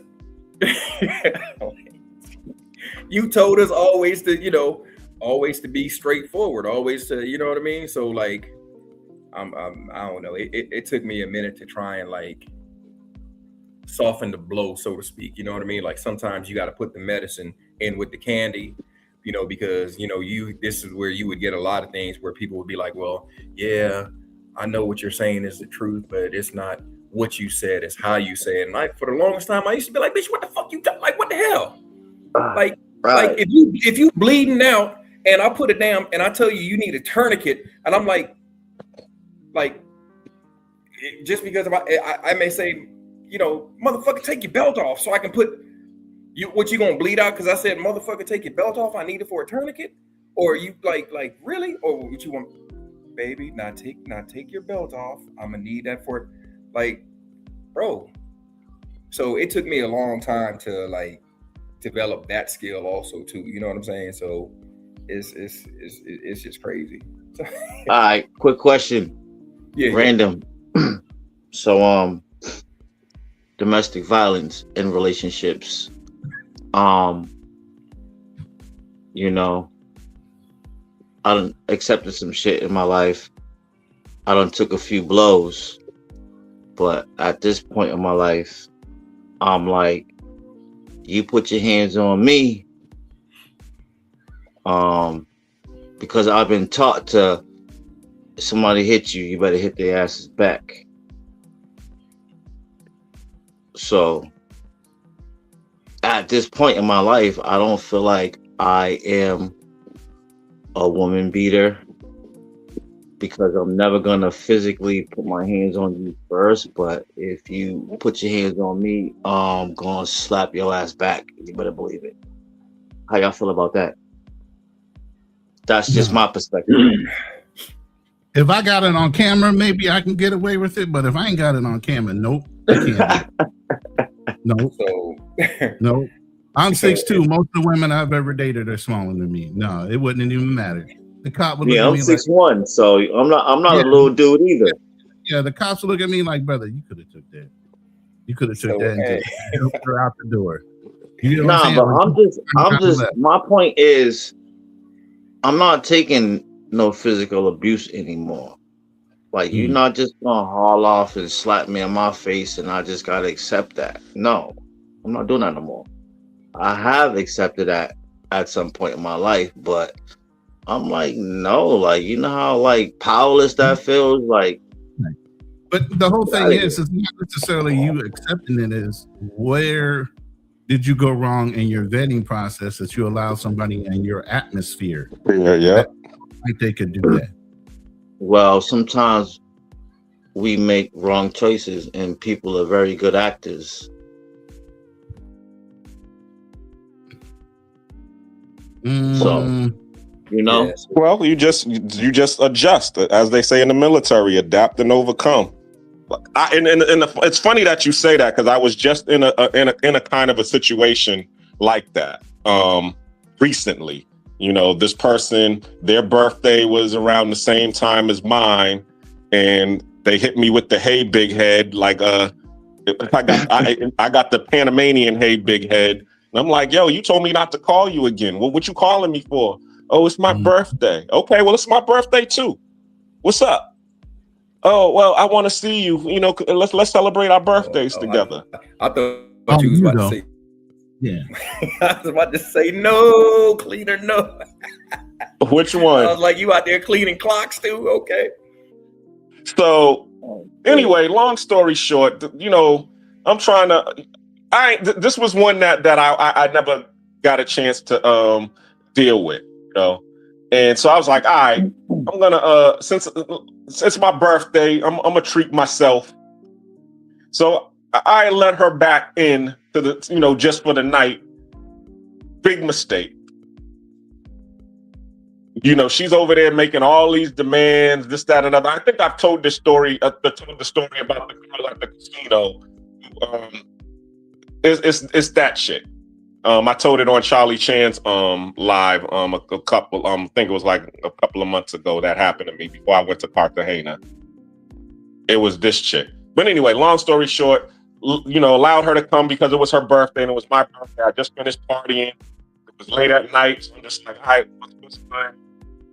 The whole thing just went bad to the point where it's like, I don't even know why I let this girl come over here. Now she's drunk and now she's yelling at me. She's grabbing my shirt, talking about policia, this, that, and the other.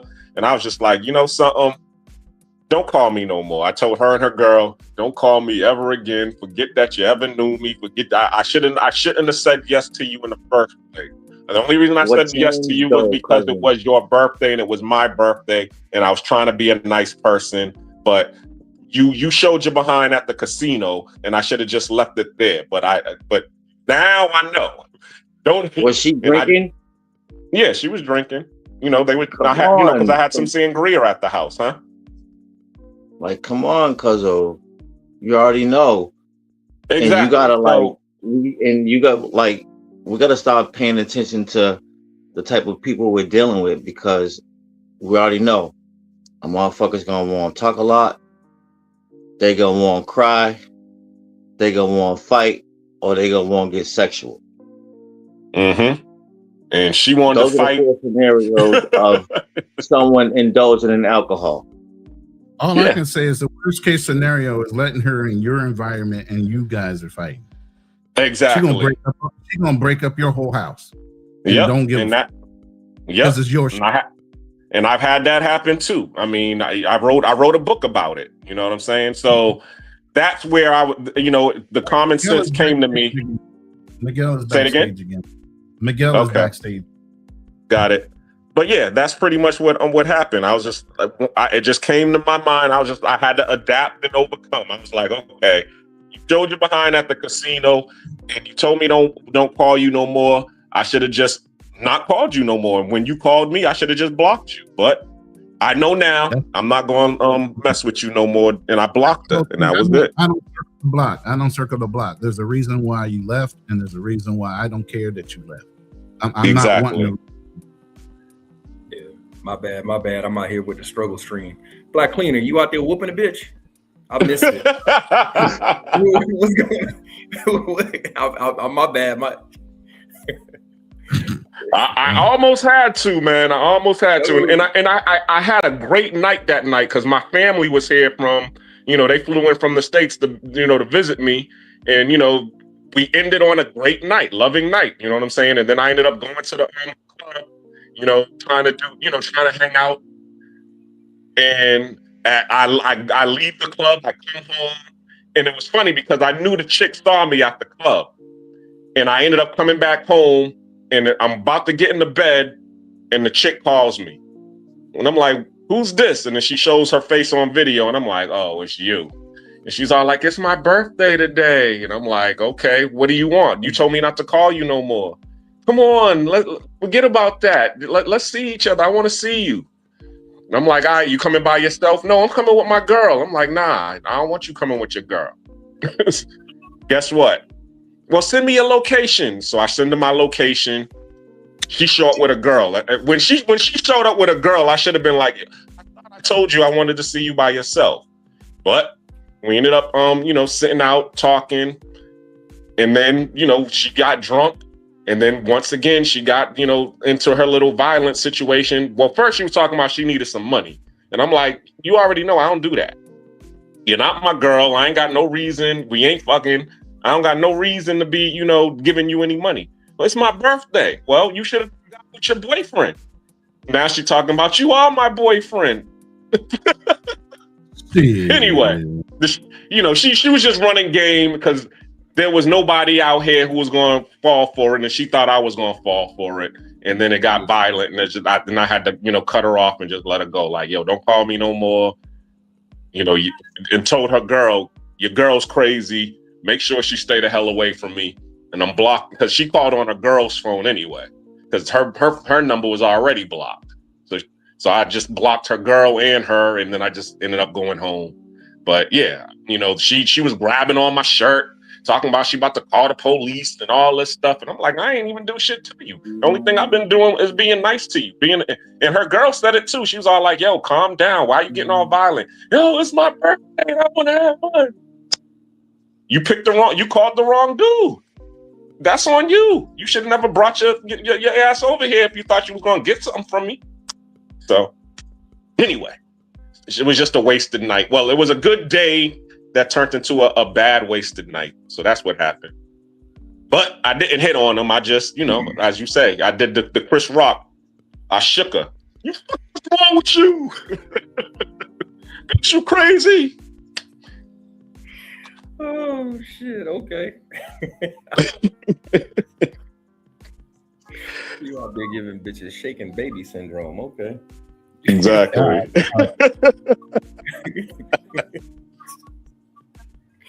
Oh man. I don't even. Yeah. I don't like.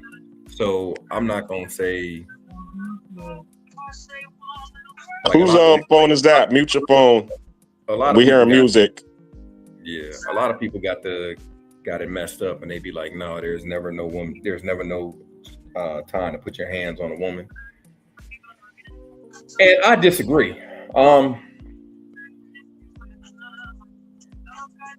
You can't I see online. I mean, I've never experienced this, but I see online where you just got some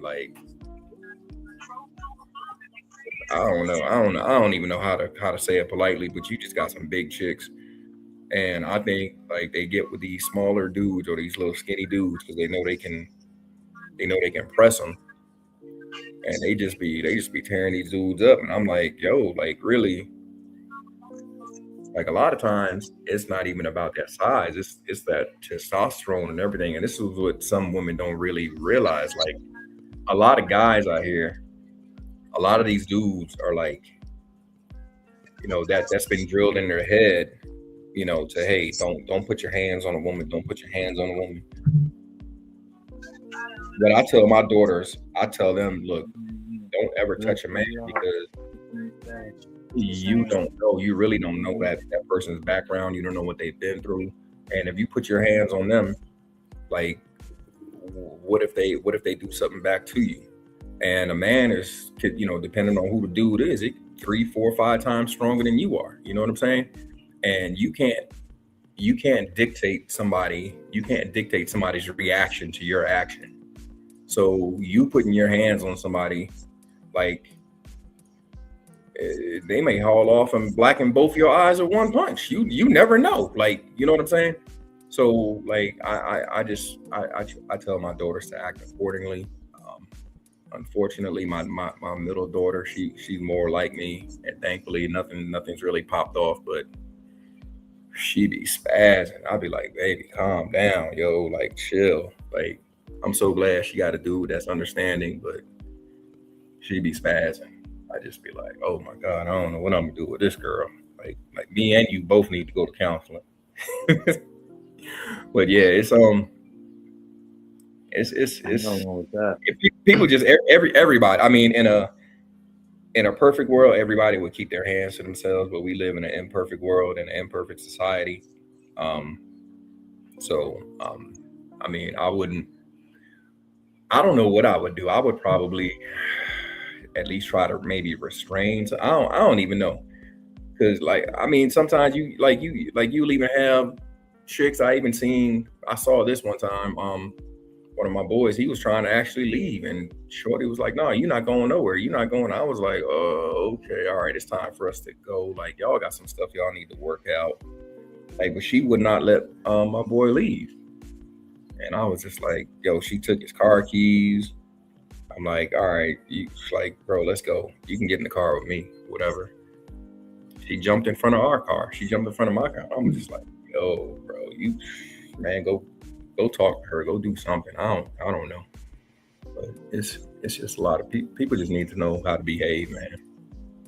So, I mean, and this is for men and women. I think, what is it? Correct me if I'm wrong. What is it? 7 or 8 billion people on the planet. You might not just, you might not have the one for you. And who's to say there's only one person for you? There might be a person for you just for that season, just for that time, just for, you know what I'm saying? Exactly. For real. Like who's to say that you meet up with somebody and there's no guarantee y'all gonna have a 25, 35, 40-year relationship. You know what I'm saying? But that may be your person to help get you through whatever it is you're going through at that time. You never know. And or that person could be the lesson. And this goes for women and men. You know what I'm saying? You may have just a bad person in your life. You just may be dealing with it. And you never dealt with an asshole, and now you're learning what an actual asshole looks like. To know not to deal with them again. Yep. Right. That might be your perfect example. Yep, I like that. Right. So yeah. So hopefully you learn. You learn from that. And I don't know. That's really. I don't know. I'm gonna just say, I watch WWE. I'm probably not gonna hit you with a rock bottom, but I might put you in a figure 4 leg lock. You put hands on me or something. I don't know.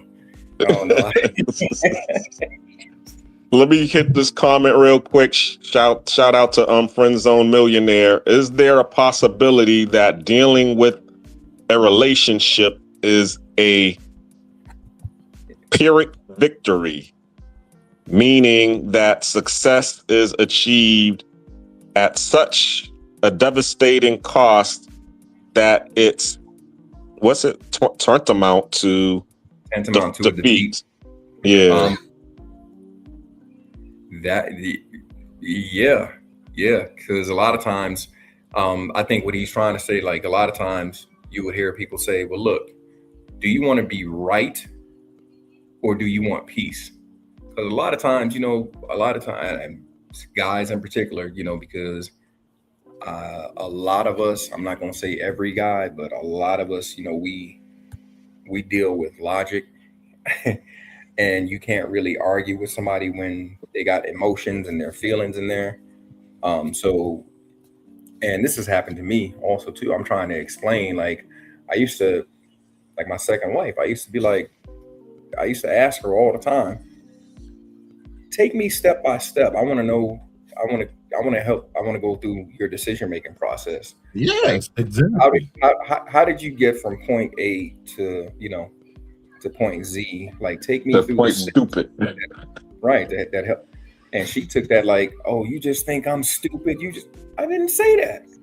I would like to know, like, how you came upon that decision. Like, so, you know what I'm saying? I'm not saying it's a good decision. It's a bad decision. It's just something that I would not have thought about. You know what I'm saying? So maybe you can enlighten me, because maybe I'm missing something. I don't have all the information. You know what I'm saying? But it was all like, it was always, man, when you're dealing with certain people, certain individuals with certain character sets, it's not never going to be, So maybe in your situation, it wasn't what you were saying, it was how you were saying it. Exactly. Well, that's what we always know. That's what they say. Yeah. But the problem is we get tired of that goddamn saying. I've heard that so many times, and it's like, you are always wanting me to accept you for who you are. When are you gonna accept me for who I am? God damn it. You know I'm gonna say it like this. So why you always want to try to hit me with, it's not what you're saying, it's how you say it.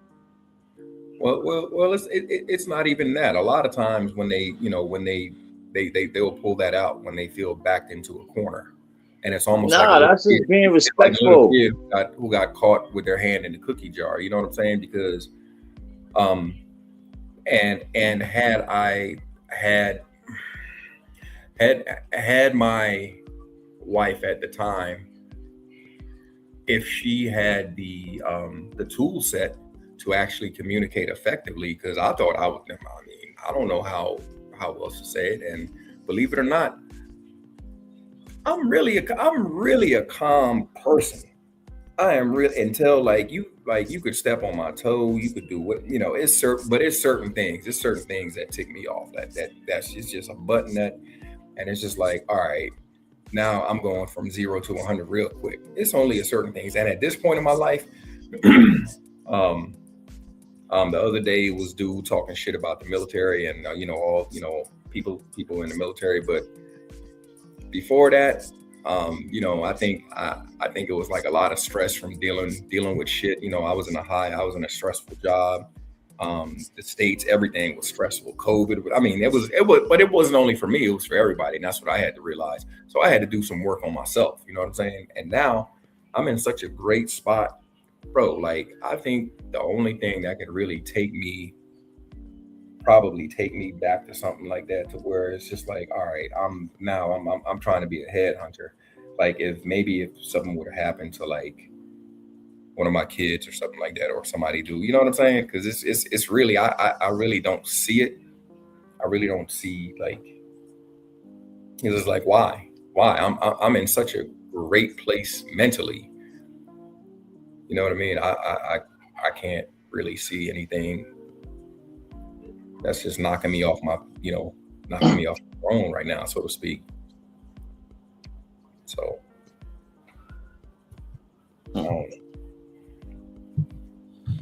I would like to add to that part where you were just talking about like how the message is said. This is one of the things I learned over the years of working with a partner that I'm with on just communication, because communication is very crucial and it takes EQ, emotional intelligence. And a lot of the actual, like, if you talk about like therapy or just information that most people have, it's like that is a famous saying. It's not what you said, it's how you say it. And again, it's also how you interpret it. It's about how you perceive it.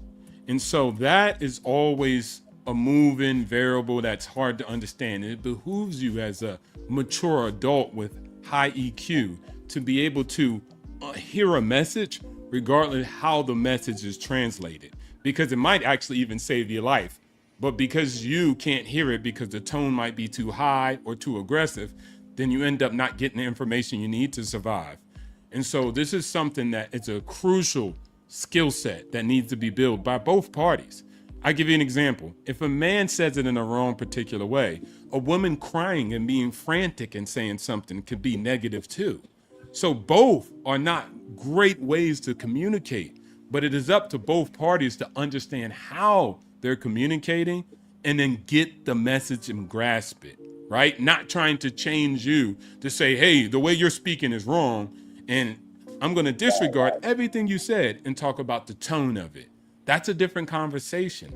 But again, But also, it goes not to both cut ways. you off, Go ahead. but also being talked to and not talked at shows a level of respect. Yeah, again, I think that is something that also needs to be interpreted. You could just feel by anything I say, by a certain particular word or a move of my eye, that I was being talked at and not talked to. So that is very lucid. Yeah. And again, it's up to you as an individual who's communicating with a partner that you say you love the most, that you must understand not to interpret those messages to mean that, oh, you're talking at me, so you know what? I'm not going to hear anything you say. That's childish in your interaction. That's not mature. If a boss says something in a particular way, you might not like the message, but you still have to get the thing done. And that's being a mature professional. Just like a customer. If a customer walks in and starts talking crazy, you can't start throwing hands. You got to what? Maintain frame to be professional and be able to actually deal with that from the way that person is coming. And so I think it's just like, you have to be calm inside and stoic inside and build that character to be able to interpret many different messages, because you might actually get lost in your interpretation. The intention of that person is not to do that. You just interpret it that way. And then that can damage your relationship in the long run. That's my opinion on it. Nice. Facts. Wanted to say this comment right here. Salute to who's that? Juan Terry Rush. Yeah. Howard. Yeah, Howard. Shout out to you. Good topic. Y'all boys is rocking it out. I see. Well, thank you. I appreciate it. Yeah. Real Talk with Nate is pretty much what it is. It's, us talking about real things about life, love, and travel, and peeling back the layers. You know what I'm saying? This is, a safe space. I try to be on the positive side of the travel space, because, there's a lot of negativity that's going on. So I was trying to, add to the positive side so that the good will outweigh the bad. And also, get to some of these deeper layers, because a lot of us that are traveling, are trying to, number one, get our freedom out of the matrix, but also heal from all of the trauma that we've been through while we was in the matrix. And this is pretty much, these are why I have these types of subjects, to be able to talk about this stuff and be able to, get the healing, started in our journey. So I appreciate you watching. Who else? Like and subscribe. Salute to my brothers, Ronan the Traveler. See that? Who's this? Caribbean Casanova. Oh, he's in the. Oh, wow! I didn't know he was in the building. Yeah, he's been in the building. Okay, he's been in direct sales since 03. Commission, no sales, no eat. Yeah, definitely need to have the. Well, that's one person I would definitely want to have on the panel. He's still on here. CC, Caribbean Casanova. I don't know, but he's always welcome to come on mine, because I've never had any issues with him. And I guess that's. Say it again. I'm not saying that at all. He's got my ranch. Well, there you go.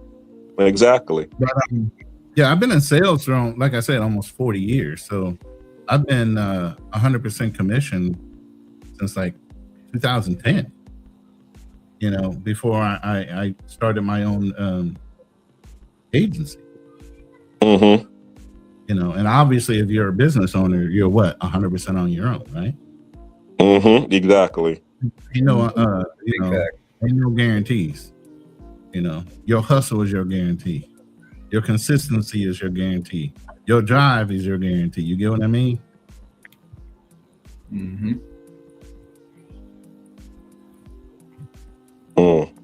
Which one By is the way, this I one? dropped the link in my chats, both the vertical and horizontal. Subscribe to the Black Cleaner channel. Appreciate it. Who's this? Plant-based vegan black man. I'm 100% sure that the black men my ancestors fought in the Civil War, World War II, who bumped heads with someone because of what I said in serving in the military. I guess they was talking about when Team was talking about his issues with people in the military and them having a chip on their shoulder. Yeah. Well, there's a lot of comments on here. I appreciate everybody commenting. I'm trying to see if there was any questions that I missed. Or if you have a question now, you can go ahead and put it in the chat. Yeah, please. No, if you're willing, I have the link pinned to the top of the chat. If you want to hit the link and come up and actually voice your question or make a comment about how you held yourself accountable for maybe a failed relationship and your lack of leadership or communication or whatever it might be that might have contributed to that failed relationship. Now, who's this? Is this one of your people's put that in there? The Council of Unk? Bro, that's hilarious. That's hilarious. The what? The Council of Unk. Bro, I might actually use that. If I start going live again, I'll be like Yeah, he was in my chat. Yeah, that's funny as shit. Yeah, well, hey, that's what's needed around here, bro. Shoot, I mean, all of us are in our 40 or older, and we trying to drop you out, drop you some gems that y'all need out here. That's actually hilarious, bro. That's like, I don't know, like the Lord, kind of like the Lord of the Rings, kind of, you know what I mean? Hey, we the council of elders. Council of the Rings, yeah. I like that. Yeah, Dude, well, we need well, that's pretty much we're gonna have to actually have another panel like this and have more discussions. I appreciate that. I'm definitely gonna let y'all know what the next topic is so y'all can chime in on it. Because I definitely would have loved you all on the other episodes that I did earlier. We did mommy issues on Monday. We're gonna have that. I'm probably gonna have that one again on Mother's Day though. Which is going to be coming pretty soon anyway, because that's in May. And then, are you trying to start a fight on Mother's Day? Say it again. You trying to start a fight on Mother's Day? That's what he trying to do. He trying to kick up some shit on Mother's Day.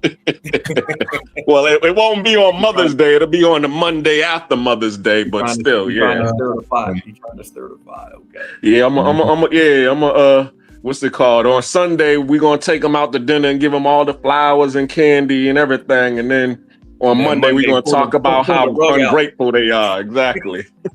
I took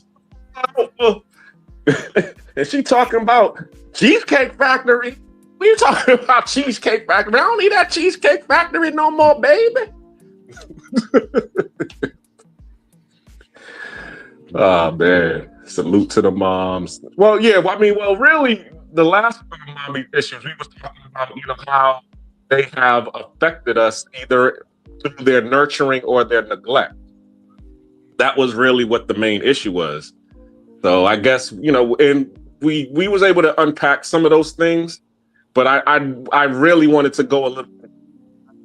know what I'm saying? Like how we're going into deep into the relationship aspect now, because I think we only was on for 2 hours. And here, darn, we done went what, almost 5 hours, 4 hours, 39 minutes. And this has actually been my longest live. So, and I appreciate y'all.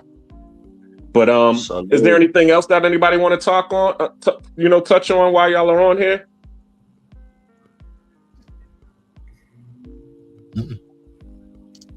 So we done touched everything.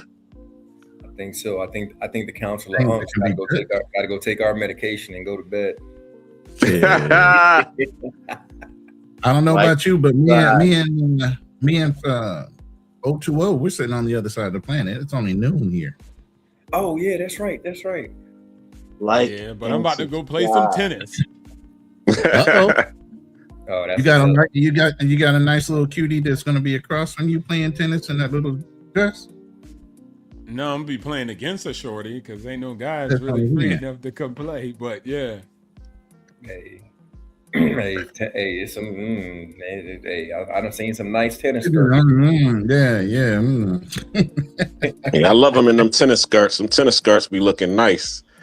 Friend zone millionaire. Why would females care about dudes that are looking for working girls, whether they're in the States or abroad? They're worried about second stringers. Anybody want to answer that or talk on that? No, I mean, I don't know any woman that would want to do this about that kind of life. Hell, the ones in the country don't like those type of dudes. They're going to take your money and send you on your way. That's the business they're in, and that's the lifestyle they want to live. No woman wants a man that's going to be out there sleeping around. So I don't get the correlation. I mean, obviously, if you call yourself a traveling monger, you sitting out there sowing your seed. What woman is going to talk? What woman is going to want a man like that? It's kind of like a hooker question. Yeah. Yeah. Well, it is a hooker. Well, it is a hooker question, to be honest with you, because but it was touching on what do you think he was trying to say, Black Cleaner? I'm trying to understand a little bit. So, what do you think he was trying to say? Well, we was talking about Gone Girl. If you replay it, she was saying that she hasn't met any guys here in the Passport Bro community that has been dating any high quality women. All she sees is because she was out here in Panama with me. So she was like, I haven't seen it. So she was like, I haven't seen it. All I see is a whole bunch of whoremongering going on out here. So I was saying, no, I mean, yeah, there are men out here who are, sowing their wild oats, but usually, as Miguel was talking about, those are the weekend warriors. But, there are there are men out here that are dating high quality women, but most of the times you're not going to see it. Why? Because they're in the house with their high quality girlfriend. Their girlfriend is in the house cooking and cleaning and doing all of these nice things, and they, for them, and they're going bowling. The reason you ain't seeing it is because you're probably not in the places where those people are going to be at. I was just about to say that. Plus, most guys, even if they do pay for play here and there, most people just have some girl that they really rock with. They're just not going to broadcast that individual because most people just don't broadcast, especially men, they're women. And so at the end of the day, you just might not know about them. But again, I don't take kind of like the working thing and no girls checking for you. Girls are out here doing the same. People are just exchanging their humans. They're in the marketplace looking for what they're looking for. And I think there's really no like, we're looking for this. Maybe they're looking for second string at a certain point in time in their life when they might want to settle down looking for second string individuals because they might have things that they're looking for. So I just think it's a plain market. People are just doing whatever they want to do. And girls are, meeting many different types of suitors in their ventures. And so it just depends. But I don't think, people are checking for people at the end of the day. Right. And also too, just to piggyback on what you're saying, a lot of women, they I don't know if it's pheromones, I don't know what it is, but they don't want you unless you're already attached, or they don't want you unless they see that you have something else going on. You know what I'm saying? Like pretty sure we've all had our little spells when you be like, damn, where all the girls at? Like, I ain't got nobody. And then as soon as you get a girlfriend, or as soon as you start kicking it with somebody, here go all of, you know what I'm saying? It's like they know, like, oh, okay, you got it now. And then all of a sudden your DMs are flooded, and you like, well, where were you at like a month ago when I hit, you know, like, so. And I think not so much, I think the girl's like saying high value. It depends on what she interprets as high value. Like a lot of girls, or just people general, it's high quality match. People are looking for specific traits. So even though like a guy might come in here and she's not from a rich family, she has certain qualities that he says that's a high quality match for me. So he doesn't really need money from her or her to hold the same type of job, but he needs maybe affection, love, or how she deals with him in a relationship. And so again, that girl might be seeing it as like, oh, this girl's broke, or maybe she doesn't speak English well, so she's a low quality. That's not quite accurate or true. For that match of what that person wants, that's a good match for him. So I would call it a high quality match versus a high quality man or woman.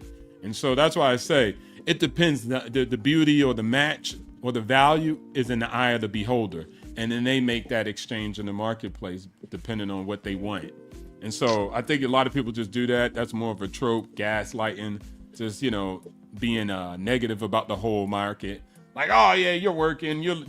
These girls are busted. You couldn't get a real girl back in the stateside. That's just things that people say, but people are having real, genuine relationships for the most part in life.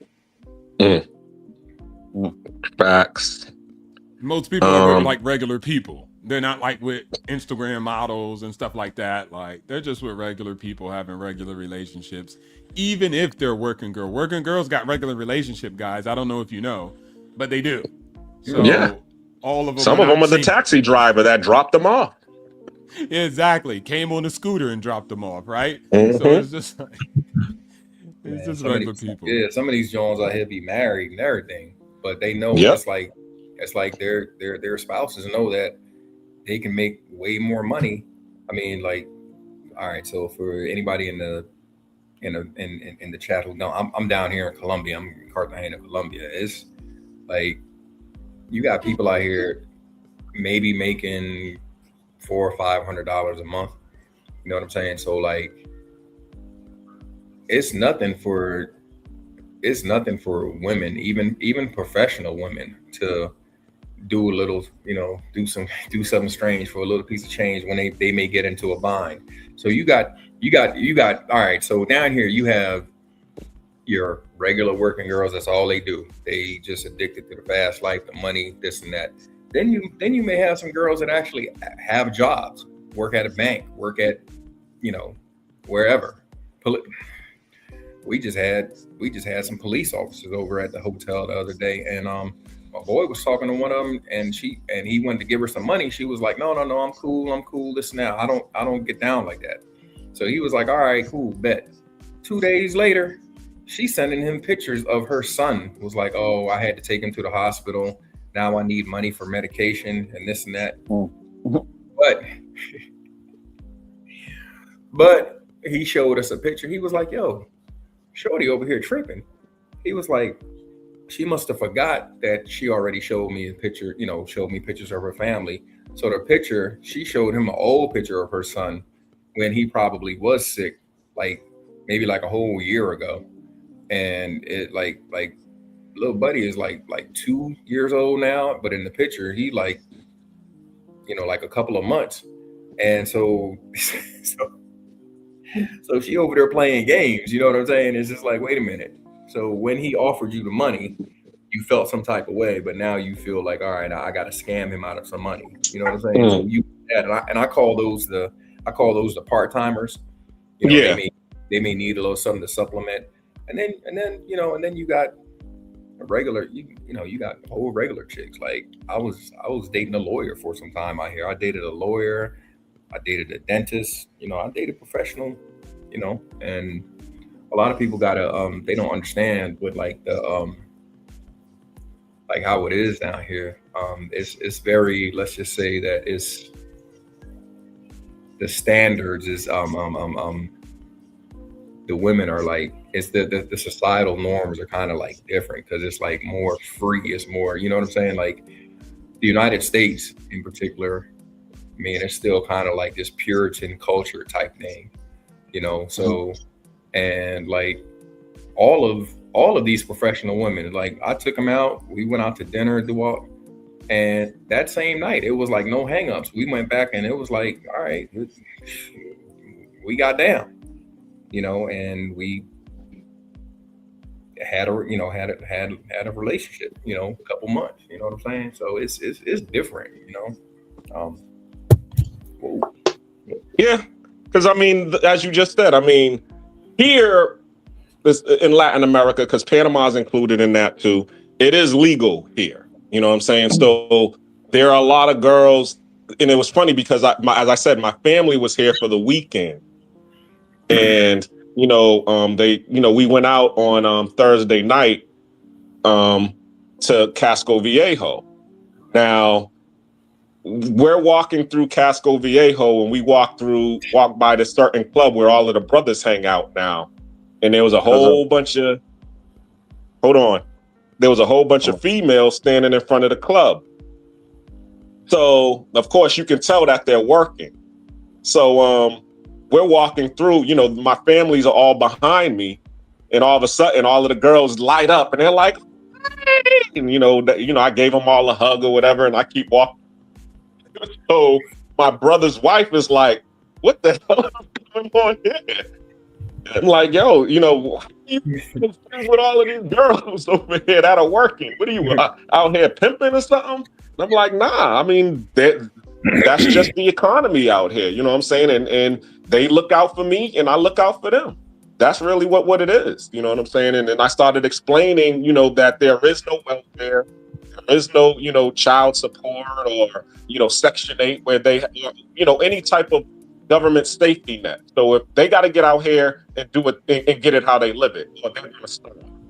And you know, I'm not out here, you know, drinking. You know what I'm saying? But because I live here in Panama, I'm gonna see the same faces every time I go out. You know what I'm saying? And anytime I go to the club, it's gonna be 10 females that are gonna be out there, you know, just sitting there, just chilling.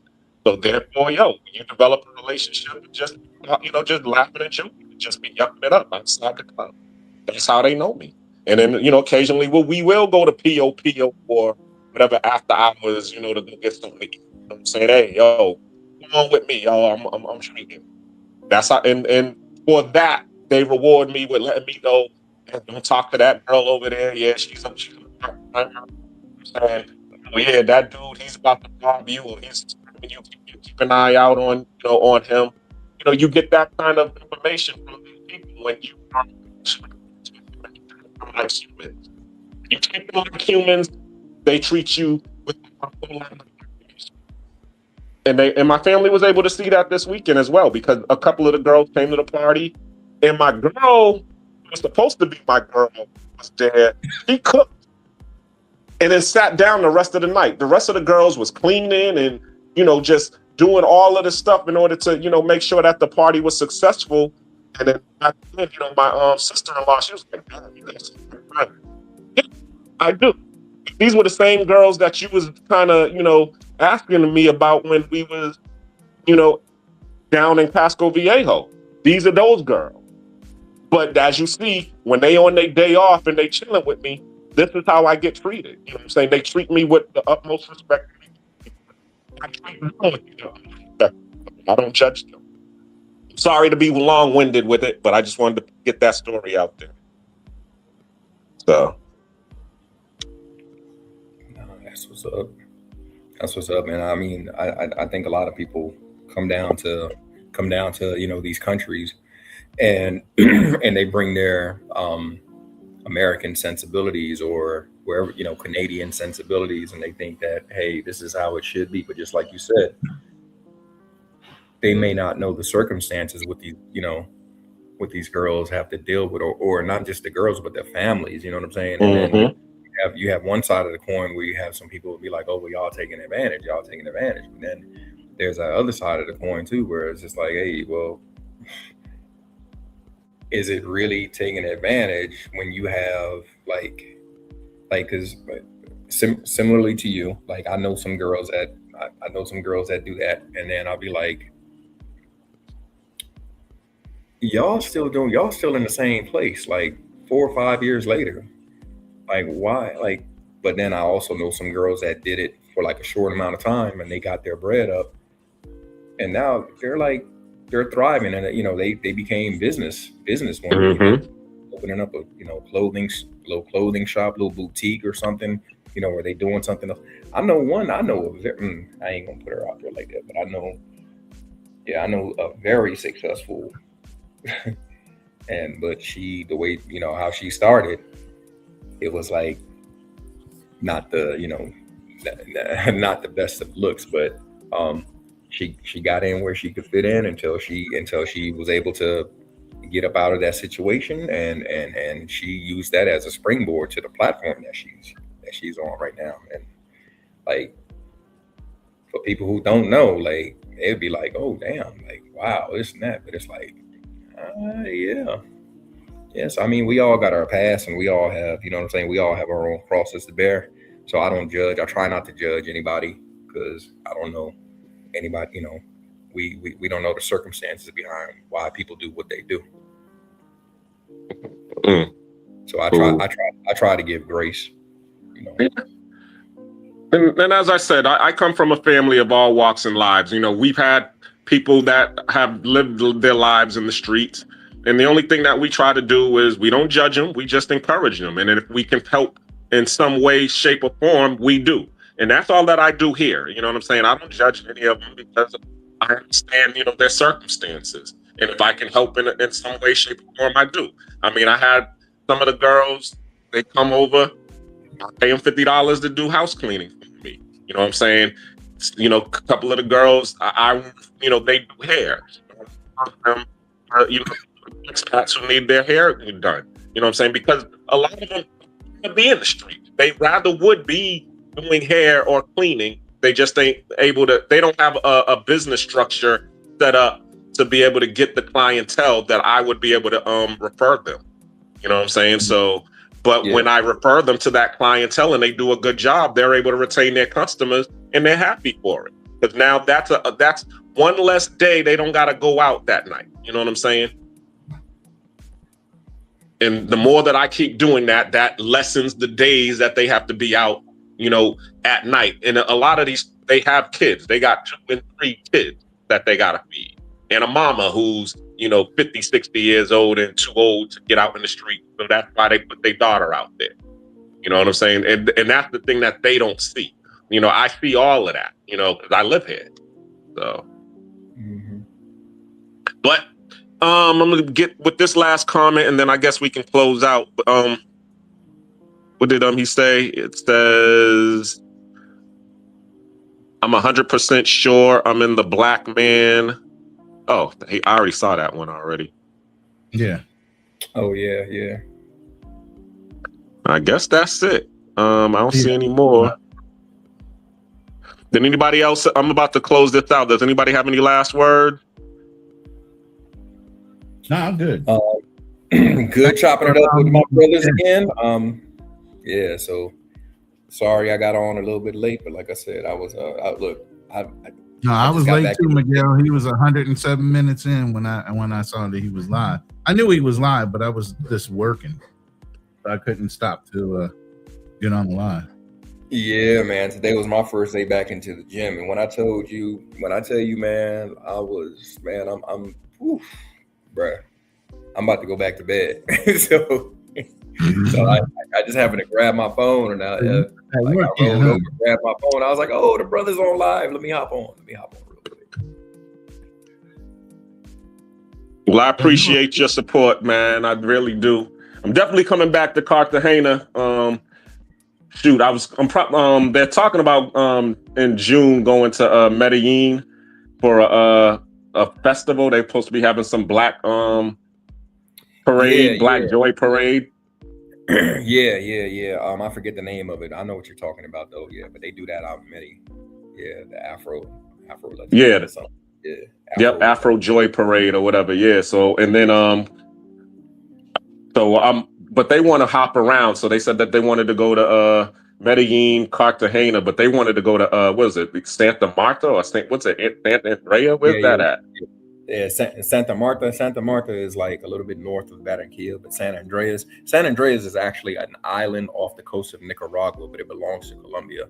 So San Andreas is coolish. It's cool, man, because you go out there and like they speak English, they speak Spanish, and then they hit you with like patois. It sounds like Jamaican patois. I went out there and I was like, yo, what is going on? I was just like, I couldn't believe it. I'm like, what? Yeah. So they hit me with the patois. Some of the people out there, I was like, huh? Like, yo, I know I ain't in Jamaica. Like, what's going on? But yeah, it's different out there. It's different out there. It's cool. But yeah, it's off the coast of Nicaragua, man. But it's a beautiful island, man. Okay. So San Andreas, you got to go to Nicaragua in order to get over there. No, right? no. You can take a flight. You can take a flight right from it's a direct flight from Cartagena. I think they probably have direct from Barranquilla also. I'm not sure. Okay.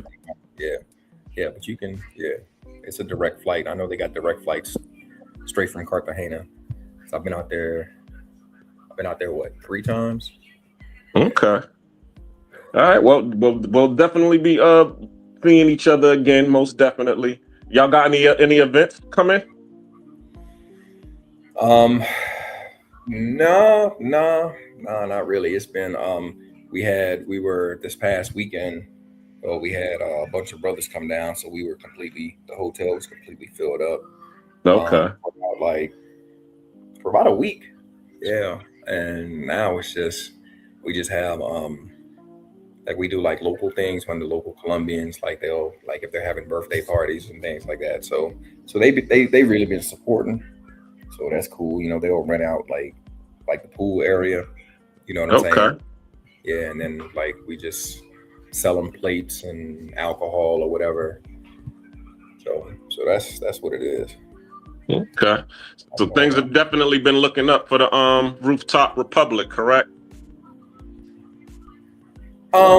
Yeah, I really can't, you know what I'm saying? I mean, for a startup business, you know what I'm saying? They say a lot of businesses fail within the first 2 or 3 years or something like that. Mm-hmm. So just the fact that we are no longer coming up out of our pockets, our business is self-sustaining. It's not where we want it to be, but it is self-sustaining. So so that's a positive, meaning like we don't have to pay like the little events that we throw, like birthday parties, when the locals when they rent out the spot, that pays for all of our staff, that pays for utilities, that pays for all the alcohol, so the business is self-sustaining. So I can't complain, you know what I'm saying? So it I think we, I think we just need a little bit more time before it starts to take off, and then when people actually know what we have out here. Because the thing is, the people who came out and spent any time with us, we got them. Like, they're back, and they're like, every time we come out to Cartagena, we know where to stay. We're staying out here, because they love it. Yeah, I mean, it's depending on the time of day and traffic. It could be a little, hectic getting back to, like the touristy areas, but it doesn't cost a lot. Like, you can get an Uber or use another app called InDrive down here. InDrive has a tendency to be a little bit cheaper than Uber, but like I went down to, for instance, Laguito yesterday, and it was maybe like a 30-minute ride, but it cost me like $6 to get down there. You know what I'm saying? Yeah. So so I went down there, had dinner, took my shorty shopping, and we had a good time. Went out to a beach club down there, and we spent quite some time out there. Got a little toasty, came back home, and celebrated a little bit. Okay. Cool. Well, shout out, all your how they can reach you, and also shout out your business. Yeah, come check us out. We're down here. If you're in Cartagena, if you're coming down to Cartagena, Colombia, come check us out at Rooftop Republic CTG. Just put us in Google. You'll see our information out there. All the booking information. Once again, that's Rooftop Republic CTG. Just type it into Google, and that's how you can come out. And if you want to come check out the hotel, you know what I'm saying, take a look, and we would love to handle all of your accommodations while you're down here in Cartagena, Colombia. So just come check us out. All right. Well, as I said, I appreciate you coming up and supporting, and I'll see you on the next live, fam. All right, for sure. Peace. Peace. Who's next?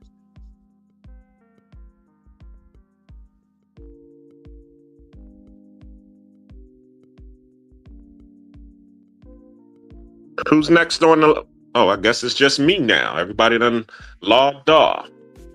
Well, I appreciate you all being on. Let me say this last chat. You know, I'm blind, so I gotta look into the camera, and I don't want... That's why I put it on I took me off the camera. What to feed a down-ass woman? Brother Benz, she came from money and still married. She was the first one to drive his car on the open road without his knowledge because she believed in him. Who said that? Oh, Friend Zone Millionaire. Shout out to you, Friend Zone Millionaire. Appreciate you. Appreciate your support and appreciate your comments. Well, as y'all can see, this was my first show. Went for 5 hours. Thanks for all of you all who supported the show, who came on the panel. Salute to the panel. Shout out to Ronin Travelers. Shout out to Financial Frontier, aka 020. Shout out to True Prodigy, NYC King, Cool Keen, Gone Girl Aisha. Did I forget anybody? Travel POV, of course. A Miguel. Everybody who was on the panel, I appreciate you all coming out. Tune in next Monday. I'm gonna try to keep it going for the Mondays. I will put the thumbnail up for the next topic, but we're gonna definitely be keeping on pulling back the layers so that us as Black people can get on our journey of healing and also learn how to get out this matrix that's putting us in this traumatic experience. I am the Black Cleaner. Thank you for your support, like Bartles and James. And we thank you again for your support.